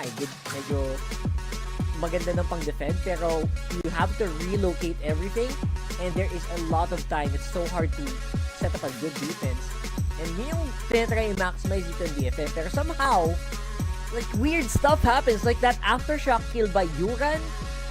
Like, things that really shouldn't happen for DFM, it's happening, man. Yeah, it's just unfortunate na ang ganda lagi ng execute ng so far ang ganda lagi ng execute ng DFM onto the site, but what comes after, yung nagiging problema kasi sa kanila. The post-plan situation is when they falter. Nahihirapan sila lagi, especially if May is out of the picture. Lagi silang nahihirapan on that site take for them. And now, we're gonna be having a death boss! Yeah, that was honestly okay naman yata daw. I can do you understand Japanese? Japanese. It feels like a very difficult language to It is. study. It is. Pero I feel like once you know Japanese, ang dami mo pwedeng gawin. It feels like it. Madami kami, para kami may The world is your may oyster, bro. infinity stone kumbaga. gaganon. Oo, parang I want to learn Japanese. Yeah, honestly, parang interesting talaga ma-learn ang Japanese because there is a lot of things na kailangan mong malaman, especially their way of writing. Remember, ang dami nun. Iba pa yun, no? Yeah, iba pa yun. Actually, kahit di na magsulat kahit magsalita lang okay At na. least understand it, no? Parang gano'n. Oo. Pwede Try nga. ko nga. Try mo yan. Ang dali, no? Dapat next time na magkakas tayo ng Japanese team, DFM or Zeta, dapat meron ka ng alam na phrase. Sige, it's a deal. Let's go. Okay, so now DFM, as usual, they will try to bait as much utils in one site, tapos syempre iikot yan. Pero this time around, maybe they can just go straight up. Because right now, if you're talking about like ultimates, they don't have a lot to deal with. Talagang literal na from the shadows lang. Sobrang maybe tight an na, no? overdrive from depth. What is this? Yung angle ni Hero Ron, sobrang tight ng angle niya. No room for error on that angle. So I hope makita niya magpa-pass through dito. Nakita niya dumaan si May. And that's gonna be enough information for the team here. And without any setups na naman on site, they're gonna be giving up this A site. There's gonna be the plant here. But they have the shock darts coming out. Oh, lumayo si Ned. Lalabanan siya, 1v1. And Yuran was there for the save. Naku po, si May pa talaga yung natanggal. At Oh, no. ngayon, Double lockdown. Killjoys are gonna deal with everything happening on the side right now. Siyempre, patatagal na aftershock yung lockdown. And there goes the paranoia that will force Cease to also throw his own paranoia and get into a really, really bad spot here. Scrap. May fault line pa rin naman. Flashpoint ready as well. There you go, Sugar Zero with a kill. Naglaro through the smoke. Medusa! Wow. Dalawa kalaban, no go. And it is gonna be a Zeta map. Great win from the side of Zeta. DFM really had a hard time on the post-plan situations natin dito from the team. Really having a hard time to go dun sa pagiging aggressive nila on that and also being very passive on those post-plan situations. Really not in the right spot every time, which is why they were faltering on the past few post-plans that they had. And ito na nga, Detonation Focus Me lost the first map. And remember, that was their pick, Haven. I think ano yun parang medyo gentleman's agreement yung nangyari dun kanina. Like, whatever happens, Haven tayo. Parang kasi masaya lang. It was just really a fun map overall. I mean, obviously DFM lost it out, pero there were rounds where parang kaya nilang lumaban, kaya nilang sumabay Totoo. And at the end of the day, just May is just not enough here. Yeah, that's crazy. And again, ang panel naman natin ang mag-a-analyze yung game na yun. Panel, kayo na bahala dyan. Maraming salamat to Dash and Rockhart, and they look very, very happy. But ayun na nga, those teams looked very, very evenly matched in the beginning. Pero once again, Zeta has come out on top. And guys, did you really expect the outcome of this map? Kasi DFM was coming kind of close. Yes? Yeah, I mean, yes. I mean, to be fair, okay, they made it a bit more competitive kumpara dun sa na-expect naman natin. But in the end, Zeta were able to pull away, and I think what's important here is that we finally have Haven again. You know, we saw it yesterday, kalaban nga ng PRX at DRX, but I've just missed Haven so much, so I'm glad that we saw it here today, especially between these two teams. And there were some moments there that you maybe could have seen some individual opportunities presented for DFM, like si May when he was able to take space dun sa VCT or even updraft towards Heaven.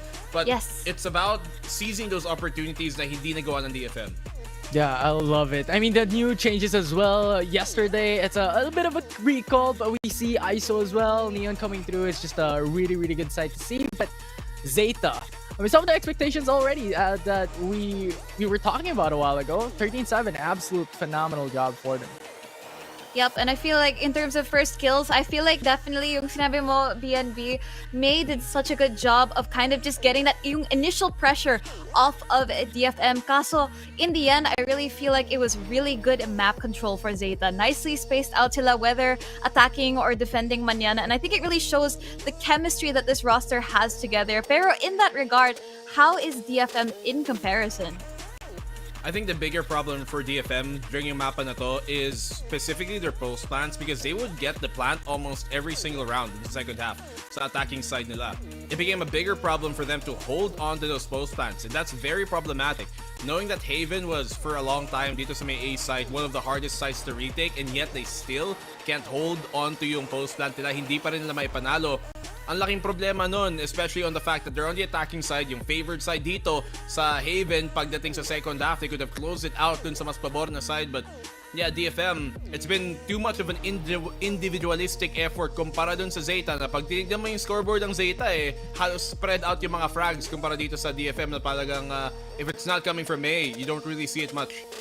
Yeah, I love how you mentioned about the individual firepower as well, because all throughout the Zeta, sobrang lakas ng pinapakita nila, like individually, especially coming down into those final moments, yung post plants especially, na pinapakita ng Zeta right after. Although there are some shining lights from May, from that multi-frag that we saw just now, and then the updraft coming into heaven and just denying that possibility for Zeta for those retakes, pero it's just not enough.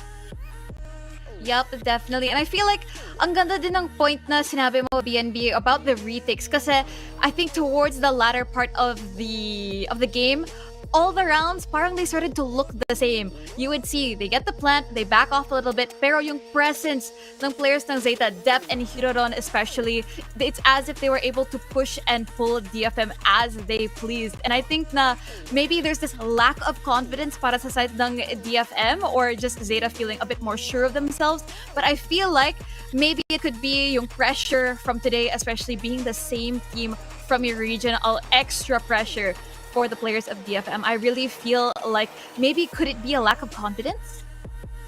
Aba, syempre maganda yung point ko kasi sa akin galing kaya hindi kayo mapunta doon. Pero I do think may problema nga din dito talaga yung DFM in the case of them just not having that cohesion. It's hard to win this fight out. To be fair, yung 7-13 scoreline, it was actually a closer game kumpara dun sa final scoreline kung anong ipinapakita niya. So there are opportunities here. As I said, it's about seizing them that becomes a problem. They've found some moments and I'm hoping na they can continue to do so here on Sunset for DFM para naman makabawi. But Zeta have been a pretty good team, I think, here, or a pretty 50-50 team rather here on Sunset, and this gives an opportunity actually for DFM na makabawi dito. For sure. Definitely something na pwede nilang i-look into when it comes to coming back from this. Although there's a big problem from their match priorly in the prior week because they battled it out in Sunset before, but they were just acting very slow. It's not like, hyper aggressive, methodical, but it's step by step. Now that can be a double-edged sword, could be an advantage, could be a disadvantage.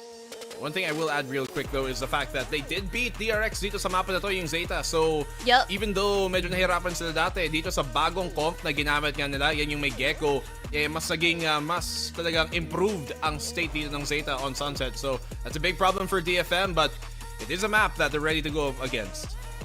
That's right. And I think, moving over sa susunod na mapa natin, which is Sunset, this is Zeta's map pick. And currently, sila yung may momentum here in this series, coming off of Haven and very hot. So, do you think na, considering yung problems na in-address natin kanina, how can DFM slow them down? Kasi DFM, we've seen na they can definitely heat up, but they cannot shut down the players of Zeta. Well, their post plant was a problem, pero this might be a different situation dito sa Sunset. They do like to play this double controller. Meron nga sila ng Omen and that Viper. I wanna see them establish aggression early dito sa mapa na to really kind of make Zeta lull into thinking that they are an aggressive playing team here on Sunset. Tas tsaka sila mag-iba ng strat. Tsaka sila mag-iba ng playstyle kung kailan na-condition na nila yung Zeta early on with that double controller comp that they have. It is crucial for these double controllers to be effective in the default and in establishing that pressure sa simula pa lang. Yeah, definitely. Those aggression could really tip the scales, especially up against these individual firepower that Zeta Division has shown us back in Haven. Pwede yun maging disrupt. It's something that can hinder that possibility for Zeta to really outpower DFM this time around. So we'll see how they can adjust. 100%. And I think na gusto ko shift yung topic sa agent picks kasi we did see Zeta did have that Phoenix pick. We saw in the last stage that they actually hovered more around the Phoenix chamber that they were running. But now, with yung bagong duelist updates, we did hear from DFM they would be pulling out the ISO. But what do you think we can expect from Zeta? Kasi are we gonna stick with the Phoenix or might we be seeing a Neon? Ooh. I'd like to see a Neon. Right? We used Parang to see from saya Zeta pag may Neon, the honestly. chamber here a lot. So maybe Neon plus chamber, maybe that's something new. But to be honest, I don't wager that Zeta are gonna change yung comp nila. Considering natalo naman nila yung DRX nung huling beses nilang nalaro yung comp na to, yung may Gecko nga, yung may Breach. And so I'm expecting for them to stick with the same comp. If anything, baka nga yung DFM pa magbago eh. Oh yeah, like if we're backing onto the same statement you mentioned a while ago, if they want to go aggressive, they could definitely bring in the Neon in favor for them instead of just bringing out the likes of the Rays to their composition. Although there's a big problem onto that, if they're not going to pick up the KO, they couldn't really deny the possibility for the Sentinels, for the Cyphers onto those traps. But you know what? I really do love to see a Neon, even for the side of Zeta, if they want to be aggressive as well. Yeah, I think considering again these Japanese teams, we haven't really. I would rather say yung playstyle nila, it's kind of formulaic. We have seen that, especially sa side ng DFM, but very happy to see that they have been showing some signs of wanting to experiment. So I think it's a really good refreshing take for the region as a whole. So I really hope that we see that from Zeta. But we've talked about DFM. I do want to talk again about Yuran and Hiroron, kasi Hiroron was absolutely, I think, invaluable for that Haven success. I think so too, and kailangan talaga nila mag-show up dito para sa isa't isa. He was a bigger performer dito sa DFM. The rest of the team, kailangan nilang sumunod dito sa sinimulang pauso ni Hiroron at Yuran na mag-top frag.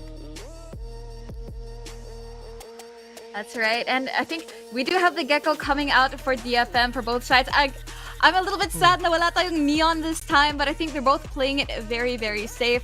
But again, we're gonna have to see how they play it out. Actually, mirror matchup siya. We don't have the Sovas, interestingly, but it looks like oras na para sa two teams natin to head on over to Sunset. So ipasa na natin sa ating mga casters, Dash and Rockhart.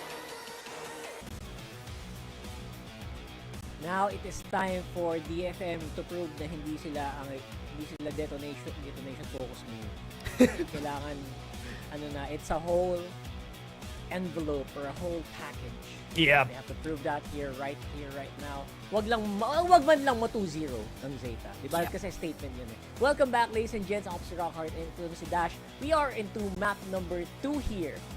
Yeah. DFM versus Zeta. What do you think, Dash? 2-0 Yeah. ba o kaya pa?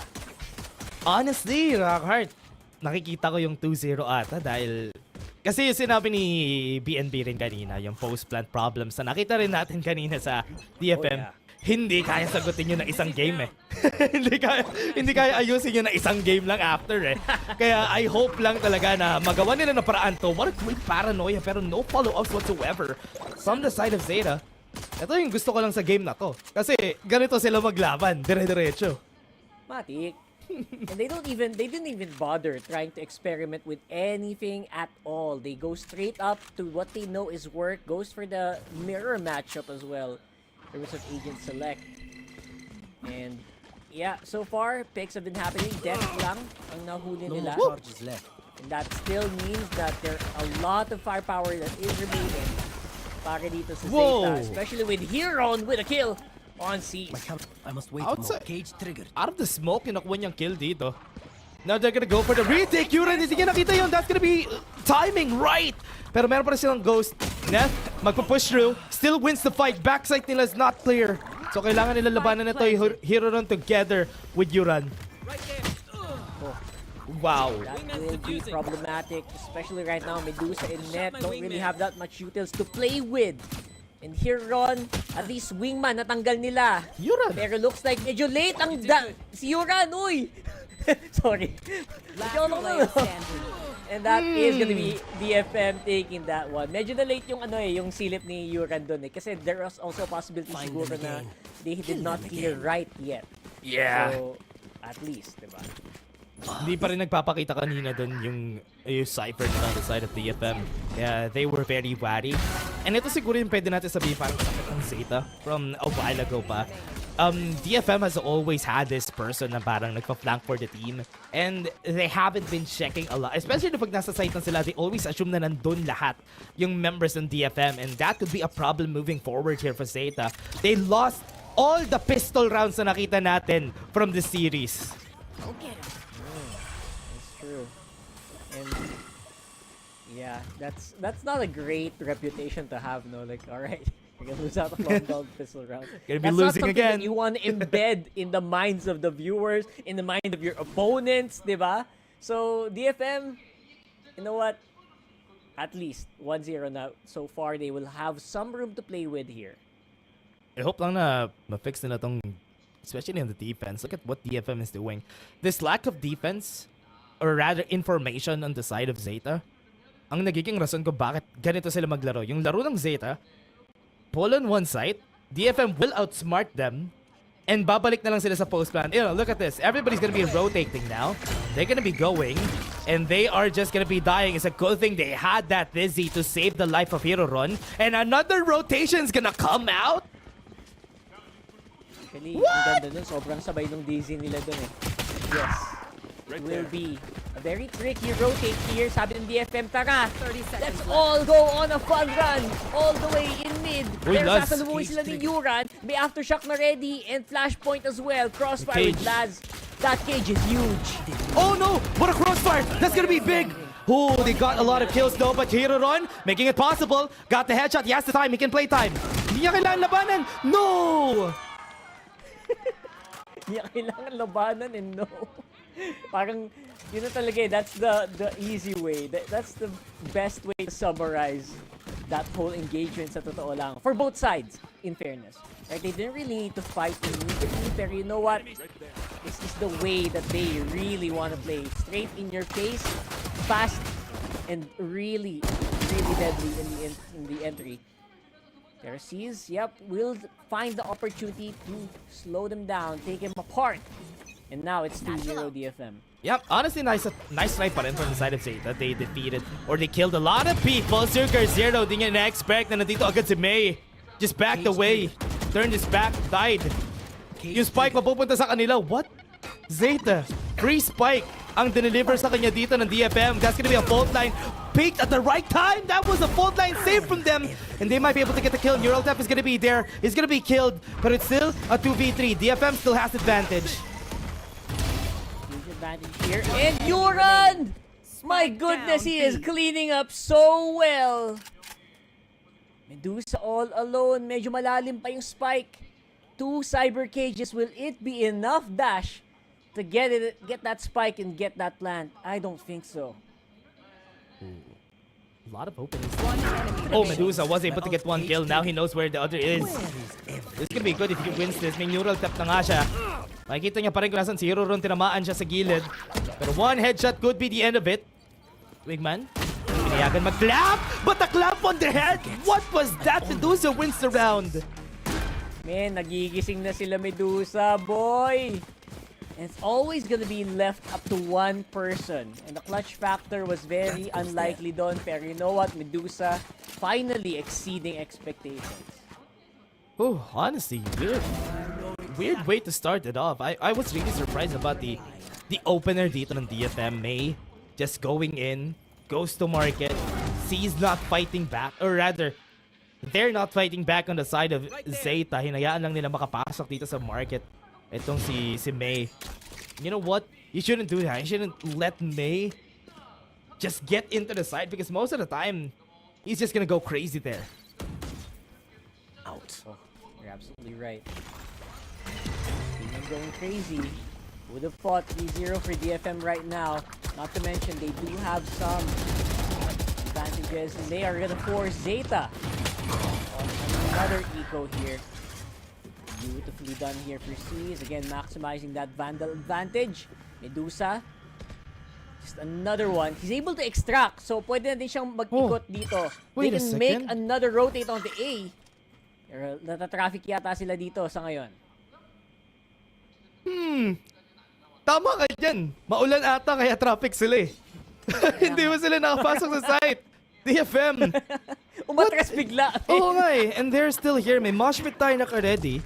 Na-try na i-take out lahat ng utilities. Pero Zeta, rotating without any sound cues to A site.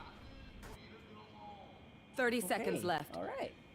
So, man, literal na yung ano doon. Na-prangka sila doon. Napa-mind games yung Zeta doon. What the heck, bro? What's happening to DFM right now? Oh no. They're doing so well. Yeah, DFM has been doing so well. Medusa's on tiles. You have to take a look at where he is. Yuran's gonna be dying. May allowed to get these kills. But it's still an equal round for Zeta. But ang daming rounds na ipanalo dito ng DFM. Man, that's actually really interesting and really unnerving to see that DFM is playing this well. So I wonder what is happening to Zeta sa ngayon na they seem to be getting caught here. Most of the time rotating. And Yeah. May is just having a field day, bro. That's a timeout that they need, honestly. Very much a needed timeout for the squad kasi they've been having a lot of problems kanina dito, Rockhard, for Zeta. The decisions were questionable. Walang nag-anchor sa site. They're just giving the site off. Once they hear a sound cue, they go for not even a sound cue. They have no information in that rotation right there up in A. And maybe it's because of the confidence from the past game kaya they've been playing this way. So ngayon, it's definitely back to the drawing board here para sa Zeta. I mean, they didn't really run anything new here. I wonder what's up? I mean, what is this? Parang medyo nag-lax ba yung kamay nila from the previous game? I don't think that should happen here. But you know what? Whatever is the case, DFM are very happy to oblige. And they are really, really pushing the tempo hard. Dep gonna have to go on light shields and an op this time around on that raise. Oh wow. This is just... Let's see what they're gonna do here. DFM gonna be rushing inside Satchel. Gonna go in with a showstopper. Wasn't able to get the double. Dash is gonna be there. What was that? What? That was fun. And that's gonna be a mosh pit right there. And then Zeta got one kill. Dep gonna peek again. Gets one. Pero meron pa ring trade. May was cancelled kanina. Pero pupush pa ba sila dito sa elbow? Oh, ito na. Dahan-dahan nang bumabalik. Nakapag-realize sila after that fun one. Trash is gonna be ready again. And May, medyo duguan na siya. So baka medyo mabagal ngayon ang pass dito ng DFM dahil doon. Yun. Kahanap na naman ng target. Confirms at least one agent dito sa likod. Alam nila. There's C's, malapit Alam nila. din. Flash Paranoia, perfect timing. C's was able to cancel back. That fault line as an answer was the reason why DFM was able to get this. Meron pa sila. Lumayo na siya. Alam ba nilang nag-anchor pa sa site itong si Sugar Zero? Hindi pa siya nagpipeak. Doesn't see it yet. Giving no information. Goes in for the collat. And si C's na lang. Yung natitira dito sa elbow. Could go from the shadows, go to B. He might go for a surprise here. And with that rotation, napaprangka itong Zeta.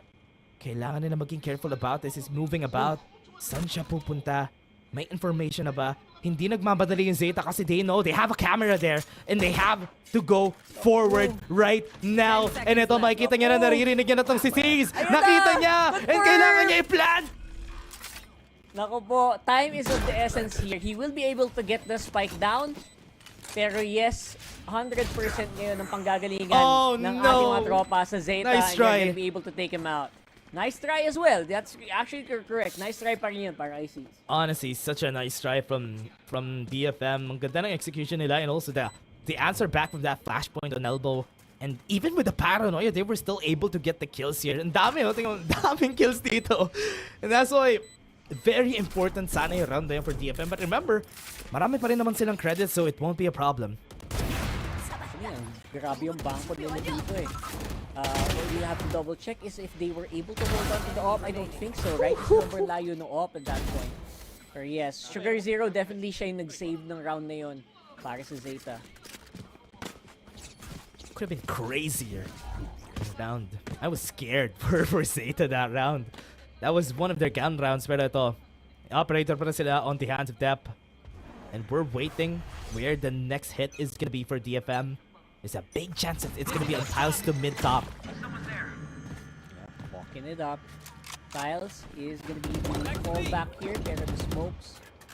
Gonna make sure na wala masyadong manggugulo. Great camera position as well para dito.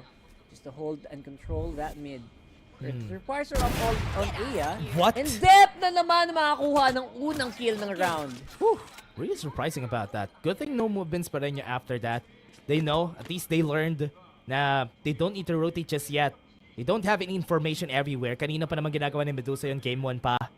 And they're waiting for the push right here. Gugulatin na naman sila ng DFM. DFM, will there be a gulat factor considering meron ng tripwire dito? Pwede mong talunan maybe, pero pag tinalunan mo yan, may mahuhuli ka na talaga malala. Laz counters out on that raise, the paranoia. Be able to isolate Laz. Heron. Meron pa naman pwedeng gamitin dito to slow down the push. Oh no. Sugar Zero is here for the backup. They're trapped. Oh no, may one way pa. Saan na sila pupunta? Okay, balik tayo sa elbow. 30 seconds left. Right there. And we will have the mosh pit. So, nagamit na din yung mosh pit dito ni Heron. And 3 members remaining para sa DFM. Net, naka-standby lang din yung Thresh and Alam syempre niya. naman yung Rolling Thunder nila. Kita. Alright, so they decide 10 seconds it's a left. go time, it's a go time. Spike Very planted. clear on that box. Sugar Zero, great angle here. Maybe can pick off one, but the Rolling Thunder slows them down. That's gonna be Waiting it. for the defuse. Si Anthem nag-aantay ng pwedeng mabiktima dito. And there you go! Yeah, goes in for another Rolling Thunder on their side, DFM.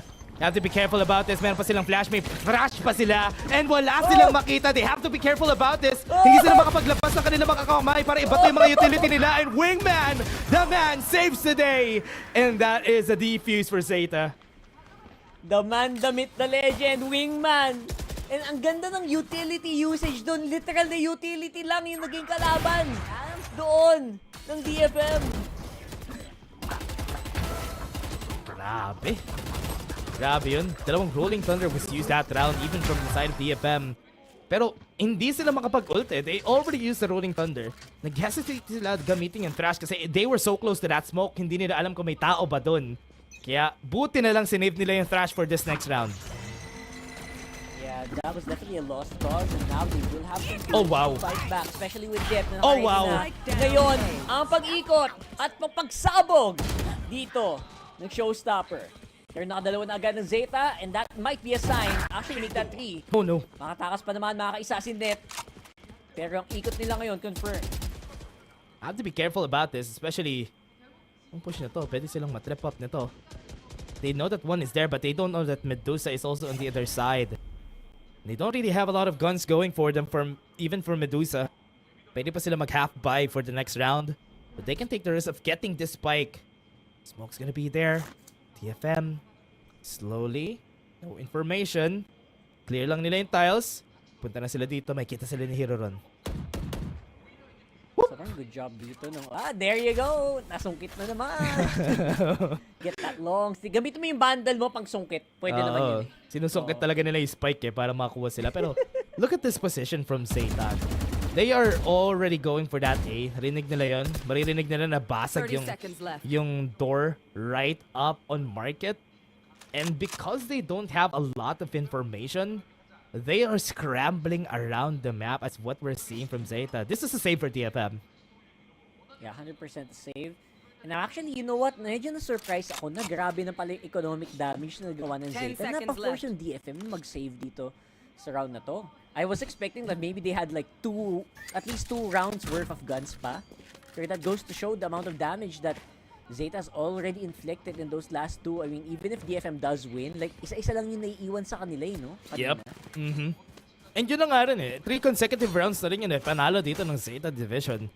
And even if they got 4 consecutive rounds, sobrang expensive pa rin eh. Ng mga rounds na naipapanalo talaga nila. Kaya Zeta just got away with it. Sad lang na yung showstopper ni Dap hindi siya nakakuha ng kills pero was good enough to get some space for the team and i-force yung issue dito sa members ng DFM. And sometimes you don't even need to confirm kills, you just need to get that space nga. That will be enough for the rest of your team to really follow up. And it's been happening time and time again para dito. Zeta on the verge of going on the overtake.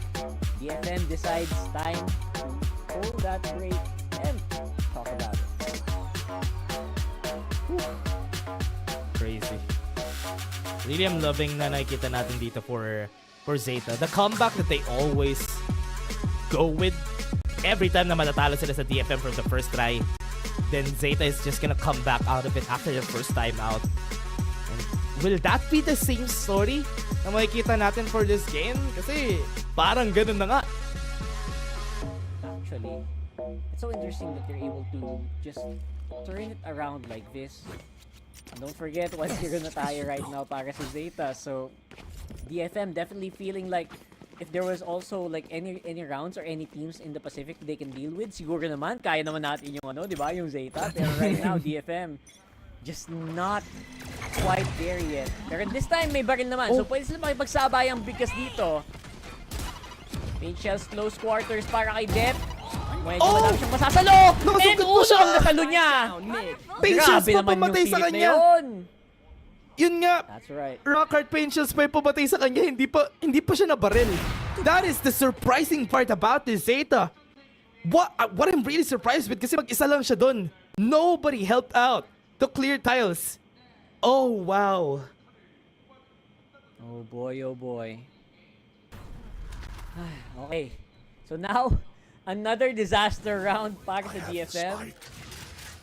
You know what? It's scary because the DFM rounds go into disaster mode like on a dime, like instant. Parang may piniflip na switch. Okay, guys, DFM, 2 down instantly. Parang ganun yung nangyayari dito eh. And so far, that is not a good sign. Although, not impossible, but definitely very, very difficult. Even with May, kahit si May and si Sis na naiwan doon, they will still go down and they will lose out on that round, which means they are back on Eco. DFM losing steam. And this is what I'm surprised with. No? Itong the whole shenanigans na nangyari dun sa tiles. I'm surprised na they didn't opt to just kill Dep and let him just play out of tiles. Yun yung nangyari dun. Kaya wala, they had to force the issue dun sa A side because nabawasan na sila ng players. Balance. May ano ba? May Jenny term ba ang shenanigans? Wala bang shenanigans? Shenanigans? We can make that a thing. We can make that. That's a... Ben, legit na question yun. Kung may mga Gen Z dyan sa chat, may shenanigans ba na nangyari dito? Let me know. I swear. It sounds funny, but it can be true. You know what? Shenanigans is a good term. Guys, let's do... Oo ba yun? Hindi. No. Okay. Kasi yung may mga Gen Z terms men legit like matanda na tayo, like, hindi ko rin alam yung minsan. Carps, yung mga ganun. Kahit yung... ako nabaliw ako dun sa mga terms na yun eh. Hindi ko na alam gagawin ko eh. And I figured out 4 more. We'll talk about that later. Anyway. Yeah, and this time, no, kailangan na natin na matutunan yung mga terms na ganun, no? Oo. Like scoops, kailangan natin sumabay. Alam mo yung scoops? Alam mo yung scoops? Oo, man. Diba yung mga ganun? Like, what the heck, bro? Anyway. Wingman. Look at that. Oy! It's a great plant here for DFM. No one goes down. Actually, that's great for me already. Yeah, Zeta. Dami bang full HP on their side then. Surprise from Hero Ron. That was it. May has to fight this. Holding the cross onto market. This is gonna be really scary. Lahat sila nandun na naman sa main. And they don't have space here. They have to clear market first bago nila makuha. They don't have any smokes on their side anymore. Sugar Zero needs his smokes. He has to fight Anthem, Medusa, hand in hand. Sila yung magdi-defend dito. Pero that is a problem. Sobrang nasa likod nito ni Dep kasi he's holding on that operator for so long. And will he be able to save this after mag-satchel palayo? Yes, he would. Medyo ramdam mo yung bagad nung satchel dun sa dulong yun for Dep. True. Interesting. Okay. So, but yeah, DFM, men, kailangan lang pala natin mag-usap dito, tapos biglang okay na, makakapasok na sila, walang mamamatay, di ba? Walang nadudulas. So, usap ulit ah. But yeah, great job for DFM, man. They're back on track, and they forced the buy there in that last one, by the way, so great job. Yeah, I think that is just such a small misplay lang from the side of Zeta that Smoke really just covered one angle rather than 2. Kaya nakapaglaro yung DFM dun sa main. Pero I was really surprised din na nobody cleared May on market. Pinaglaro lang nila sila doon kaya hindi sila makapag-defuse kanina eh. That's true. Again, that's the trick. That's all they need to do. Just make sure na walang madadali, walang matetepok sa simula pa lang ng round. Although easier said than done. But that's obviously the easiest way that TFM really does take these rounds. And the util play. By the way, yung util play nila kanina doon, that was phenomenal. I wonder if they can replicate that dito. I also want to see how Zeta would approach the attack dito. Kasi maganda yung approach nila kanina nung sila yung nasa attack sa Haven. So right now on the defense, same thing. they're struggling. They're having a hard time getting information, pero I hope it gets better for this team. But TFM, I'm kind of liking what they're doing here, especially the execution to site. Alright. So Yep. Dep, aware sila na naka-off pa rin yan. At syempre makakaroon yan ng isa. And I wonder kung tumama yung no-scope na yun. Legend ka na talaga. Legend ka na. Pero right now, it will be another 2-man down para dito. Sa DFM, information gonna be given over by Medusa playing so well right now. Medusa nasa likod, makapag from the shadow sila. Makakaalis sila dito in place. And that's gonna be itatakbo na sila. Makikita ba nila si Medusa? No, hindi. And ito na. The push and the plant is gonna be at B side. That's right. Now 2v free. It's gonna be a very difficult defuse. Medyo malayo si Yuran pero One enemy remaining. Nice shot.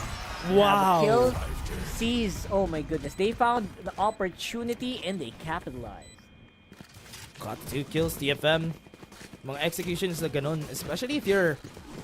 From what we're seeing here from the positioning na ginagawa dito ng operator nila for tap, I'm really surprised na yung angle na kinukuha niya dun sa angle na there's no more escape after getting the first kill. Kaya it was an expensive round basically for Zeta. Yeah, 100%. Super duper expensive. And finally, ma-force yata sila to play it a little bit slower. Light shields on 2 members here para sa Zeta. Oh. Okay, tanggalin tripwire. At yan na, si Yuran ang magiging unang obstacle dito. Sa DFM, great slowdown para dito sa breach. Great timing. Slow na agad sila. That full time was perfect. Enough yun para paalisin yung DFM din sa pwesto nila. Drop the paint shells rin kanina, so it's gonna be good. They're looking for, look at the pings here. They're looking for a push right here on market or maybe even a top mid sa positioning nila. Zeta nagsascramble yung Zeta, kita mo yan? Ikot-ikot sila. Kanina pa sila nag-iikot-ikot. Mapa-overthink ka lala. Great play for DFM denying all of that info para naman mabigyan ng malupit na challenge itong Zeta dito.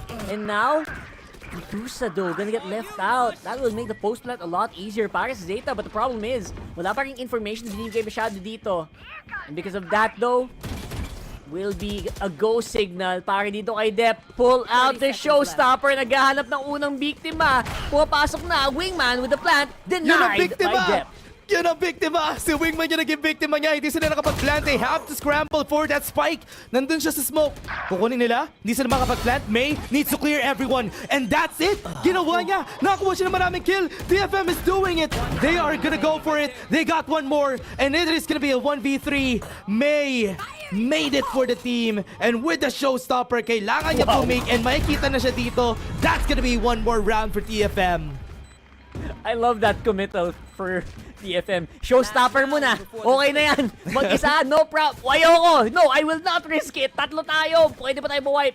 And they go and secure that round. DFM making the right moves once again. And that was such a great kill ito. Yung kill ni May dito was the reason why nahirapan na after itong DFM from getting it. And also that smoke right up on elbow. Wala silang magawa dun. Very well played there for DFM. Again, just maximizing the util play, bro. Is giving him so many advantages. I like what I'm seeing here.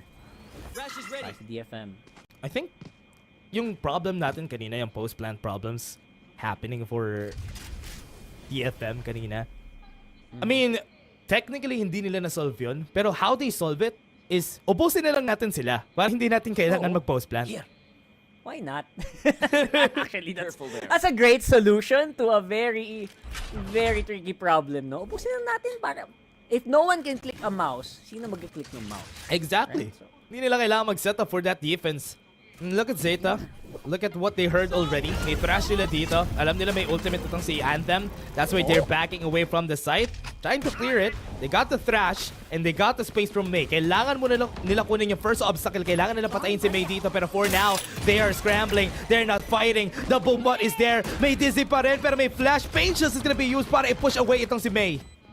I love the util dump coming in from DFM as well, but that's a problem. They already dumped all of their utilities. Literal Shrouded Step and Thrash na lang ang pwede lang gamitin dito, bro. Wala na silang kahit na isang utility dito. Thrash is gonna be there. Not gonna be seeing anything. Taking a lot of time. Right now, they should go in.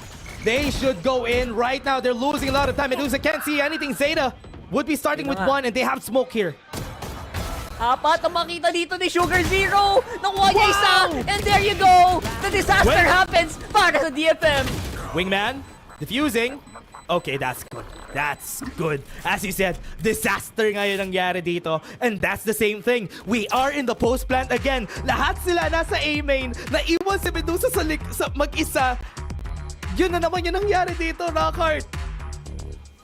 This is becoming such a huge pain here for DFM. Like I feel like there's a literal switch out there that if you press it, boom, DFM members are gonna die for some reason. And you know what? You gotta commend them on that committal to make sure na walang mamamatay on that plant. Pero nasobrahan. Yun naman yung time na nasobrahan naman kayo sa commit na literal na wala na kayong pang-depensa doon sa spike afterwards. Yeah, and remember, that was still a 5-man. Ang dami pa nila nun eh. Si Medusa lang talaga yung namatay. That was still 4 people. I'm surprised that nobody was looking at flank. And man, oh man. They came a disaster, but it's 7-5. Still a hard score to chase for Zeta Division. And looking at the live winning rate, mas mataas pa rin yung win rate dito ng DFM sa mapang to. Yeah, for sure. So we'll have to wait and see. You want DFM though? You want DFM to really make a difference? They have to make it here in this next half. Pero this is as good as it can get, I think, para sa DFM, considering yung difference in terms of like the way that they handle these skirmishes, yung mga duel na to. I feel like they're facing Zeta pretty 50-50. Like Black and Blue mentioned, I feel like this is at most a 50-50 for this. So right there. Yeah, I like what I'm seeing. See how it works. Let's see how they do it for their side. Zeta, remember, talo sila sa mga pistols nila kanina pa. 3 out of 3 na pistol rounds natin. Talo sila. So now, here comes the 4th. Let's see if makukuha ba nila tong round na to. Paranoid is getting ready by Saze para mag-pick sila dito against Euron. Pero they're not gonna commit. Maybe 4 times the charm, no? Malay mo naman. Hindi mo masabi. Pero yes, I think they're very aware of that. So they're not rushing anything. Patience is the name of the game. Para dito naman sa ating round 13. And we're seeing basically malalim na agad itong Zeta. And so far, the only person that can gather info here is Anthem. And he still has that mosh pit. Dropped quite early on. May konting bawas pero it's not significant. And May with a kill straight from Tiles. Tas the 3-man squad will back off. And okay na yan. 1 man down pero na-equalize din naman. Laz going down depth as well. At yun na nga si Net na nagwala. Nakatatlo on that ghost. Yeah, they all committed right up on alley. There's gonna be 3 people na kailangan patayin ni Euron. Lahat, Fault Time's gonna be there. Tatamaan niya lahat, pero never mind, hindi niya tinamaan. I think he missed just one. Si Net. Sobrang dikit na kasi. And at that point, maybe a flash point would have been 4 times the charm. 4 times the charm. 4 times the charm. Okay na, not bad. Okay na ako dun. Panalo yung DFM for 4 times sa pistol rounds natin ever since last game. And Zeta is quite struggling, especially with this. Yung kanina rin, yung space na tinitake nila dun sa flank, meron silang tripwire dun, pero they had to commit pa rin on the side of Zeta. Really surprised about that. But this time, let's see how they fare for the next round. Ganda nung pinapakita nila dito. Like, gising na gising sila Net. And you know what? That pistol is so crucial for DFM if they ever want a hope to get this to a map number 3. We're gonna see that right now here though with May very close by. Or also, but you know what? Also give props to DFM. It's not just the May show this time around, diba? Yeah. Camera taken out. Got the camera. Dito na agad yung members sila. Nasa backside mosh pit. Gonna stop the push from happening. That's gonna be keeping them frozen. Meron pa silang smoke on this side. A lot of smokes are being used. Committed. Nakapag-rotate na sila. Nandito si May. Flashpoint is gonna be used. They have to commit on it. Pero Pain Shells tinamaan dito si Hero Ron. And meron pa silang 2 players dito na naka-ready para Sugar Zero. Half position. Pupunta, papasok. That's gonna be 1 down. Pero Sugar Zero was able to answer back with 1. And that is just it. DFM taking them all down. Good secure of that round para dito sa DFM. It's like they were funneling. Parang pina-funnel nila yung Zeta into a really, really good trap. Parang they're not full commit. They're not going full commit. Even though na-confirm na ni May yung position nila. And literally just let Zeta in. And once they were in, there was just no way they were getting out. Now's the time. Dito usually nakaka-come back yung Zeta. They have to win this now. Still a bonus of DFM. But Zeta wants to win this if ever. They want to not let DFM take this game too. They are just waiting right there down at mid. And DFM was able to get the ult orb. Ron, I think they're also detecting a possibility of a very aggressive defense from DFM. Kaya talagang nakaabang talaga siya dun sa likod. Pero at the same time, malayo. Paranoia. And it will take a long time para makaikot sila. DFM though, ready. Up on A main. Wow. Medusa, walang makukuha. Pero you know what? They were able to bait out some utils. Yeah. Zeta, best they can hope for right now. Super small thing, pero that cyber cage was good. Hindi sila namatay lahat. Everybody was there in that paranoia. Nakita ba ni Sugar Zero yun? Hindi. They don't know this. Anthem is gonna be pushing against 3. And that's gonna be Zeta just taking them down. Is that gonna be a call for rotation for DFM? Not yet. Medusa, still in the same spot against Laz. Pareho silang mahilig sa ganito. And that's gonna be 1 down. They have the cage on their side. Laz, is he gonna expect this? He's gonna be looking left and right, pero... Okay, this 1v1, grabe to Standoff tong nakikita natin sa dalawang Cypher Kaya nga eh. Ayaw nilang Cypher diff. At yun na nga, nagkasilipan na sa mid. DFM though, great hold by Medusa. Traded essentially here by Heron. Here comes C's, pinadaan lang si Wingman at makakuha siya ng dalawa. And that is all she wrote. 1v1 with Yuran. Wow. And may slide-an pa niya. DFM. This has been so good, especially for them going on off angles and still winning the fight. Kanina pa nila ginagawa to against Zeta. And hindi pa rin nagtatanda yung Zeta, especially on those types of moments na ginagawa dito ng DFM na lagi silang nandito sa mga angles at very tight angles yung kinukuha lagi nila. And they still don't expect it. They have the better guns here. Pero this was such a great play from C's. Grabe, gustong-gusto ko yung discipline niya dun, yung trigger discipline niya. I guess they were expecting if there was someone on site, they would definitely shoot Wingman. But no, that was a fake information given over. And great use of the Bulldog by C's. Zeta scrambling for any information. Nahirapan sila, especially on these types of moments.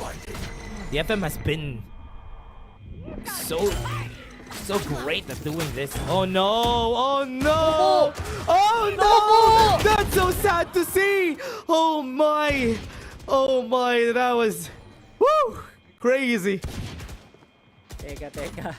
Nagkaroon ng denial sa parehong showstopper dito. Si C's sumilip, 3 ang nakasalubong. Great anime battle yun. Nakita natin. Grabe yun, boy. Grabe yun. Eto na nga. Nakikita na natin dito. Meron pang flashpoint na. Eto na naman tayo. Makikita natin itong Zeta. So, try nila i-pick na naman. Pero they aren't ready again for what DFM has been putting on their table. 2v2. Nakapag-rotate na sila. May thrash sila. Anthem is gonna be running out towards this thrash. Oh no, that was scary. That was scary. And they're not gonna be moving forward. This is gonna be here. Laz is gonna be moving forward. He's reloading back up. Pero mananalo pa rin din siya dito sa fight na to. Laz goes in for the 1v1 pero DFM still wins. It's really... I really like watching DFM right now. I feel like they have this flow, no? This really fast flow. Kumbaga sa music, parang may BPM eh. May beats per minute kasi nasayawan yung mga to eh. As you can see, dito lang sila feel ko pinaka-nadulas. Kasi yung speed ng showstopper and yung satchel talagang nakaka-disrupt na hindi talaga tulad ng dati. Sometimes yung muscle memory mo sometimes will serve you wrong in yung mga scenario na yun. That is really true. And I'm surprised about the losses, that the L's na tinetake dito ng Zeta. They've been playing so slow, and when it comes to taking down the site, they haven't been taking the risk of clearing all the angles. But while I'm saying that, they did right now, and they were able to get this site easily.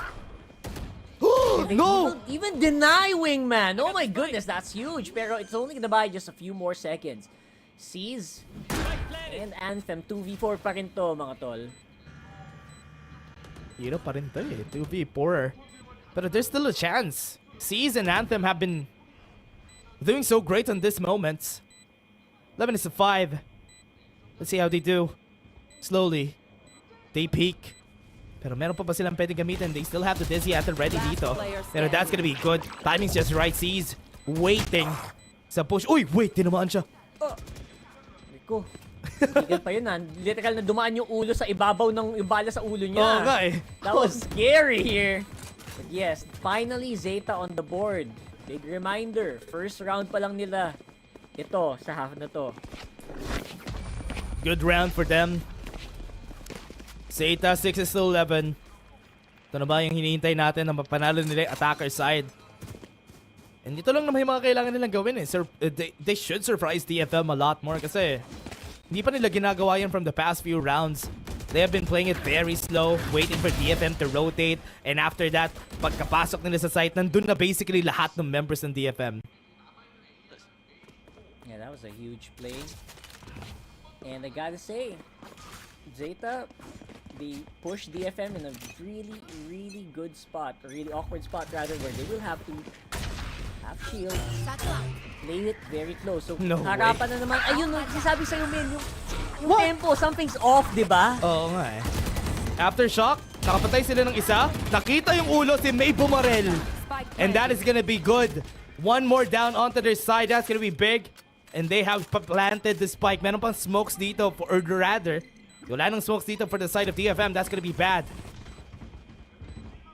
Seas close by, so harapan pa rin ang kailangan nilang gawing play dito. Stinger in hand para Omen. Oh, yan na yung smoke. DFM. Here comes the smokes. And now, it's gonna be a bit of a horror show para dito to Zeta. As there are gonna be a lot of smokes here and the paranoia that they have to deal with. DFM, they're trying to defuse.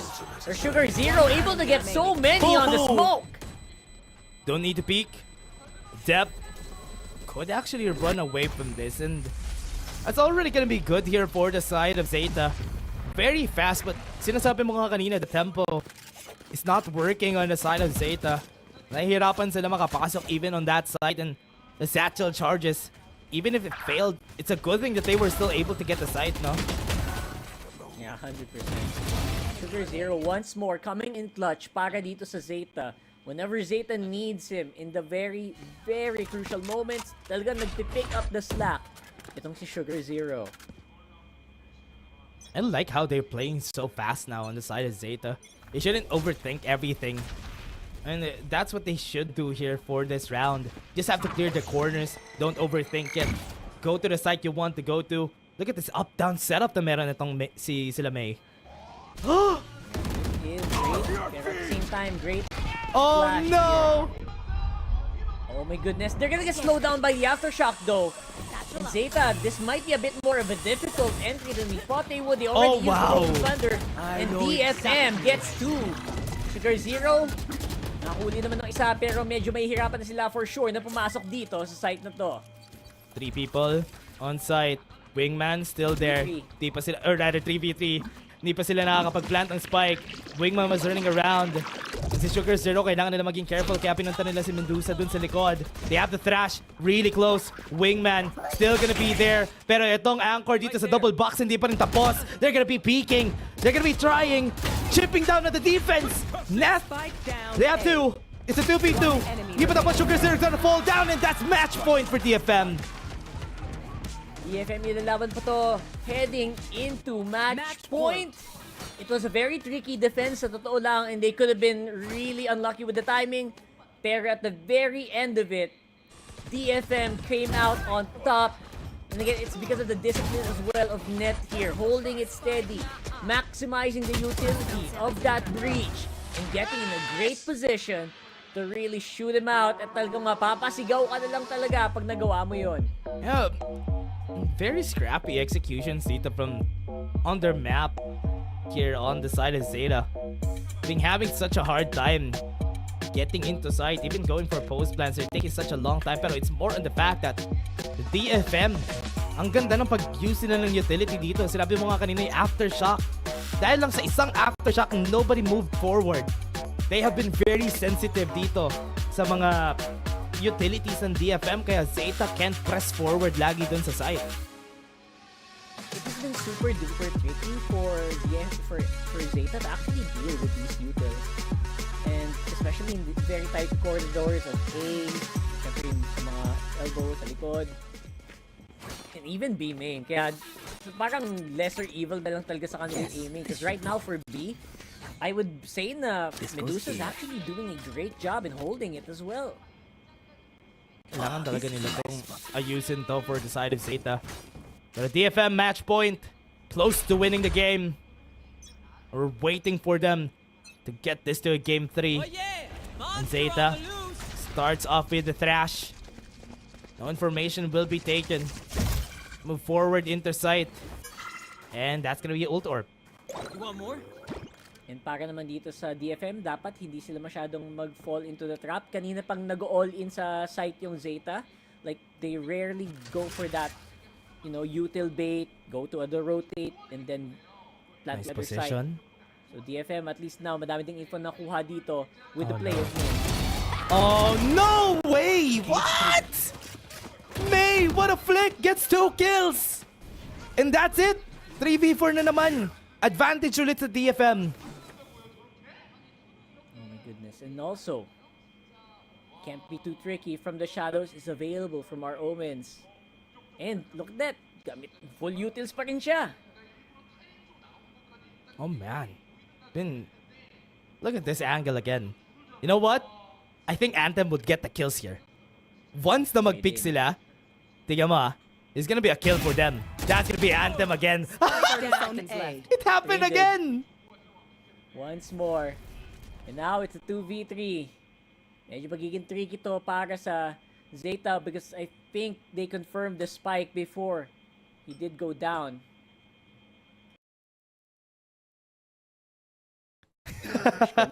10 seconds left. And yun na nga, 10 And seconds there na lang you sa go. pagkakita natin. Eto na nga, 6 seconds. Pasok na sila dito, Zeta. Paranoia agad Oy! sila. Sees, Medusa. wouldn't be able to see this. Nandito sa gilid, si Sugar Zero naka-ready. Pero dalawa pa. Kailangan nilang i-peek. Trap dito si Laz. Gets the headshot. It's gonna be 1 versus 2. Kailangan niya muna i-clear yung isa, pero Zeta lives for another day. Nako po, boss. Nagalit si Laz. Pero honestly, that was a very tricky 2v3. They came out on top, so big props to Zeta for that one. But yeah, I think a lot of people were actually not maximized this time around para naman dito. I feel like they saved too much, they played it a little bit too slow, and then they got punished hard for it, especially for Net. This is really hard, no? Kasi 8 to 12, Eco on the side of DFM. Perfection yung hinahanap natin sa Zeta para mag-overtime to in their favor. Pero dahil ganito tayo for now, I think it's still not gonna be going in their favor. Look at this. The push from Tiles. Sobrang, or rather, the push from the backline, the flank. Ito, ang daming utilities na naman. Showstopper! Denied! And Dev was able to get it. DFM was able to get at least a trade. Nasa likod nito si Medusa. Nakakuha sila ng kill. It's still gonna be a 3v2. Still around that they can win. Neth, not low. Your run is 1v2. Takbo sila sa B. Grabe yun. Grabe yung... Actually, I'm surprised that they were able to get those kills quite that early. And DFM, don't forget, this is a full DFM Spike eco. planted. And somehow, nakuha pa rin si Net ng barel. That's not ready. Alam nila kung saan nagagaling tong baril. Ito ni Neth. With those shots, kailangan nila maging careful. Kailangan i-commit ito ni Neth. He doesn't have a lot of time. Yuran goes in for the rotate. Leaves Hiruron alone. It's gonna be scary. Yeah, fault line lang yung magamit niya dito. 100%. There's no way for him to clear multiple angles. He's gonna be so on his own. But yes, Zeta lost so many members in that round. I'm a little surprised. Yeah, and another eco on the side of DFM. Kanina pa sila nasusurprise ng mga ganitong setup ng, especially yung mga ganitong setup nila. Good thing na lang kung hindi napatay yun. Kung hindi napatay yung naka-showstopper na yun. Naku, tapos. That would have been a done deal na for their side. And they're slowing things down dito for Zeta. Pero ito may guns na uli yung DFM this round.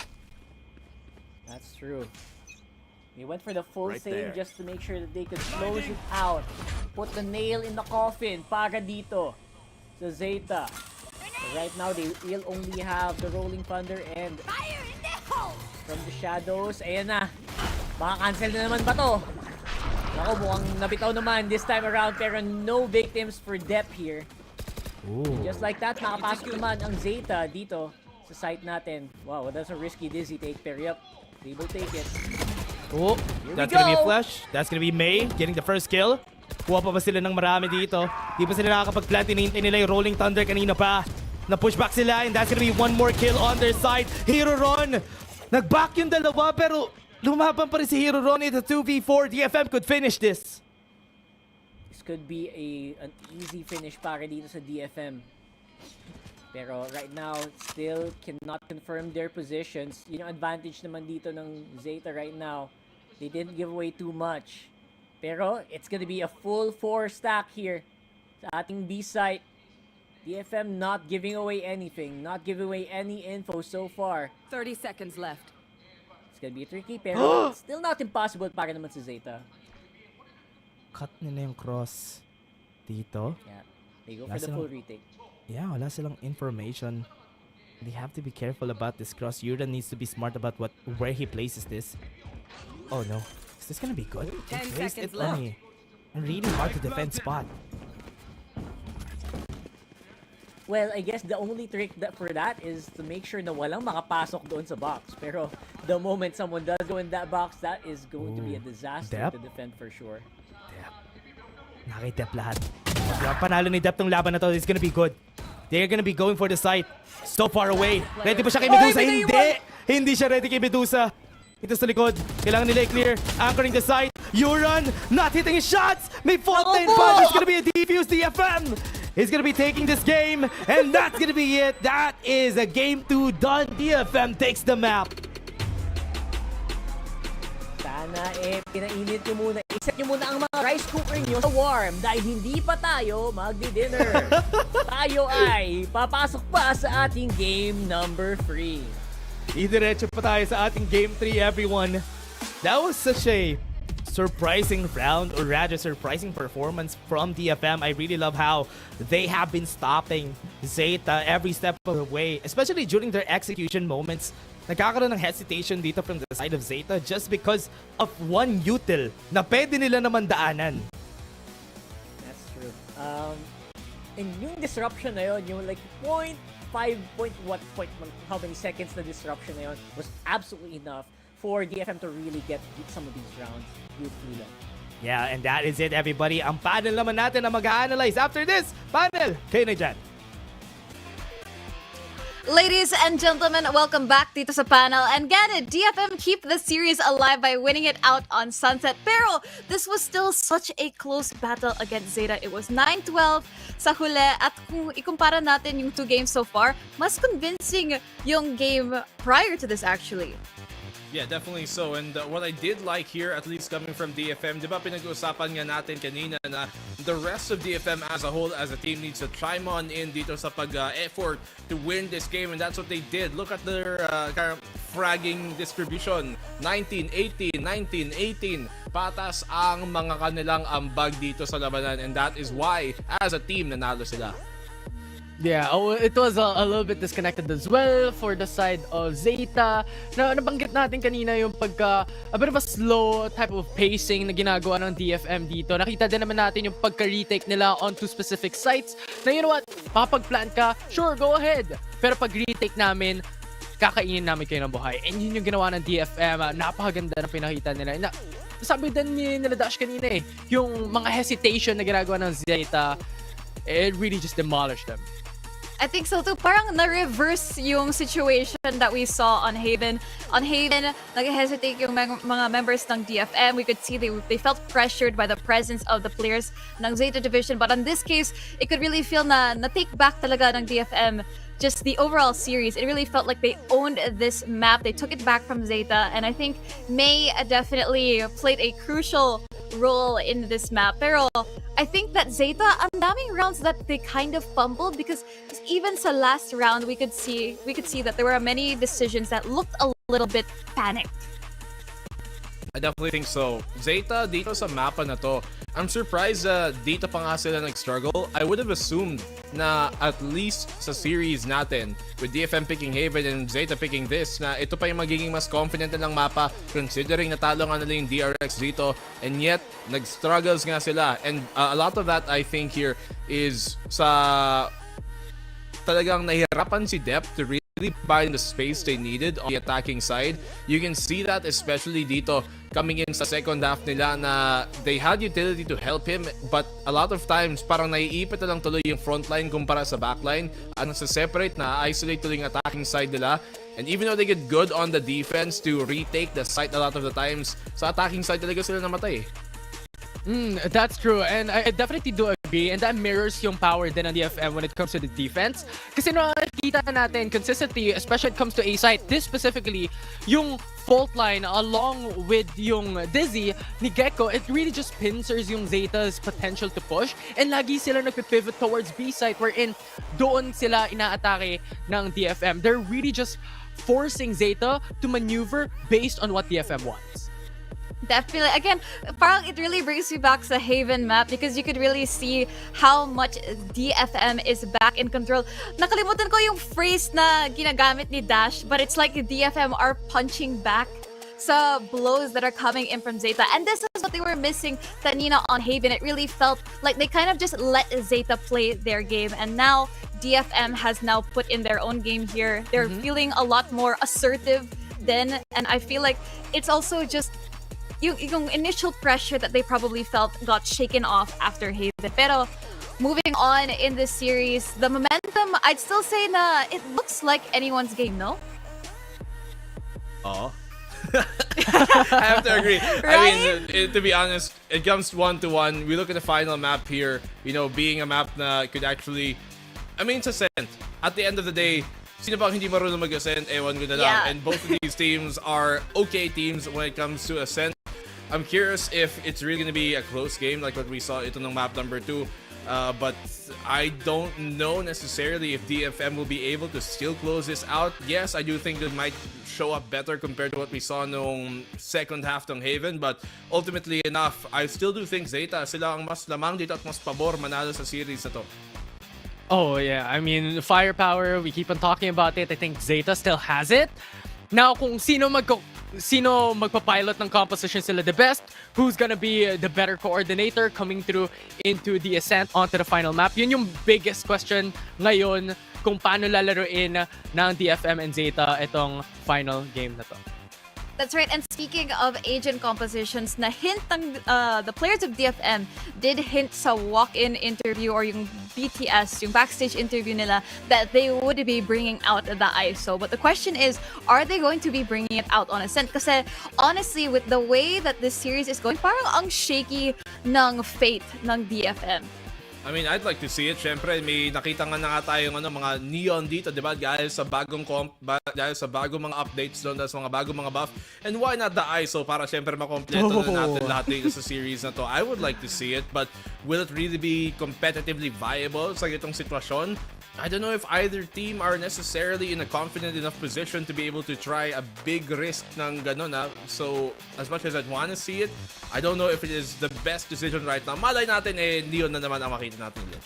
Yeah, especially for ISO. Press E, enter the site, pretty much it. We'll see if that can come through into the compositions today. But I definitely do agree. When it comes to like the Neon, I think it's much more viable. If they want to enter the site, if they want to go through, those possibilities on bringing up the walls and just entering very, very quickly could open up space for the team. Definitely. I think na ang ganda na bring up mo yung topic of playing safe. Kasi kumpara sa teams that we saw yesterday, we did see a lot of teams experimenting with agent compositions, and it does look like these two teams, of all the Pacific teams so far, have been playing para sa comfort picks nila, not really experimenting or kind of going too far out of their comfort zone. Kaya ng sinabi mo, Black and Blue, we did see depth on that Neon, but again, with the way that they play out these maps, I don't think, again, especially since it's Ascent, I feel like these two teams are a little bit parang hesitant to do anything. Pero, I do want to ask you guys, in terms of Ascent and the compositions that these two teams play, do you think that we're going to be seeing anything different? If anything, maybe from DFM, because they've kind of been playing the standardized comp dito sa Ascent with that KO, gamit yung Sova din.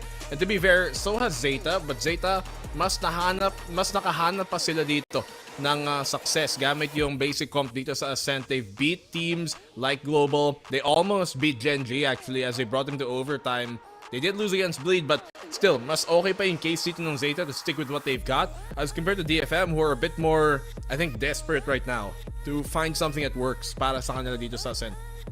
Yeah, and they're a bit loose, right, when it comes to these compositions. And I definitely do agree this is pretty much standardized. Like the KO, having that Killjoy as well, really help you a lot when it comes to retake and even holding down those sites. So definitely that is something that Zeta could bank on. This is already the comfortability of what they have been using in the past, so they could just run it back into today's matchups up against DFM.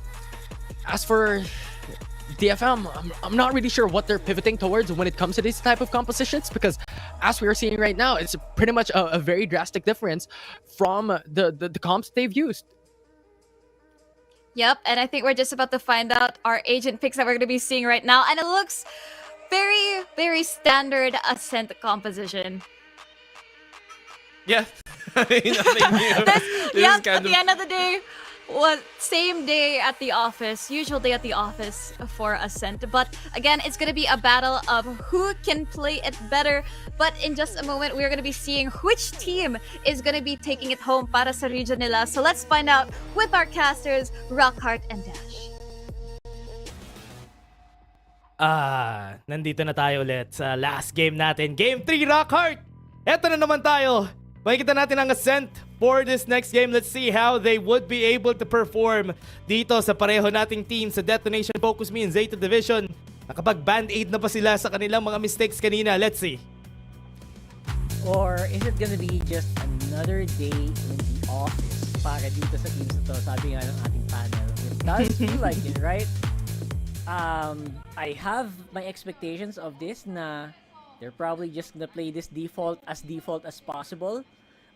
Which is something that sort of happened kanina dun sa mapa din natin. Wow, someone's flying. I think that's really was something that happened as well in Sunset. It was as default as it can be. They were just kind of depending on or kind of banking on like really good pop-offs, and I think that's exactly what we're gonna see here as well. Yeah. You're gonna be waiting for certain players dito for their side, so for now, it's gonna be kind of slow for Zeta. They are just gonna be going for mid. I hope they don't hesitate to just go into the side, flood into the side if ever they need to. Pero nakita naman natin si Laz. No utilities on this guy. Not dropping it on site. He doesn't need to. And that's gonna be 1 kill already. Nag-iisa na dito sa boat house itong si Anthem. Kailangan nila lahat i-peek. Hero Run falls down. Anthem still alive. Dep goes in. That is chaos on site. Right. Chaos on site, and they're trying to maximize here. 2v3 though is gonna be the play. 2v2. Malalim na si May. And now is looking for it. He's looking for someone. Walang nagpapakita. Sugar Zero as well. No. And ayun na. Oy, Jet versus Jet. Jet Deep! Naku po. Jet Deep. Jet Deep. Naku po. Malinis na malinis. O yan na, malinis na Jet Deep yun ha. Pero yes, obviously, mas luwang naman dun the post plant. Obviously, he had better position. But yeah, at the very end, it was all about who can get the timing correctly. Yeah. And nice talaga. You know what, surprised ako, no? For DFM, walang nakalapag rin na turret that time on their side. Kasi no utils rin on the hands of Medusa during that time, which is really surprising. Now, they dropped the turret, and they're not gonna be dropping their utils. They're saving it. I really like it. I like that.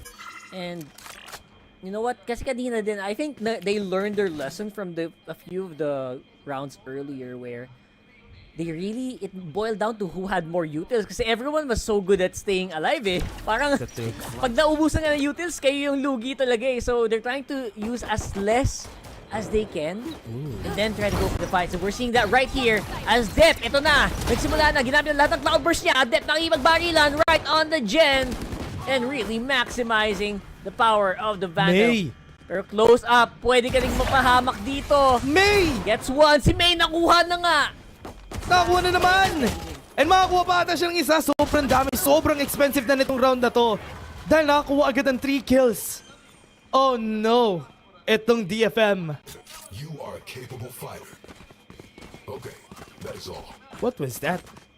That was interesting, right? It was interesting to see the way we're seeing, and again, possible pop-offs na naman from May, pero exactly what we saw in map number 1, it's just May. Most of the time, it's just May who is having a better read or a better sixth sense kung nasaan yung mga kalaban niya. And it's just not working out for DFM in those last 2 rounds. That's true. Yun na nga yung nagiging problema nila dito. DFM. Look at the guns right here from Zeta. Shikazir and Hiroron. Not really a lot to work with for the squad here.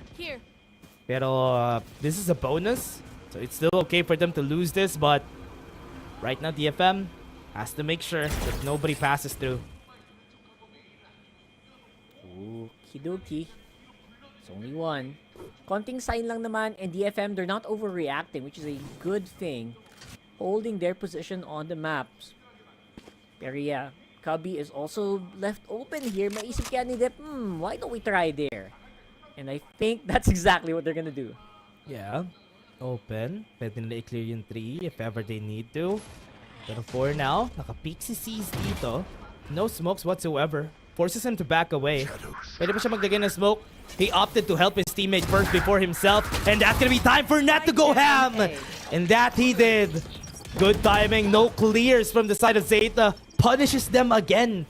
Like what happened time and time again from the past few games. And Zeta goes in at the top. Spike. Nandun sa wine. But it's still a 2v2. And Neth needs to defend the spike with his life. May shock dart pa tayo, dalawa. 2 shock darts remaining for both of our Sovas. Whoa! Great time. Great read. 10 seconds left. Ayun. Oh my God. Hit him. Oh, wow. Kala ko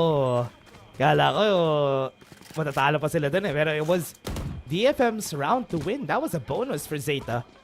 But they still lost in the end there. Nag-flip na yung script natin, Rockhart. Kanina. No. Ito yung first time na nakita nating nanalo sa pistol round ang Zeta. Ayun nga, no? I just realized that. So, wow, okay. Okay, alright. So, overall, I would have been convinced there. If Net would have gotten maybe more. Pero because of that, you know what? Actually, ang ganda nga simula ni Net dun eh. So, I was surprised na wala silang nakuhang additional for that. Or maybe it's just Zeta being like really decisive in taking that site. Yeah, ang ganda rin kasi ng flood take nila dun eh. Goes in for 3. Tinry nila i-clear yung top. And it was ending. May, again, starting off the round with another first kill for the team. Now, because of that, babagal na ngayon ang play ng Zeta. Although hindi pa nila binibitawan tong mid. Plus, he's gonna do something really, really dangerous here and go in all on his own. And hoping na may makatch siya na somebody na nag-rotate. But I think the only way to do that is to maybe force his teammates to make some noise. And I think he will. There you go. Makahuli ng isang malupit dito sa mid. Pero nagkakaroon na ng silipan. Way. Naku po sila! Time to force the fight now. Kuha sila ng isa. Nakakuha na naman ng isa itong si May. No guns. No problem. Sabi ng DFM. And that is gonna be 2 kills on the board. Pero di pa rin enough. May starting it off again. Zeta overthinking this round. It's a great thrifty round para dito sa DFM. And again, they didn't really do anything really out of this world. Like literally, inabayan lang nila. And again, backing or piggybacking off the movements of May. So basically, just pick him off one by one here. Oh man. That again, May. Honestly, yung mga ganitong plays ni May, and kanina even everybody's chipping in. That's basically what you want whenever... Oh my, another first kill from May! Try to repick. Pero hindi niya nakuha si Hero Ron, konti na lang. Was another nice try. But Zeta looking for a rotate. That felt like somewhat a predictable position for May to be in. But you know what? The fact that he can do things like that unpunished is exactly what makes him such a great player on the op. Medusa. Bait? Ito. Binate nila uli ng smoke. Tinry nila yung smoke nila from the past 2 rounds. They smoke it themselves. Zeta's gonna go in, but will they see Medusa? Hinahanap nila kung nasan siya. Nakapag-peek siya, pero that's gonna be a kill for rin. 4v4. Gonna go into sight. They need to plant. Walang smoke! And that's why that's gonna be a kill for Anthem for free! And nobody's there to cover for him. Actually, may smoke pero nawala. Sobrang gandang timing nung smoke. Ano na yun? Yung peak na yun coming in from Anthem. Pero syempre na-takedown na din naman siya. And now it's a 3v3. Oh, nice Paranoia goes out. Wow. Great spray. All throughout this. Shorty. Boo! What a round. What a round, DFM. Great plays coming from them. May starting it off with another operator shot. That honestly is the reason why they have been winning these rounds. May, whatever you give him, give something back. And there's always gonna be a great return of investment. Kahit mag-invest ka sa kanya na operator. That's right. Always minimum 1, di ba? That's just the way that he is. That actually could have easily been a Holat kung sakaling hindi siya na kung sakaling napaganda ang bigayan. Pero yeah, great at clearing angles, great at clearing very cheeky corners here. Yeah. That is May. May is feeling good. This is not good for Zeta. He's feeling good. Ay, nako. Mahirap tong game na to. Flash! That's gonna be 1. DFM starts off with another first kill on their side. Great teamwork kasama si Yuran to go with that flash. And again, just deny the push. Once more para dito sa Zeta. For holding up on A and sabi nila, atras muna tayo mga kuys. And again, mid is gonna be pretty secure because of that alarm bot. So Kabi and B main are the only places where they probably could go and peek it off. And that makes the job of the defenders, DFM, a lot easier. Yeah. DFM is making me a believer dito sa series na to. Sa nakikita natin from them, they have been surprising Zeta every time. And Zeta, ever since, even during game 1, this is the same playstyle that DFM has been doing. And they keep getting surprised. And right now, that's gonna be Medusa with the Odin! Taking down everyone. Tatlo yung nakuha niya agad. Sabay-sabay. Oh, yun lang. Simula na ang pagbangon ng mga api. Nililipanan ni May at yun na nga, good for free. Free on the scoreboard. Yun lang. Yun nakita natin doon. That is brutal for DFM. Zeta. Ano na magiging sagot nila dito? Remember, mayroon sila mga ultimates na pwede nila gamitin for the round. Na timing na naman dito. Caught off guard na naman si Def. Nobody was there to trade. Nobody was there to help him out. And DFM were just happy in taking that round. Ganun lang naman pala talaga dapat eh. Bigyan mo lang ng Odin si May, ano dun eh. Si May tuloy. That was all he needed. Medusa doing a pretty good job in holding that. And once more, the reason why talagang may mga default na talaga dito guys is they work. They are so good, these agents are so good at holding these sites individually, at giving away a lot of info, at making sure that you're able to lock in yung mga location ng mga kalaban mo is just already half the battle. Yeah. They're having such a hard time here for Zeta to keep everything together. Nasabi rin ng panel natin kanina kung how disjointed yung mga executions rin ng Zeta during the Sunset game. Kaya they're having a lot of problems now that they're on the attack. They're showing the same mistakes that they did kanina. Kasi every time na may execute sila, everyone backs away from one utility. And nobody is always there to help out Dep. But at the end of the day, that's just a sign of respect, right? They just have so much respect here para sa ginagawa ng kabilang koponan, and that's all you can hope for in these scenarios. Just play off of respect the util, and then, you know, laruin mo na lang from there. And that's exactly what these teams are doing. Starting off, Bay has the operator. Nakaready siya dito sa B. And ito na. Sobrang far away ng lahat from each other here from the side of DFM. No information on mid. Wala rin silang killjoy setup doon. They won't know except for Anthem. Gonna be the first contact dito pag nagkita sila. They saw the smoke. There's a possibility na ipupush na nila tong mid. And Anthem, all he has to do is calculate this or communicate this rather. Dalawa kasama niya. Net is close by. Have a lot of utils. Shock darts available as well as a flash drive, I think. And this could be really, really good for DFM. But you know what? It's a trap. They go for a different route. And again, just making DFM overthink here. At yun, napasilip na sila. Yeah, that's gonna be 2 peaks. Laz was able to take it. Yan ang hinahanap natin from the squad. Gonna be clearing him. Dap is not ready for it again. And this is gonna be good. That stops the push. Papunta dun sa site. Opo, ito na nga.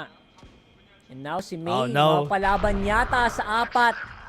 Pero here comes the backup. Oh, 2v4 man lang, right? Sees, close by, misses on the initial shot. And now he's gonna have to look for more. Time? Take out Laz, here No more comes close time. by. 3 seconds on the clock. And Medusa gonna be able to save it. I had to focus for a second. That's gonna be a clutch Wow. for DFM. Clutch, bro. Yes, namatay lahat na nasa boathouse nila, pero they lost so much time because of that one kill that they had. Oh no. Nahirapan na naman sila. Yeah. Ang perfect nung call ni Seas to go to May. Kasi alam nila na that's the only option. He had to go to B. And nung napabagal lang nila yung plant, Medusa, all he had to do was stay alive. Oh my. Itong si Cez yung naging rason kung bakit nila nakuha yun. That kill on that spike made everyone hesitate. Everybody was clearing the site.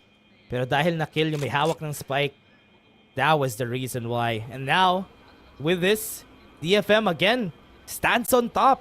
Sila na naman yung nananalo dito sa mga rounds natin. Kalain mo yun, no? In these fights, really boils down to whether or not who's gonna have a better foothold of the site. And so far, it has been Medusa showing up. So far. Ooh. Nako po. Lockdown committed very early on. That is a great sign. Pero sabi ni Medusa, walang problema yan. Sige, magsitakbuhan kayo dito. Odin ang makakasalubong nyo and a ton of swarm. Oh, yun ron? Super close. Meron na siyang Odin hawak-hawak. Odin battles na makikita natin dito. I think magpipit siya. Makikita niya dito sa angle na to, though. And he was able to see it. Tinamaan niya. Ayun na. And babak siya unti. Gonna have to back off. May konting angulo si Medusa para mapatagusan si Huron. Here comes the full power of Zeta. Nagkakadaplisan dito ng Odin, mga tol. Si May makadali na naman isa through the smoke. What a shot! Sabi na nila. First kill na naman. KB! DFM na naman yung nakakuha ng first touch. And ito, kailangan nila i-clear to. Goes in. Flash is ready. Hindi siya ready para sa flash na yun, pero hindi siya tinamaan fully. That's why it's good. DFM is still gonna go for this take right here on the spike. Oh my goodness. Here we go again. Time is of the essence kasi nag-time freeze na naman. And look at that. Sugar Zero na lang naiwan. Nakadalawa ng biglaan. Wait, the Phantom gets one more. Oh my goodness, Sugar Zero nagbabadya ang kanyang ace. Where's my ace? Where's my ace? No! And not gonna be enough. Time? No! 0.09 sakto! Oh my goodness! He was able to get it. Oh no, DFM. Nakuha pa rin nila yung round na yun after that. What a crazy play. Hindi man niya nakuha yung ace, at least nakuha niya yung round. Naghanap siya ng ng corn. Where's my ace? Oh my goodness. Oh my goodness. Sayang. Pero no ace, but a win. That is gonna be good enough. 0.09 seconds. All he needed to do was dance around it. Oh my. Sugar Zero with the pop-off, man. Holy. Oh, we go to the 9th round of this half. See how they approach this. At the null command. And ito, enough na to para ma-push back sila. Left hanging yung nasa main. That's gonna be a force back ulit for Zeta. That ult just forced them away. May! Boy! Nako po, ito na naman tayo. Don't forget, lockdown is available para dito kay Medusa just in case na mahirapan siya. He has that emergency button. Pero now he's gonna get taken out here, Ron, with a kill. May is low as well, so hindi to magiging basta-bastang depensa.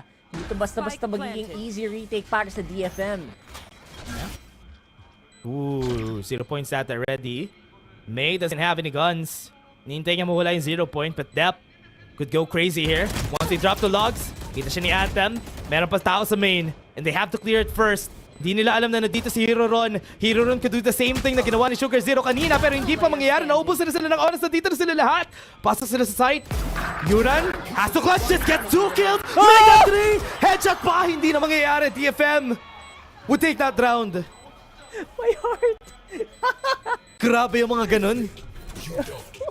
Sagutan, no boy? Oo. Grabe mga pop-off na ganyan, Nakakaba. Grabe yun, Yung Zeta, ginawa nila 2 times. Ito, nag-fail lang. Kanina yung Sugar Zero, ginawa niya rin This time, konti na lang. Konti na lang. Oh my gulay, look at that. The Guardian play from Yuran. So close, tinamaan lang yung balikat. That was... Oh man, that was so close. And that's so good to watch again. These Japanese Valorant players really so powerful when given the opportunity. Literal na nag-super saiyan, boy. Lagi talagang may hero mode na nangyayari dito sa Zeta. And even sa DFM, pareho sila. Here. And let's see if yung trajectory ng sinasabi natin kanina magkakatotoo naman. Will DFM take the first kill? That is the question. Alright, and we will know the answer very, very soon. And that might be Laz kung hindi siya magiging maingat dito, pero malayo naman ang ibang mga miyembro dito. And there you go. Laz ang makakuha. Anthem taken out. Once more, si Medusa na naman ang mga kadali. Siyempre, with the Odin pare. Good answer coming in from Sugar Zero. Si May nahuling lumilipad dun sa Gedli. Nagtatry mag-cut off sa mid, kaso masasagot niya. And 2v3 na naman ang labanan, pero the retake should be quite easier this time around. Meron silang upgrades dito. Dep on main. Gonna be fighting against a lot. Balikat yung tatamaan niya, never mind! Nag-crouch! Saktong-sakto sa crosshair niya, goes in for the smoke. Gonna try to go and fight back. May goes in, wins the battle. Pero Sugar Zero, hindi nila alam kung nasan siya. He rotated. The timing would just be perfect. Meron pa siyang paranoia. From the shadow siya. Magre-reposition na naman siya. Goes to boathouse. Hindi alam ni Cisco nasan siya. Tinatry niya ito. Timing. Meron siya. Defusing. Hindi siya pipeek back. That's gonna be a defuse. Come in. Pero Sugar Zero still clutches it. These rounds are so close. Way too close for comfort. And oh my goodness me. At the very last moments, that play from Sugar Zero really took it home. Although DFM, maganda yung simulaan niyang ginawa dito with the spray and the answer. Look at Dep. Ito yung mission failed successfully talaga. Sugar Zero though, I think he did see it. For a moment there, but he could not confirm. Pero that's all it took. Just a moment of clarity, knowing na nasa smoke yung kalaban, and then Sugar Zero took it home. 5-5 close rounds. Yung mga nakikita natin from both of these teams. They're fighting equally. Zeta relying on those hero plays, and it's working out for the squad. Same thing rin naman sa DFM. Let's see how they go about this time. Wala silang guns. So C's is gonna make this work with a shotgun. Oh boy. Baki in hand para kay C's. It looks really funny, but that's actually super deadly here. Pero yeah, DFM, they're forced to play it a little bit low eco. And yes, this is the right call. Kailangan talaga pag low eco kayo, laruin nyo ng malapitan. Pwede right click ng classic or a left click ng Baki. That can net you a kill very easily. Oh wow. For rotations lockdown na to, kanina pa natin nakikita to, no? Hindi pa ginagamit ni Medusa. No opportunities to do it kasi namamatay siya lagi at first. Pero for now, pag narinig nila dito, could be an opportunity to do it pag nag-flashbang na sila. So with this, flash drive, getting ready. With the Owl drone, I think they're gonna be hitting for B. And there you go, Null Command already committed as well. This should be a really fast push. So Medusa has to be calm and collected. Almost got one. Pero looks like it's only gonna be half here. Yuran actually taken very, very low. Now the rest of Zeta nandito na sa loob ng site. And si May, 24 HP na lang ang natitira. It's gonna be another tough call para dito sa DFM. May, not really a lot of HP, but sees. Definitely see him do some crazy stuff here. Pero titingnan natin kung magagawa niya ba yun this time around. Sugar Zero forces him away. Still some time on that spike. Waiting. Apat sila dito. They can go for great kills here for now, pero parang hindi pa rin nila gagawin yun. Yep, maging mahirap na to, and they know that they might be in trouble. Although they did get 2 Vandals, that's not bad at all. Ooh. And sees and be able to go away with 1. Pero si Dep masasagot din naman. Last round coming in. Few seconds. Zeta. 65. Last round in the half. They ran away din kasi wala na rin silang credits dito on their hands. Look at this, DFM getting 21 kills on just 1 person. Sabi nga natin kanina, May is feeling good. Pero is the team feeling good? Yun ang tanong. We'll have to find out. Parang hirap ng mga ganyang viewing party, no? Parang kumbaga, parang, halimbawa lang, Team Secret plus Oasis yung ano, no? Naglalaban. Parang, yung viewing party nyo, parang, oh guys. Papalakpak anyway, sila for both. May with another kill, beautifully done. Every round win palakpak. Woo! Oh. Kahit sino manalo. Kaya, tingnan natin to Zeta. Lost 1 member, Sugar Zero is down. Really early na naman. Dep gonna try for it. Aabot pa yung... Oh no, this is not good. Aabot ba yung dash niya? Hindi aabot yung dash niya. Naka 0 point siya. Beautiful suppressed timing, and now Captain killed. Kumbaga, sinigaw na yan ni Brimstone pag ganyan. Pero sa ngayon, it's gonna be the rest of DFM playing up a little bit more aggressively dito sa mid. Dami silang narinig sa catwalk, and it should be a pretty decisive cubby push unless they go mid. Pero sabi ni Dep, you know what, hindi na kailangan magmadali. Kailangan isa-isahin lang natin ang mga angulo dito. Kita na agad nila si Dep.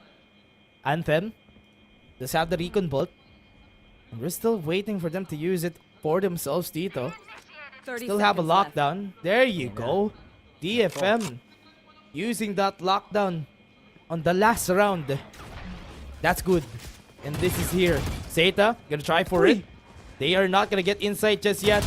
Meron pang defense. Sees gonna do it. He's gonna seize the opportunity. Wait lang. Wait lang. Uy, nag-weave. Bob and weave. Bob and weave. Hero run. He's gonna be dead. And Sees is able to win. What a beautiful movement here. Coming in from Seas, clutching it out in the absence of May. Good job here for DFM, closing it out 6-6.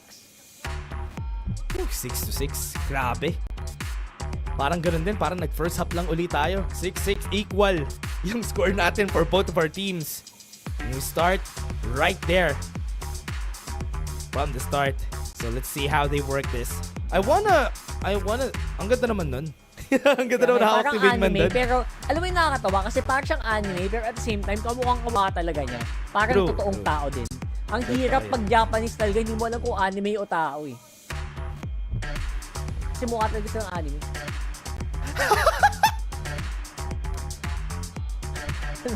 Ang ito ng wingman na yan, may boba. Parang gusto ko yun ah. Hawak-hawak mo. Uy! Alam mo ito yung sinasabi kanina ng mga panel natin. Ang galing nila mag-drawing, no? Yung mga audience natin. Kaya, grabe. Sana all. It's a skill, bro. It's a skill. Parang, what is that place? It's a skill to actually like draw that well. Like, it's a national, it's parang nagiging national thing, pero parang in general, ang gagaling na mga nagdodrawing dun sa Korea. Totoo yan. Pero, sino ba ang totoong magaling sa Zeta at DFM? Nako. Yan pa rin ang tanong. Let's see. This time around, DFM on the offensive. Ito si May, feeling ko kanina pa niya inaantay ito eh. Kanina pang gustong mag-pop off ni May dito, get a multi-kill with the entry to the site. Pero 22-8, that's all you need to see right now on the KDA. And it's still definitely the May show. Pero si C, sumahabol, boy. Baka naman. Tignan natin kung si C aabot rin dyan. Half na siya nung score ni May. Onti na lang. So makikita pa rin natin yan kung magagawa ba niya to on their side. Pero for now, DFM trying something different dito sa attacker side nila. Gonna go for the bait again. Forcing Zeta to do the same thing. Parang same steps na naman yung nakikita natin dito, Rockhart. Talagang fino-force nila yung Zeta mag-rotate paikot-ikot sa mapa. Oo nga eh. And again, the important factor here is keep May alive as much as you can with the utils that your team has. Make it a lot easier to entry. Ayan, checking wine. Yung gusto ko eh. Kanina kasi may nabiktima dun eh. May nabiktima si Yuran dun eh. So, yeah, that's good. And now, it is gonna be the full-on execute. May is inside the side, kaso detected siya. And that means Hiron will be able to take him out. Oh, one more down, Zeta. Hiron got the kill, Medusa. Nasa gilid, may paranoia sila. Tatamaan dito Sugar Zero, pero nasa smoke siya. Not gonna be a good sign! And Zeta gets the first win sa pistol. That's a very well-deserved victory there for Zeta. I would say na sayang din yung pasok ng DFM doon. Nakapasok sila ng almost complete, no? Pero parang may mga naiwan doon sa first few moments.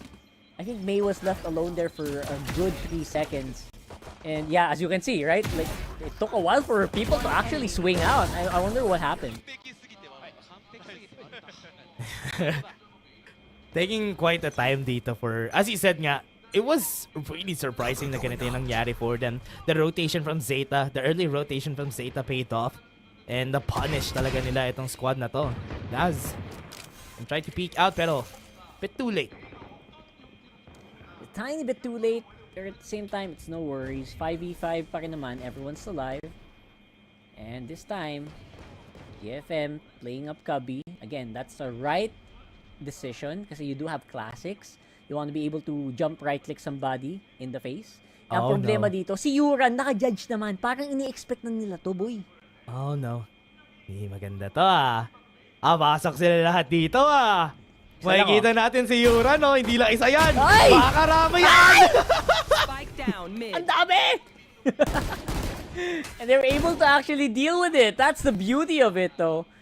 Oh no. Now, Yuran can go down and actually give away a judge. Pero what's the judge gonna do? Oh no, Pag nasa magkaharap likod sila! mo pa, si Death! Magkaharap pa sila na... That was an insane sight. Magkaharap na lang sila sa uli na naparanoia sila. Pero here it comes, the bonus for Zeta. And DFM needing to get some rounds back against Zeta. Actually, nakagulat yun. Pero sabi niya, you know what? I'll just spray. Whatever. I'll hit somebody for sure. He got 2. And that still put a big chink in the armor here para sa DFM. Foiled the plans for sure. And now half armor on 3 members for DFM. Still pretty much a good buy if you ask me. Will be able to walk slowly. Nalagpasan na nila yung one way. And si Yura naman, close na din. Ayan na naman siya sa judge niya, boy. Take 2. Lapit sila ha. Recon bolt sila. Pero yung fragment niya, tinatangke niya na lang. Hinihintay niya na lang pumasok itong mga to. Alam niyang may owl drone. They have to clear it. Ngayon takot na sila dito sa site na to just because of that presence from that judge. Oo, narinig. Pag may narinig ka talagang judge, kakabahan ka talaga eh, kahit alam mong medyo malayo. Diba? Like, that is just the power of the judge, especially in these close range duels. And May very well aware of that. Playing the patience game, holding it steady.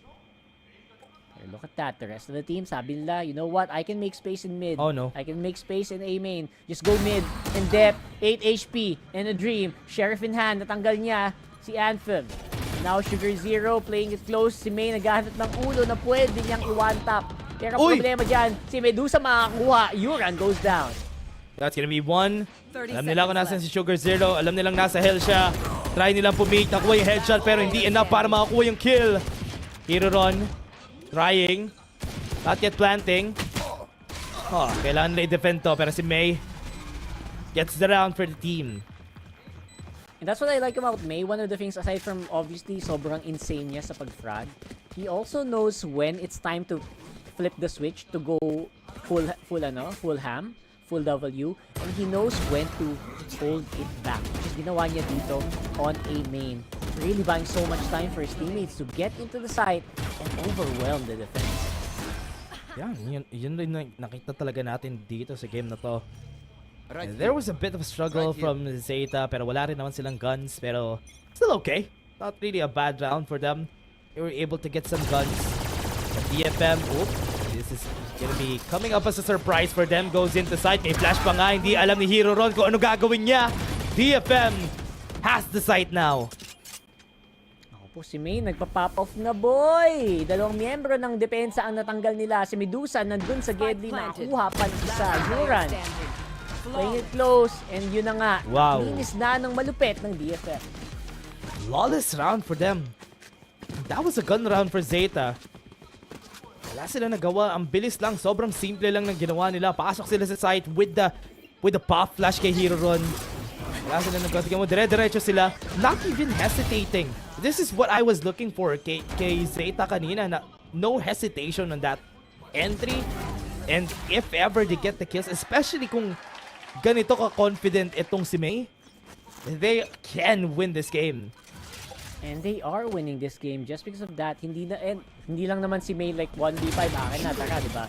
Overall, I think they're working a lot better as a unit, especially, basta, again, just keeping this guy alive and make sure that May has the ability to make plays like that. And that can get answered immediately by Anthem. Si Anthem naman ang nagpa-pop off ngayon. Heron with the kill though from Boathouse. And I think that will be enough. Yuran slowing them down up on front.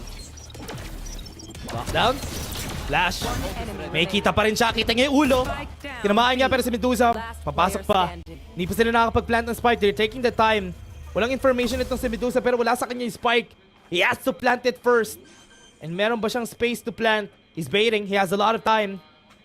He's looking. He's overthinking this. He doesn't have to. Yuran? Oh no. He's planting. He's taking his time. Kailangan niya dun sa double box. Clear niya muna tong lane bago niya i-plant para sure siya na safe siya. And si Yura naman, surprisingly, wala pa siya nakuhang baril. Madaming baril sa paligid niya pero wala siya mapulot. So he's not that confident to peek just yet. 30 seconds and again, left. waiting for Medusa to actually put down the spike. I feel like that really is the right call. Pero because of the time na binili niya, ayan, nakapagbagsak na siya ng turret ulit. And I wonder, Yuran, classic pa rin ba hawak? Parang classic pa rin. Nakita niya. I think he saw it. And there goes a 0 point to confirm the position. And that will also be able to stop that turret from shooting. Pero again, it's a lot of time. We got taken here. Yuran with a phantom. Wow! Pero si Medusa makakuha. Still a nice kill from Medusa. Great way of playing it. Eco round yun for the side of Zeta pero ang dami nilang naubos kanina. But still, good round to finish it off on a 9-8. And this was a great entry kanina rin from the side of DFM. We are still waiting for them to, or rather for Zeta to come back from this. Ooh! Ooh. Oh! What can you say about that, brother? Pinlow niya yung smoke dun sa gun barrel niya eh. Sabi niya. Obo si Medusa. Grabe ah. Confident na ang DFM. Ito ang magiging pag nanalo sila dito. Very historic na naman to for DFM. Another win for them. Will history repeat itself so soon? Aba, talaga naman. Baka mapaano na, baka makita naman tayo ng mga DFM fans na umiiyak dito pag nangyari yun. Pero syempre maaga pa naman. And now it's still a 9-8 on the score. Still not impossible, but you know what? This is as good as DFM has looked in a long time. And you know what? Considering na ginagawa nila yun against a fellow Japanese team, it's also very impressive. Just really disassembled dito for side of Zeta. Pero let's see how they work this out. Not opting for that operator for depth. Para siguro if ever na matalo sila dito sa round na to. And even they have the blades rin naman, so it won't really be a problem. But from what we're seeing, this is the right side. They're at A site, and they would go here. The full buy round for both of these teams. This could be tricky. Hunter's Fury is available as well. Wow! As the null command. Si May na naman nakuha first kill as usual. At sinasayawan pa. Oh my goodness! May definitely diffing here on depth. Medyo may konting untog factor na nangyari doon. And it is gonna be a very safe plan. Nahuli na naman yung attempt nila mag-flank doon. And Medusa really knows how they're playing this on the side of Zeta. He's gonna go try and take the kills dito sa mga magsa-save sa side ng Zeta. Recalling my bot. Oh. Risky, Now, the last two defenders makakasalubong ni May. At yun, siya naman ngayon ang na-blow away. Ay, Medusa rather. May na naman. Ayan, si May nasa likod. 11 HP and a dream. Medyo malapit na siya. And I think they confirmed dalawa yung nakasalubong niya doon. So, all they need to do, wait here on B. And although, knowing Heron and Laz, for sure, hindi naman sila sisilip masyado. Should be a relatively safe win for DFM. 3 rounds to go, papi! Woo! That's all it is for this squad. And let's see kung paano gagawin dito ng DFM. As you said, konting rounds na lang. It's gonna be a historic second win dito sa Pacific ng DFM. There you go. Yung mga simula talaga, yung mga first kill talaga ni May, it becomes so easy for the rest of DFM to really pop off after that. Just because you can get so much confidence that, you know what, there's gonna be, the defense is not gonna be as powerful as it was a few seconds ago. And sinasakyan talaga yun ng sagad dito ng DFM. Yeah. And I really like this energy coming in from the squad here, from DFM. Make sure that May is comfortable, make sure that May can get in the site well, and if ever, it's gonna be enough. Siya basically yung all might dito ng DFM. And let's see, they can capitalize. So you can see, itong si May kasi iba talaga yung trading regimen nito eh. Literal ano, talaga namang ang sumabay. No damage done, suppress, so he's gonna slow down a little bit there from market. Or that might be an opening para gumawa ng milagro tong si Dep. On the up, close range, this is actually still very dangerous para sa kanya. Pero no info being given over by DFM means that it's gonna be just as deadly here in mid. Oh, Yuran. Hindi niya nakilig ito. Hindi niya nahawakan yung cross. There's gonna be a smoke here. 30 seconds left. Gonna be waiting for the push. Tries to go for any shots. Maybe makakuha ng isang headshot doon. Dragon Ball is gonna be seeing where Hero Run is. Hunter Sphere is gonna be used. Trying to clear it. Pero, di na kailangan yon. That's gonna be a cleared site. And nobody's here to defend.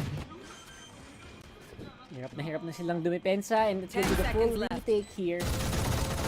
Waiting for everyone to get into position. Pero si Medusa naka-Odin na naman. Great spam. Slowing down the attack of Zeta, or the retake attack of Zeta. Yan na nga. Close si Anthem. Traded very well by Dep. Sugar Zero. Last player standing. Dep all alone. On the Phantom this time. Still a no-go para dito sa Zeta. Still around for DFM. Meron pa silang gun round dito, the next one. Pero, this is gonna be their last. if matapos to na DFM wins this next round, it's gonna be match point and broken by itong Zeta. So far, you know what? Yung mga spray dito ni Medusa has been working miracles. I swear, sobrang miracles. Pati yung coach nila napapanaiso na lang. Grabe talaga. Grabe yung mga rounds dito, no? Ng DFM. Talagang sinisimplehan lang nila yung pagpasok sa shot execution nila. Get a pop flash, get a recon bolt in, May is gonna do the job for you. Yun, ginagawa nila, rinse and repeat lang, and it has been working so far. Great denial, great recon bolt. Nobody opted to take that down. And wala nang utilities dito, pwede sila mag-second hit. Uy, I like it. Sobrang forward ni Medusa. Sabi na siya naman lang i-entry, boy! At yan na, the confidence really is paying off. Pero syempre, Yuran been able to deal with that quite efficiently. That's good. Nakatatlo na. Yun, isa na lang naiiwan. And they're able to slow it down. Great usage of that and was able to get from the shadows rin para sure sila na confident in dalawang nasa B natin. And DFM, wow, using the null command even halfway through the close nung door, Euron was able to get that kill and enough yun para ma-shutdown sila for this attempt. That 4K was so good. I love how Yuran can be so reliable in those tight angles.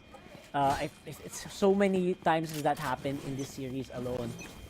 And yeah, big props to Yuran there, able to slow them down just enough for the rest of the team to finish it up. May? Blade Storm? There's still no information just yet. Not even dropping with the setup na meron sila dito. Or the side of last took down the turret. Only an alarm bot on B side. This is gonna be hard. A lot of people are on A. And if ever i-rush to ng DFM, makuha nila yan na madali. And now, May, a little bit slowed down, pero he's not full armor, pero you know what? I'm pretty sure the confidence will still be there. Crossing. Tuwak ito Kabi at yun na nga! Oh! Disgusting! Disgusting shot yung nakita natin kay May na yun. Aware siya na Dep would be there. And what a shot to the dash away. Yung ginawa niya dito, Laz. Going for more. Tries to get revenge for his teammate. Mangyayari ba yun? And ito na nga, Zeta. Going in. Nag-iisa si Neth dito. Nobody's here to help him out. And that's gonna be it. Spike is on them. 30 seconds left. Tatlong miyembro pa ang kailangan labanan dito ni Anthem. Will he be good for free? It's very unlikely. Has the recon. Pwede niyang gamitin yun to clear out market. Pero you know, he knows they're playing close. Nakita yung barrel. Nakita na naman isa. Pwede pa alam niya nasa si Heron. Here comes the recon. Dalawa ang pwedeng mag-swing sa kanya. He has to be very, very careful here. And down goes the info. Pero si Heron, he's gonna be able to save the day here. Para sa Zeta, nadidikit pa nila. 11 to 10. Zeta. Cutting it close here. 11-10 na tayo. And every time, alam na nila kung ano yung main quest nila dito for the side of Zeta. Pag nahanap natin si May, patayin natin siya. Pag wala na siya, it's done. We can win the round. And it's working. Lalo na't nag-chip in lahat ng nasa side ng Zeta. Yeah. Actually, kanina pa silang na-isolate kasi yun yung problema sa Zeta kanina pa. We're getting cut off so easily and the isolation is just unreal. And when they work together, when they play together, even after that really, really clean kill coming in from May kay Dep, follow up naman nila ng maayos yung mga sumisilip kasunod. And after that, they can just get that W. And now they will have the economic advantage here. They saved a lot of guns. Whew. Needed timeout to for DFM. Really need this timeout para makapag-comeback sila dito. Zeta still has a lot to work with here. And right now, okay na to. Good eco. Good round. Buti na lang na-save nila yung supposedly last round for that match point. And DFM, sila na yung in shambles dito pag natalo pa sila 2 times. It's really, really funny. Talaga yung lockdown talaga yung magiging tricky dito. Especially now, 11 to 10 on the scoreboard. Medusa, talagang front na front siya. I like the confidence of this guy. Look at this. It's really good. Trying to clear up as many angles as he can. Hindi mo siya masyadong takot. Did not detect or did not hear the Odin. Means there's a good chance they're on Vandal. So sabi na, you know what? Maybe we can play B. Maybe we can have a safe route here. Pero yeah, hindi pa sila lumalaban for now. Slow down sila, no? For them. Trying to put out a bait on Zeta. Pero nakita mo naman yung Zeta. Yung hinahanap natin sa kanila. Not reacting on every information na ibibigay sa kanila ng DFM. May it be a bait. And ito na. Nakarinig na sila. It's gonna be a 0 point denying the dash. Meron pa silang fragment na naka-ready dito. People playing in the smoke depth. Wala na siyang HP. Pero kung sino pumasok, sabog! And si May! Nagsimula na. Nandito na siya sa likod. Meron pa sila dun sa malayo. Si Dep nakikita niya na. Nandun sila. Nandito pa sila sa hill. Si Sugar Zero kailangan niya i-clutch to. That's gonna be one more kill for V2. Nag-triple pick na boy at ito na. The end is near. Pero hindi pa naman sila sumusuko. Nagamit pa yung null command. Grabe naman talaga. Gusto nila i-secure na talaga yung match point, Rockart eh. Talagang kaya ginamit na nila yung null command para no chances of winning. Hindi mo rin niya ma-activate yung lockdown para ma-push sila away. They should save this lockdown for the next round. That 2v4. This is harder to win. Sobrang talino kasi sobrang talino nung null command just because if you delay the lockdown even for just a few seconds, magiging useless na siya kasi wala din silang time na makapag-defuse even with the use of the ult. And then, that's so smart for DFM, man. Good save, good save. Good save na ginawa din ng Zeta. That is a unwinnable round at that point nung nag-null command na sila. And good thing they recognize that. 12 is 10 match point for DFM. Pero 2 rounds lang yan. Kaya pa yan ng Zeta habulin. Oh my God. Mga ganung moments talaga na wala, ang hirap din pigilan basta-basta ni May eh. At the same time, I like the effort from Medusa. Like, alam mo, he's walking up the steps of B. So you think, you know what? Ay, baka si May to. Hindi, boy eh. Si ano yun eh. Yung KJ to, boy. Ano ba? It's a trap. So ngayon, pag nangyari yun, kala mo nasa B si May, eh nandun pala sa A. Ayun na, nagkagulo na. Yun nga eh. Rockart, mahirap pa dito kasi may lockdown din tong DFM. They can take a side for themselves. Pwede sila pumunta sa A. Nilagay ng Zeta lahat ng kanilang cards. Or rather, apples in the mid basket. Nandito lahat sila sa mid. Flash sila. Na-try ni May lumaban. Nakakuha siya ng isa na headshot siya. But with the paranoia, he can be helped. Nandito si Net para tulungan siya. That's gonna be 3 kills. And this might be it. Euron with 10 HP na Dream. Para i-save tong series. Para hindi magkaroon ng second win sa Pacific ang DFM. Pero looks like it is gonna be very, very difficult. He has to deal with so many utilities, recons. Second win! Alarm bot. DFM, second win in Pacific. Second win! Na hinahanap natin from their side. They were able to take it. And DFM, another historic win for them. And Zeta Division went down laban sa kanila. Ayan, the 100% MVP, ayan, right on your screens, ladies and gents. DFM playing off of May so well. And again, they tried, this is as team effort as it can be para sa DFM. But yeah, there's no denying 100% MVP doon sa May. That's true. That's true.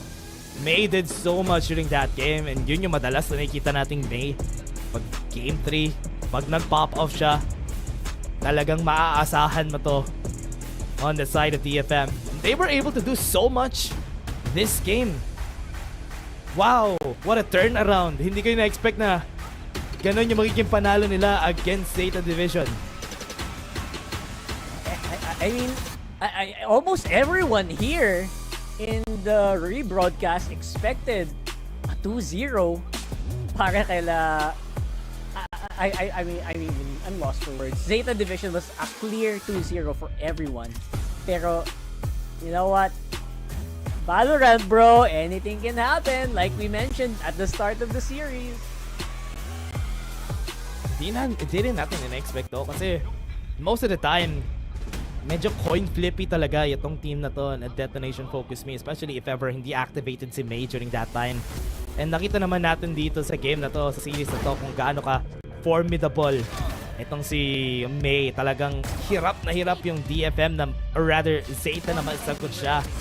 And that's why he was allowed to do this. Zeta, ang ganda na nag-chip in sila lahat. Pero the problem there is the disassembly nung mga retakes nila, yung mga executions nila, what's the problem for this team? I was expecting a better Zeta coming into Ascent, because if there was ever any map that Zeta would probably be good at defaulting, it would have been it. Pero it's DFM just really playing out of their minds in a lot of these scenarios, sa totoo lang. And again, they gave DFM a run for their money, that's for sure, right? It was as close of a game as can be, as low of a game as can be, as you can expect Ascent maps to go. Pero yeah, even si Medusa ito pwede sa akin MVP din to, kanina pa to eh. Yeah, I agree. Honestly, when it comes to this one for DFM, I do expect performances coming from C's. Si C's rin kanina. And for May, and si Medusa, ang ganda rin ng performance niya during this game. He was getting a lot of free kills. Especially dahil yung mga misstep, yung mga overstep dito ng Zeta. And overall, you can expect that DFM are gonna play it as cool as you can, especially on the attacking side here. And they could do no wrong. And and para naman sa Zeta, it was very... ang hirap hulaan, kumbaga. Ang hirap hulaan kung saan manggagaling itong DFM each and every time. And that's all, apparently, yun lang yung kailangan nila. Just make DFM, make Zeta think, make Zeta overthink. Yeah. Then that got them the game. Yeah, ganyan lang. Sila nahirapan talaga. Pero yun na nga, yun kami guys. O nga pala si Dash at kasamang si Rockhart at ibabato na namin kayo sa aming panel. Maraming salamat, Dash and Rockhart. It's been such a long day, pero DFM win it out, taking the top seat para sa region nila. And honestly, there was so much back and forth. You could really feel how hard each of these players fought today. Pero can you believe week 2 pa lang and we've been seeing action like this? I can't believe DFM have won their second win dito in the Pacific League ever. Like, against Zeta of all teams. And this is what we were talking about nga, na may chance nga dito down DFM, knowing it is another Japanese team na ang kalaban nila. They have the opportunity here na alam talaga nila how maybe the opposing side may play. And of course, there's May na whenever buhay pa rin si May pag-asa pa. Oh, definitely. I mean, so much kills. 32 kills in a single game. He was just popping off into that very final map that we have up against Zeta Division. And constantly, he was also playing aggressive nung defensive side sila. He was always staying up A main. He was always staying up A1. And he was constantly getting those values for his team. That's right. Talaga, May did the impossible. Nagpupush siya ng Odin. He's been 2v1ing, and Anthem and Medusa, again, were right there to support him along with Neth and Sesu. And again, Zeta came really close, but in all honesty, how do you shut down the fire that is in May's heart? You know, yung main character, plot armor on a jet pa against another jet. Nagkaroon tayo ng isang true anime battle on Ascent. Well, I mean, there was no need to shut him down here for DFM kasi syempre pinabayaan lang niya to let him do what he wanted, and they really needed his case to be so because he found 16 first kills in that game. He had more first kills than Anthem had kills, then Neth had kills, then C's has kills. The only player who had more kills here than the First Bloods total ng DFM was Medusa. That just goes to show how much May was doing and how much he was helping. To be fair though, sa mga first kill, it was only 12 for May, but yeah, he had more first kills than 2 of his other teammates, so that just goes to show kung gaanong kalaki ang impact niya.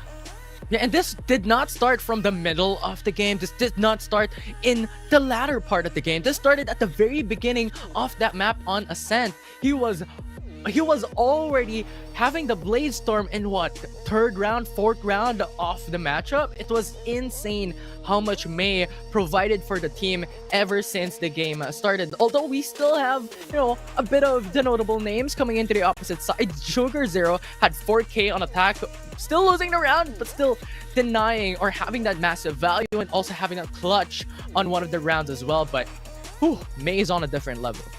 Yep. And if we take our attention dito sa MVPs natin, it's no surprise that it's the two Jets duking it out. Pero I do want to touch on yung differences nila, Black and Blue. What do they offer to their teams as two individual Jets? Well, yung isa, he offered a win for free. That's yung isa. I mean, you look at Depp. Obviously, he has more experience, arguably, dito sa as a team, as a core. But right now, DFM, they got what they needed, really. They needed that spark to ignite yung run nila dito. At baka naman, dahil nagsimula dito, magagamit to ng DFM, yung confidence na to, yung momentum to further win even more games sa series na to. I do think as well, too, na when you look at DFM's past, that wins like this are monumental, especially against another Japanese team. At kung masasabi mong na-jet diff ba ng DFM na ni May dito si Depp, pwede mo din bang sabihin Japan diff para sa DFM? Japan diff indeed. I mean, just the difference in terms of yung firepower na pinakita nila. And now, as sinabi nyo nga, second win of DFM rather, so far here in the Pacific League, brings them up a notch. Yep, and it's actually very weird to see, I guess, yung long-running history ng Zeta usually being a little bit higher sa standings natin when it comes to the Pacific. DFM and even Global Esports in higher positions that we normally see them in. Bleed, now at the end of the day, officially out of the race to go to playoffs. Pero I do want to backtrack really quick sa ACS ni May because I think he got 390 ACS. So I think, if I'm not mistaken, siya na ata yung highest ACS in Stage 2 so far. Have you guys seen higher? Parang, no. I haven't seen anybody break through 400 just yet, but May was almost there. So, malay natin, that could have maybe been the best single performance. It surely, at least in my... Maybe. Hindi na nga, hindi nyo napansin yung kung buhay pa si May, may pag-asa pa. But I mean, you look at it, and I think I would doubt May as having one of the best performances so far, in the season.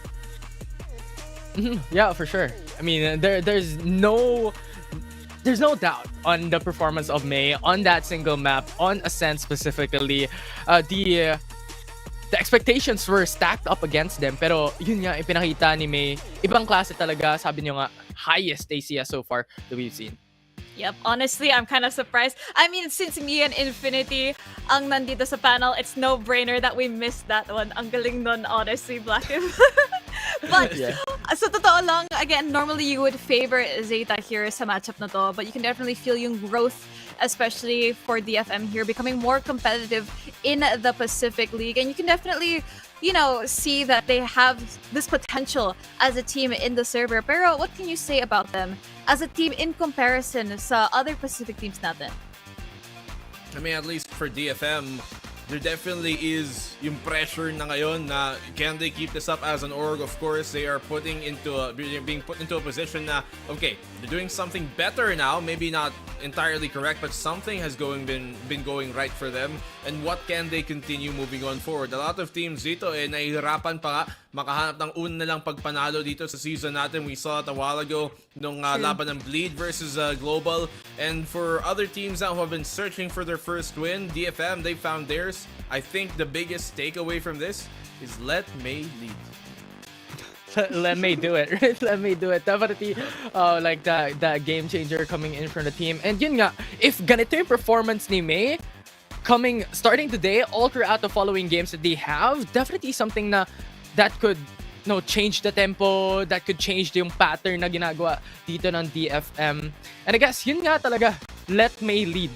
Yep, very well said. Pero before we end out the show, guys, today we do want to tell you about a special promo that we have kasi the night is still young kung hindi pa kayo nag-dinner or kung gusto nyo pa ng dessert. Thanks to our official super app partner for VCT Pacific Stage 2, Grab. And we have a promo for you guys since for our viewers here dito sa Filipino broadcast because you guys can score Grab's lowest prices ever, up to 15% cheaper fares on Grab Car Saver, delivery fees as low as 15 pesos with Grab Food Saver delivery, and of course thousands of budget-friendly meals as low as 99 pesos with Grab Food Saver meals. All you have to do is use our special promo code here on the bottom of your screen, and that's GrabFood60, and get up to 60 pesos off of your order with a minimum spend of 550 pesos. But that being said, we hope you guys enjoyed the games today. Once again, my name is Rubisco together with Black and Blue, Infinity, Dash, and Rockheart. At babalik kami bukas with more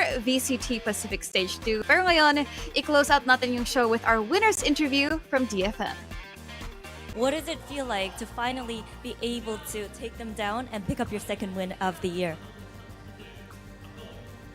最初の勝利から、だいぶ時間は経ちましたが、日本の一番のチームと言われているゼータを倒したことについて今率直にどう思いますか？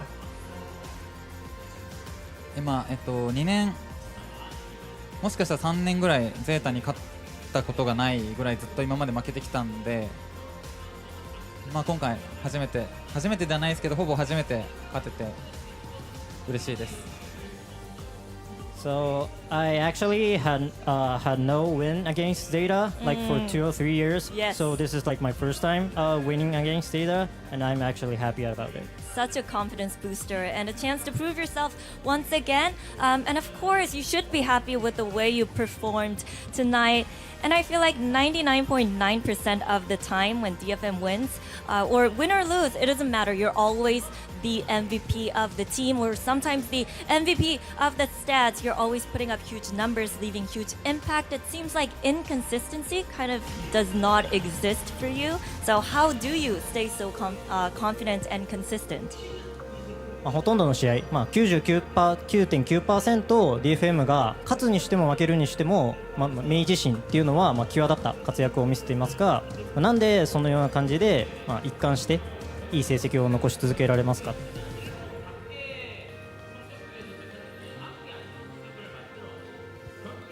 ？Practice?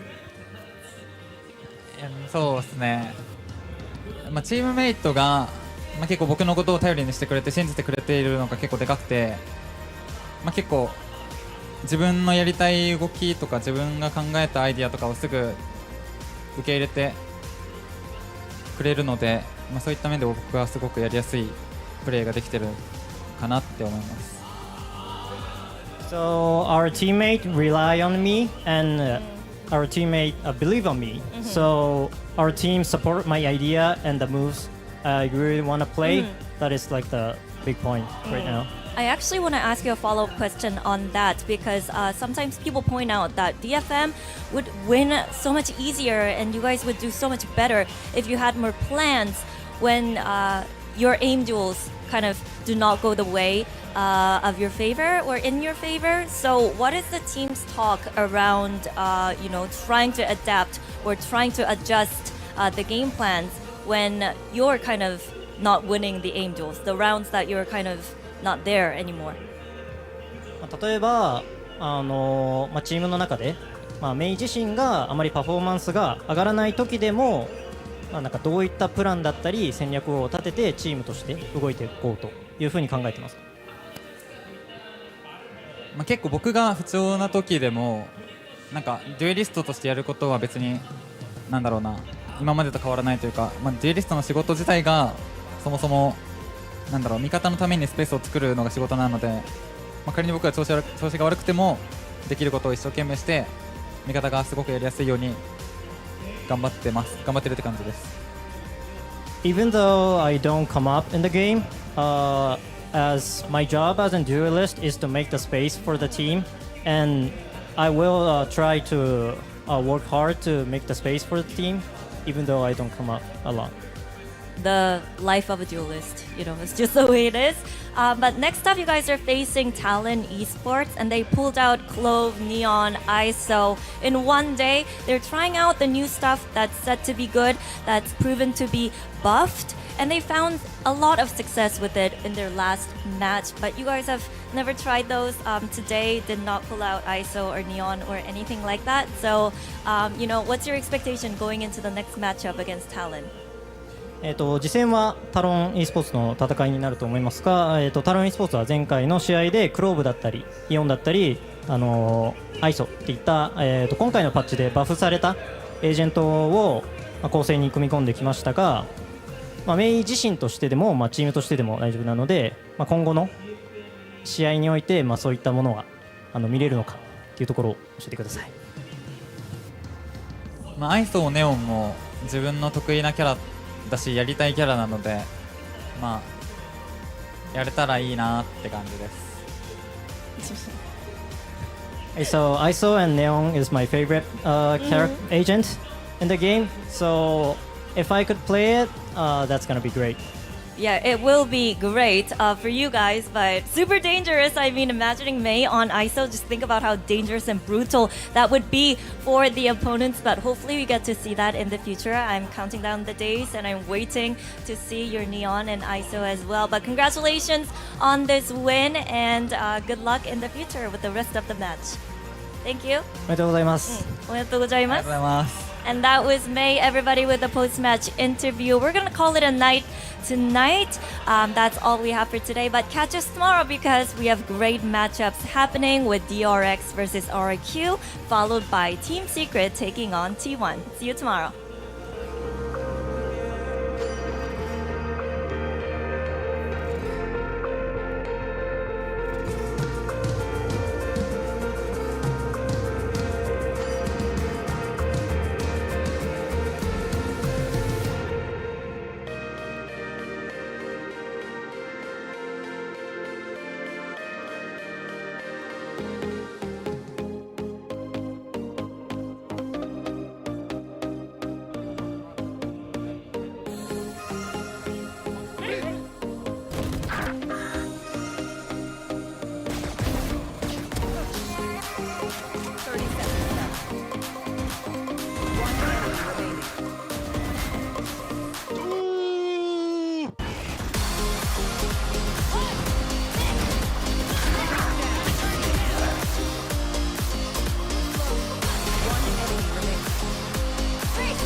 Flashbang.